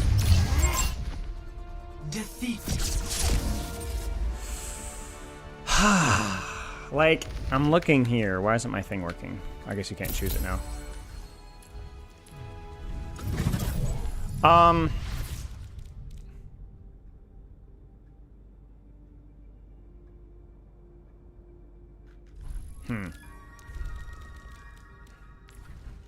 Like, I don't know. I can't quite put my finger on it with Echo.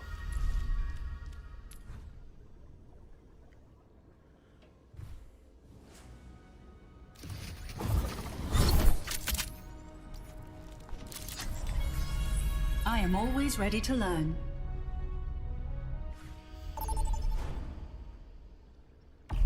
Choose your map. I feel like the major sticky probably feels stronger because stuff that's on elimination is just fundamentally weaker. And it's especially weaker when it's something like your movement cooldown that may or may not be necessary. You know, it's not like the most powerful cooldown of all time, you know? So I'm going to try one with a sticky major here. I'm going to try that one with a sticky major, see how it feels. The only problem with the sticky major is I think it increases the cast time of your stickies, I believe.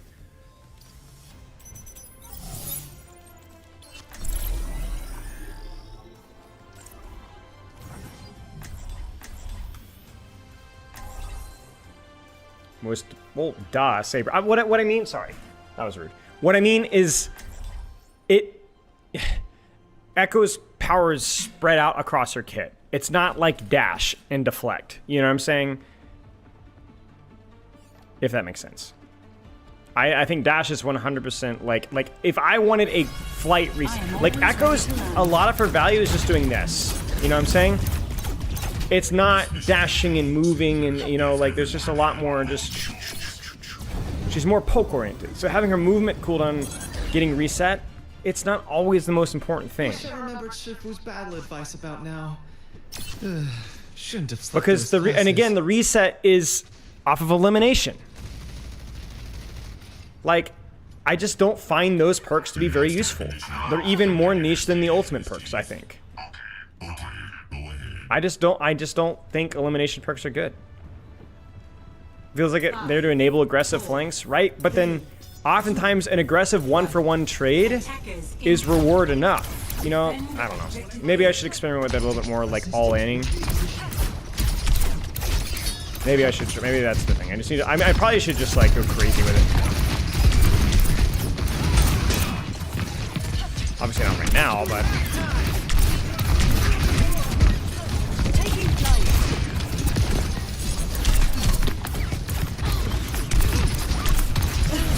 Oh dear.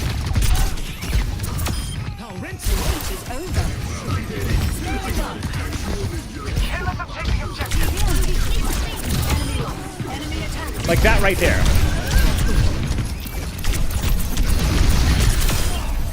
Holy frick, that was a fumble from him.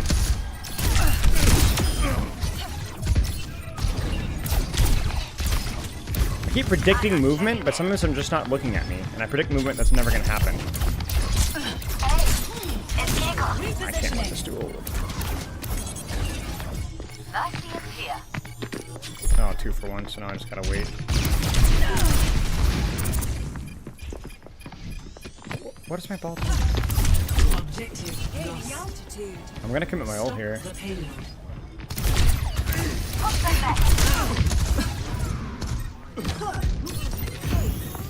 Repairing internal circuitry.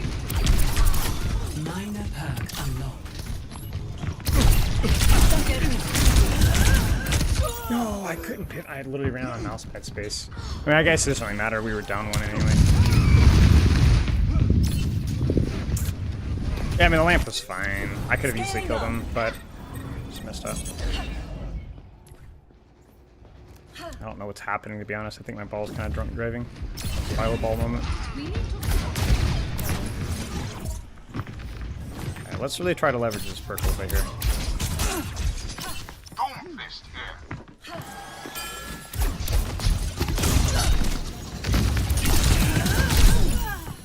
My Mercy, just stop healing me.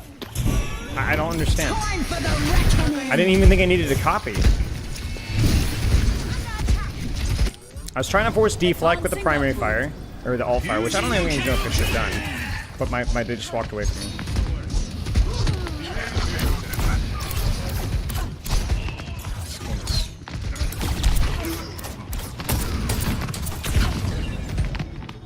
Literally, this is insane. Adaptive circuits engaged. Genji.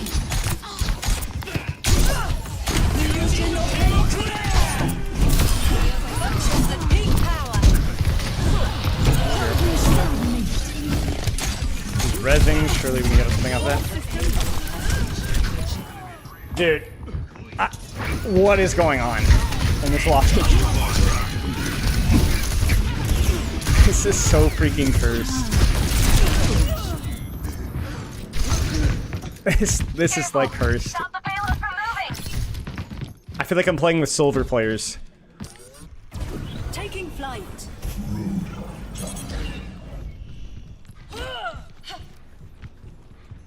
That's alright.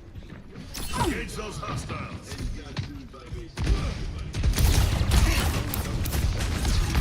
It's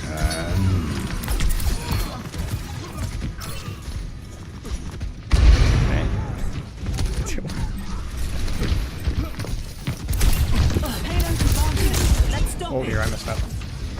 That should have been dead. Restoring health systems.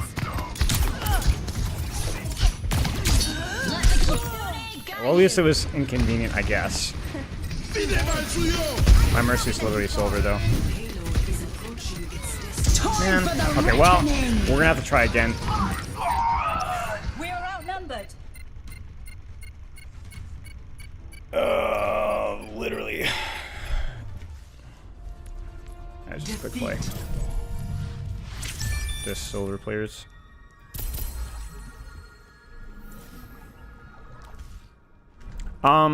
Yeah, I want to try the ult charge perk. I definitely noticed it there. Like, me getting the blade there was really important.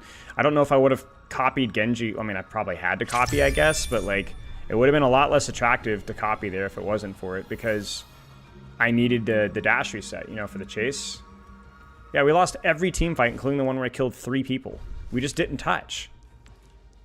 Like, I'm not, this is just quick play, I don't really care, but it's just like bizarre behavior. Like, I don't even know what was happening. This guy fumbled. This guy fumbled.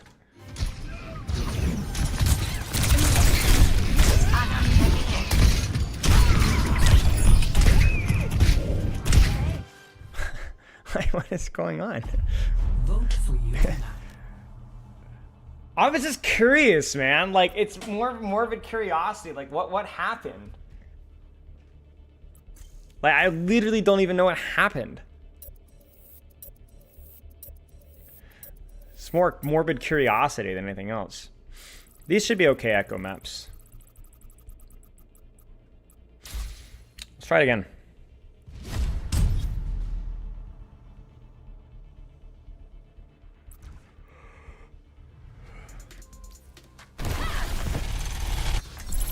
I don't know if I'm going to be able to get all the perks, though, is the only problem with this map.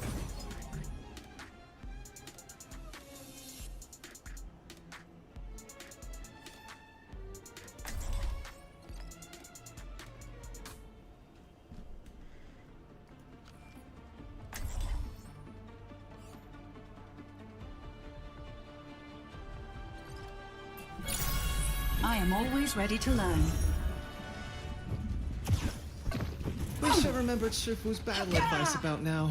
Repositioning. Shouldn't have slept through his classes. My ultimate is charging. Oh, I missed it. Sorry, Olivine. Beach the apartment complex. Oh, Okay. we're in the thick of it now. Do not panic. Down beach day, beach day. Ay, That is Please too shut up. much water. 5, it's all 4, 3, 2, 1. Attack on objective C. Take every obstacle as an opportunity to learn. I think we go left. I think. I'm trying to remember this map. Yeah, left. Objective lost.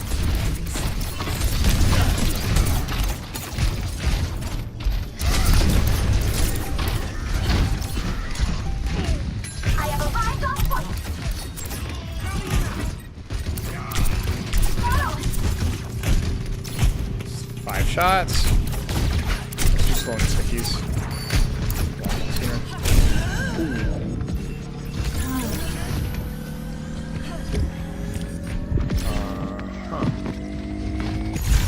Objective captured. Advance to objective B.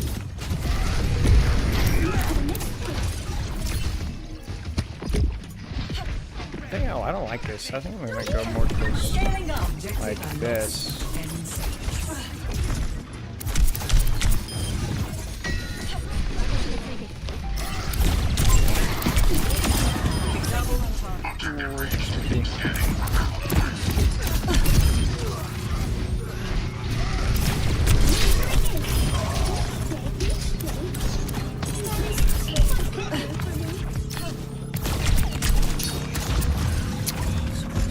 Dusting off. Objective captured. Advance to objective A.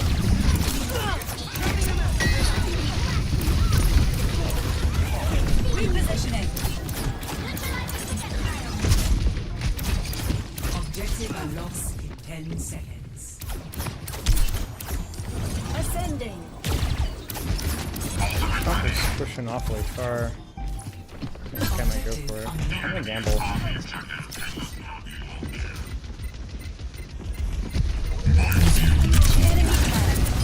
No. That's my bad. Functions Got him. at peak power.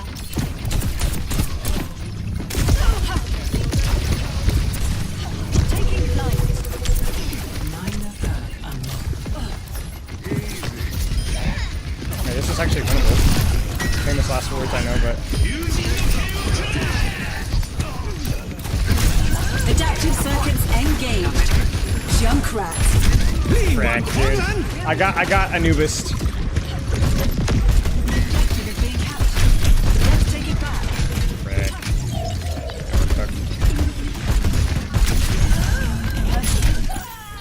That's okay. I forced out their support ult. I don't think I would have forced it with that.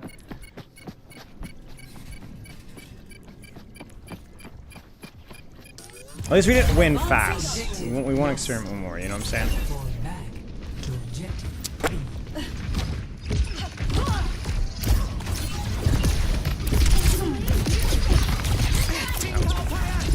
Objective unlocked. Reverse the tide! On the move. Targeting Oh, frick. I didn't quite get the tire.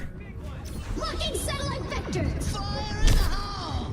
Oh, that's fricker body blocked it.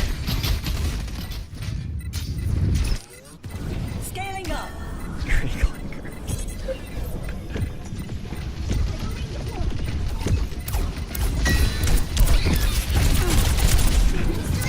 Repositioning.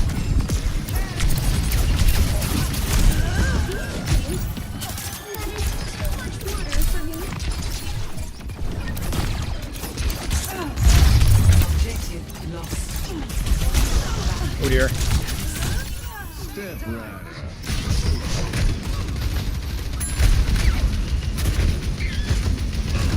The kids yearn for acceptable slurs to say. On the move. She's one of the good ones. Real game mode, by the way. No. Is that deflect? Systems on optimal level. Finishing them off. Occupying the objective.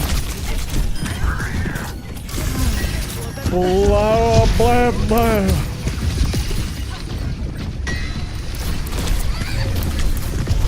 How did I miss all of them? Nerf this.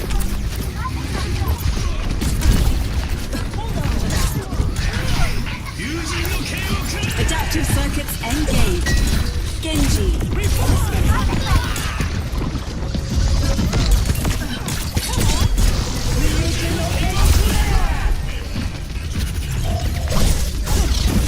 Oh dear. Capability is max.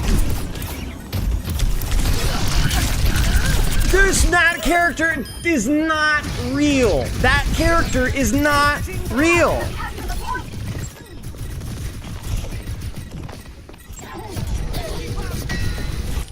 Like, okay, I didn't want to use my beam, okay? I didn't want to use my beam. I was like, she's got no matrix. She's 1 HP. She always has matrix. You know what I'm saying? Do you feel me?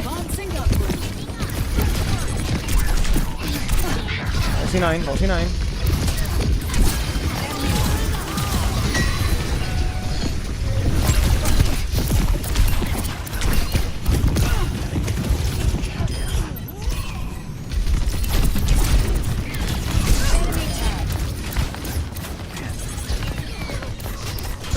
Frick, dude. No way we lose this. I'm missing every shot. Ah!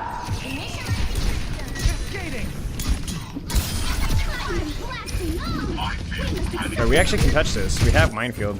Taking flight. Yeah, I think we can win this. I think we can win this.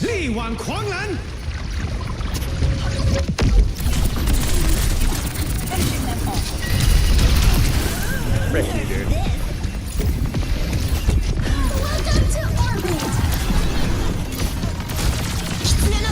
Stop going for the freaking...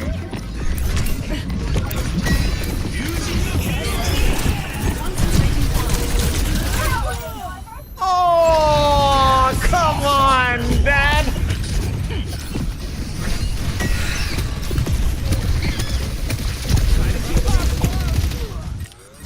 Repositioning.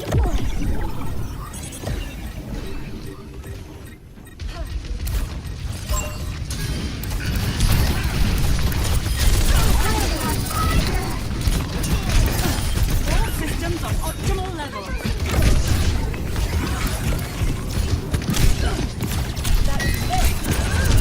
I'm gonna get rid of Adaptive circuits engaged. Genji. I'm making waves out here.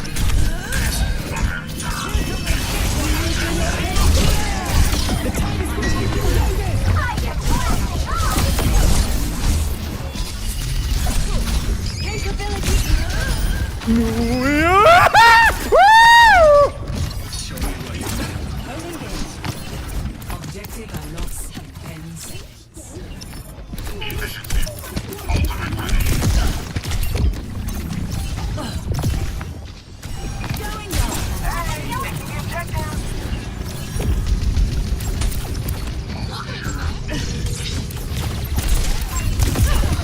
Oh, are you serious?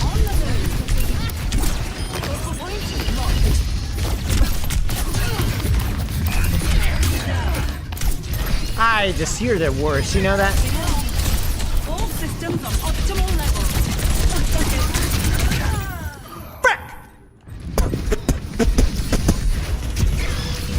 That character. Every time I'm like, maybe it's not that bad. Then I play DPS. I'm like, I get it. I get it now. I understand. Control the objective.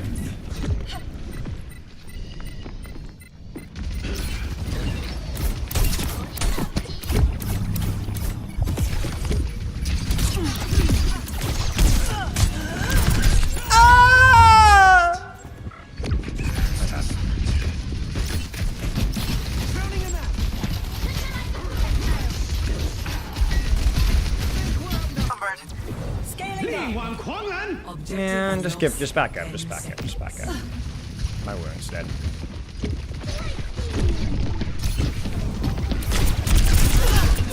No! Actually, a decent trade. We have respawn advantage. I'll be back faster. We get 2. My ball can stall for a while. Taking flight. You can count on me. Clearing the area. Big trade. Reaper can even die for that. It's cool.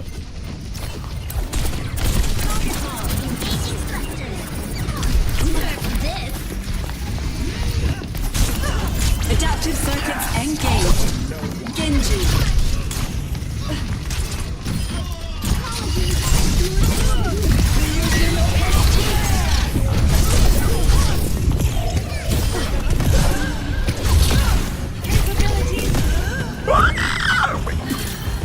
Okay, we're good.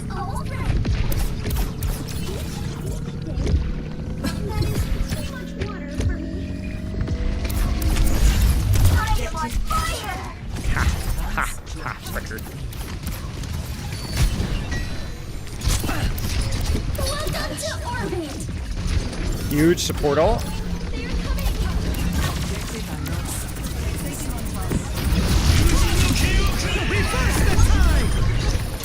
coming. Enemy in sight.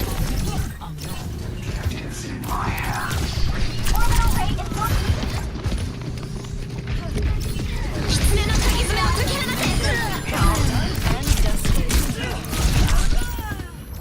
I just hate that. I can't. Yes! Victory.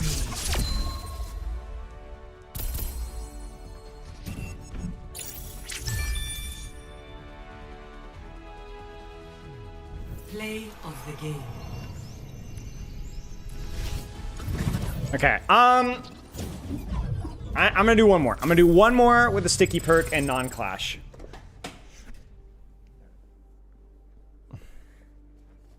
I don't know. Was that like a 15-minute game, guys? That's crazy long for a clash, especially Throne of Anubis, which I think is a little bit more compressed. Ready for battle. 12 minutes. Okay, so not 15 minutes. But still.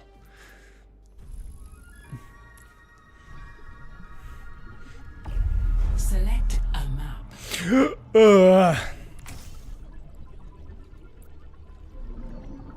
50% perk is good. Yeah, yeah, true. True, yeah. That is true. It is good.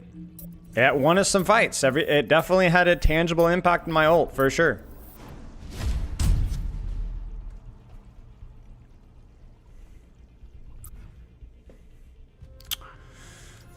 Man, I don't know, man. Chat, like, I don't know.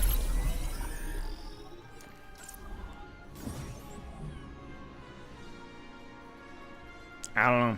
Maybe focused rush. Okay, here's food for thought, okay?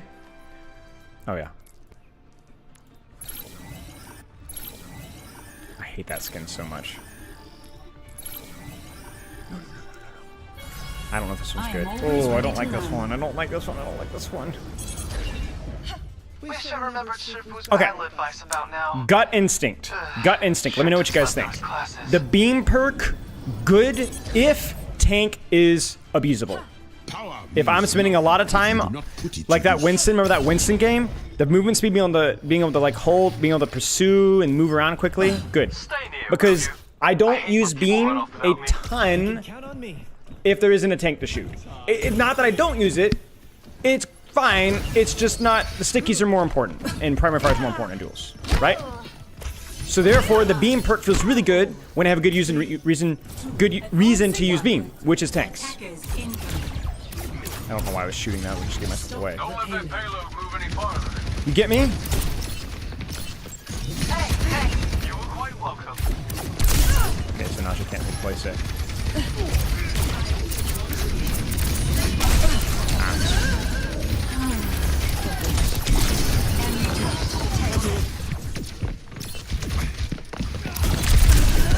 But let's do some assassinations in this game.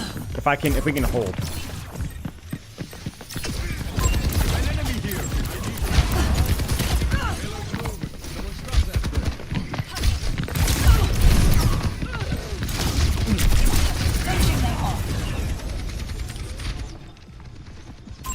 Enemy here. Oh dear, I messed up.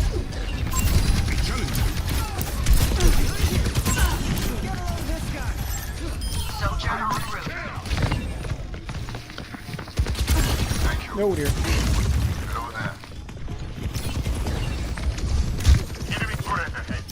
Let's go full on assassin mode here.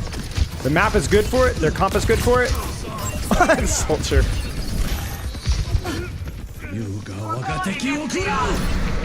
They're moving the payload. Shut it down. Enemy turret ahead. Hello. Yeah. On the move. Thanks for the upgrade.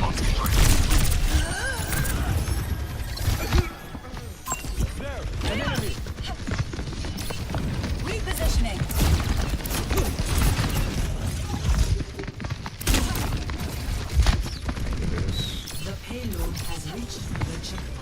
Enemy turret ahead. Let's put a stop to that payload. I see one. Enemy here. An enemy here. Oh, the Ana, frick. I was like, what the heck?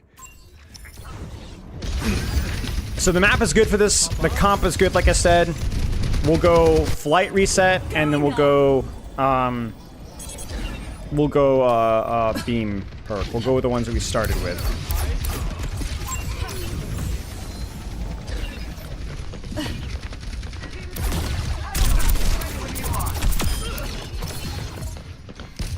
Reverse the tide!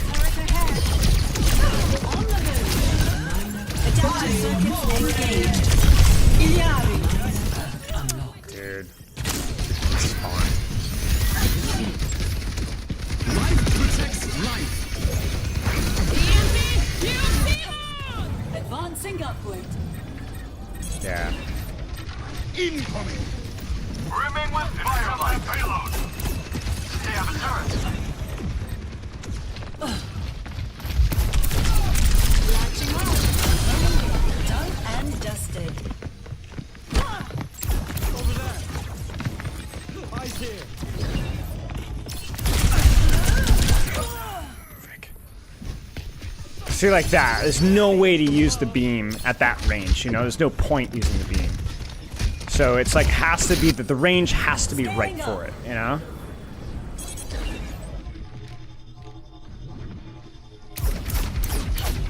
Look at me over there.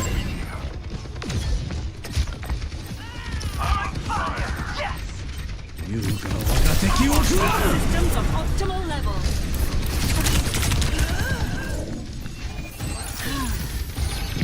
When we want the winning. Over here. Tactical visor activated. Going up. Going down. Not what I'm gonna do. Got you in my sights. A success.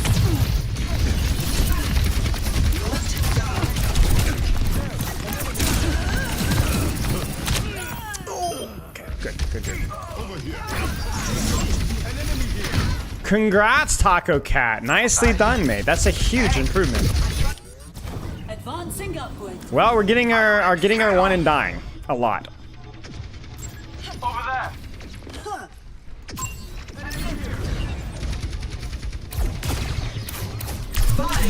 Over there.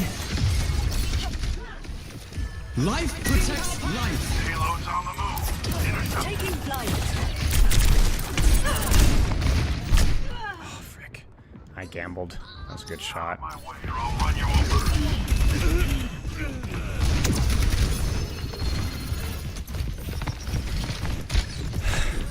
On the My move. ultimate's ready. I chose to ult my Doom there because I had ult. Hello. Just couldn't quite get the rotation in time. Happy to be of assistance. All right, here we go. I feel like I'm freaking playing Stadium.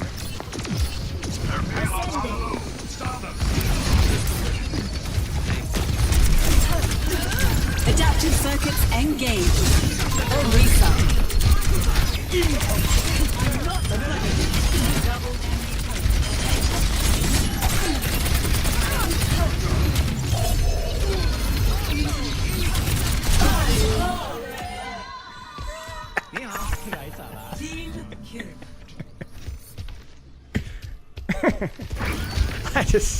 You just gotta let him know. You know what I'm saying? You just gotta let him know. You know? You just gotta let him know.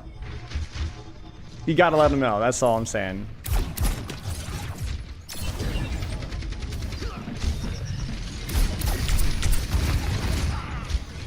The odds are against us. Advancing upward. Here they come. Optimus. This is all for backline trading. Get out. And I don't get the LM, so I'm dead. Hottie, thank you for the raid. I don't know. I didn't get a notification for that. Visor activated. Bald knows bald. That's all I'm saying. Thank you, dude. Hope you had a good stream. We're limit testing. You get what I'm saying? This is just an awful skin. We need to stop that payload, team.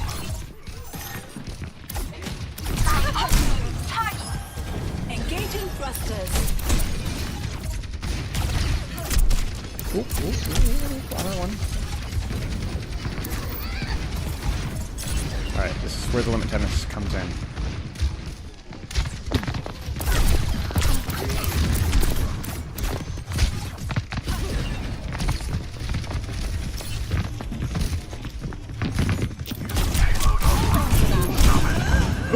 No! Please take some space.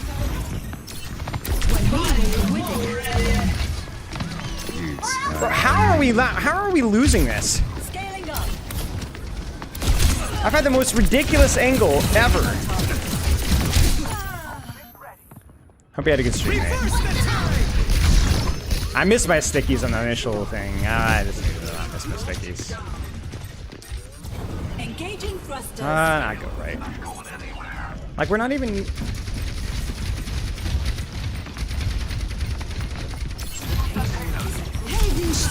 Adaptive circuits engaged. Cassidy.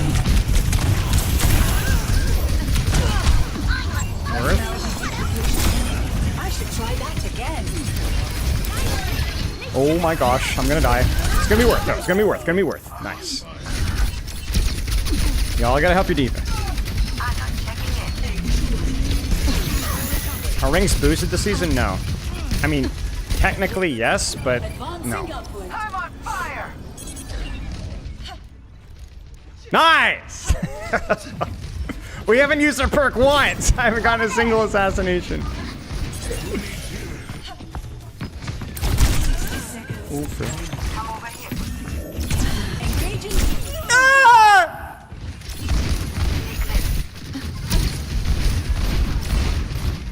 My ultimate is done.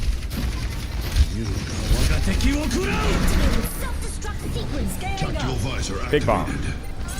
Their payload's on the move. Stop them. Oh! 30 seconds. Bucket. An ideal result. Oh no, I messed it up. I got it. I was so excited I messed it up.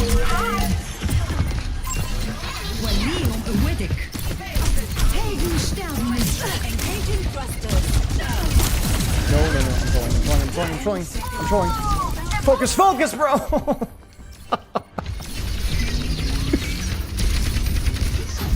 Okay. Our big ult from our Wuyang. Actually very winnable. Actually very winnable. Advancing upward.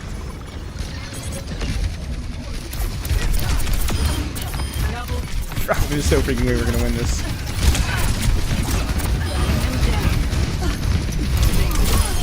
Functions at peak power.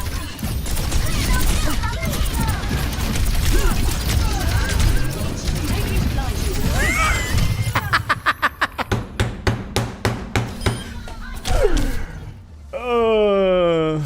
Awkward's response to my recent video? No, what video?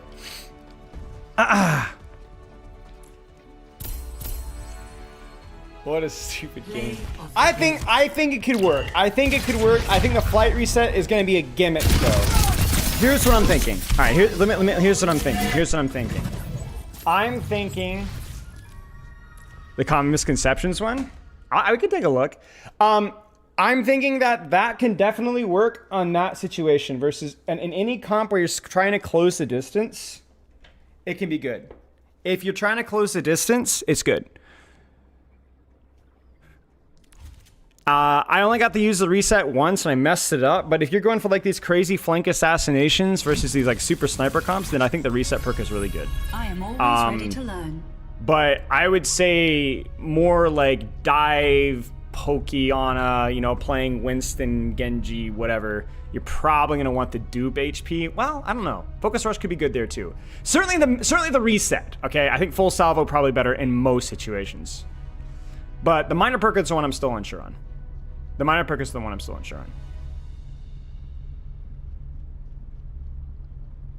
But my gut says Focus Rush is going to feel better when there's a tank that you can abuse. because you're gonna be using your beam more.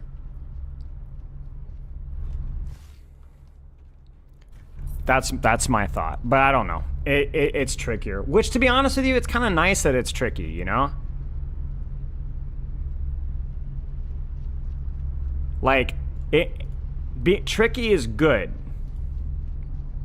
Because before it was very, like, the choices felt pretty obvious. Which I don't think is a bad thing if it's like, there's like, obvious, as in, like, not, you always choose the same perk, but as in, like, depending on the situation, you make the decision that you do, you know?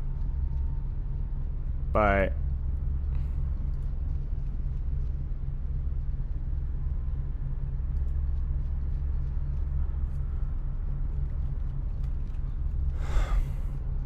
it's just situational, and also it's not obviously situational either.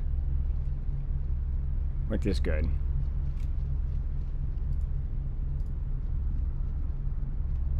How is your stream, Hottie?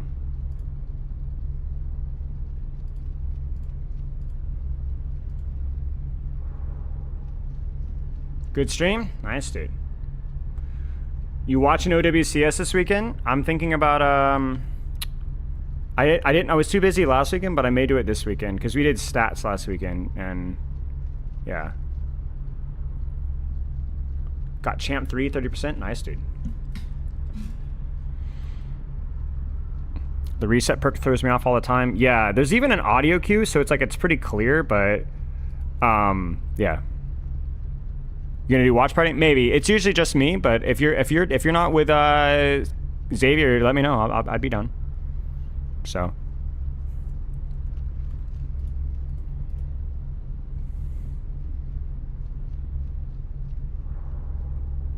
Okay. I'm gonna call stream, y'all. GG's. All right, bro. Maybe we'll do it then. I start streaming at like 2:30 or whatever, but maybe if you're around, we'll do it. All right, I'll see you guys later. Loves and kisses. I'll see you guys on Thursday. Thursday. Well, I think I'm planning on doing the problem with perks, a deeper dive into my issues with the perks system and its current implementation. I got some notes from Ralph, who sent me some notes that I think we'll be looking at as well.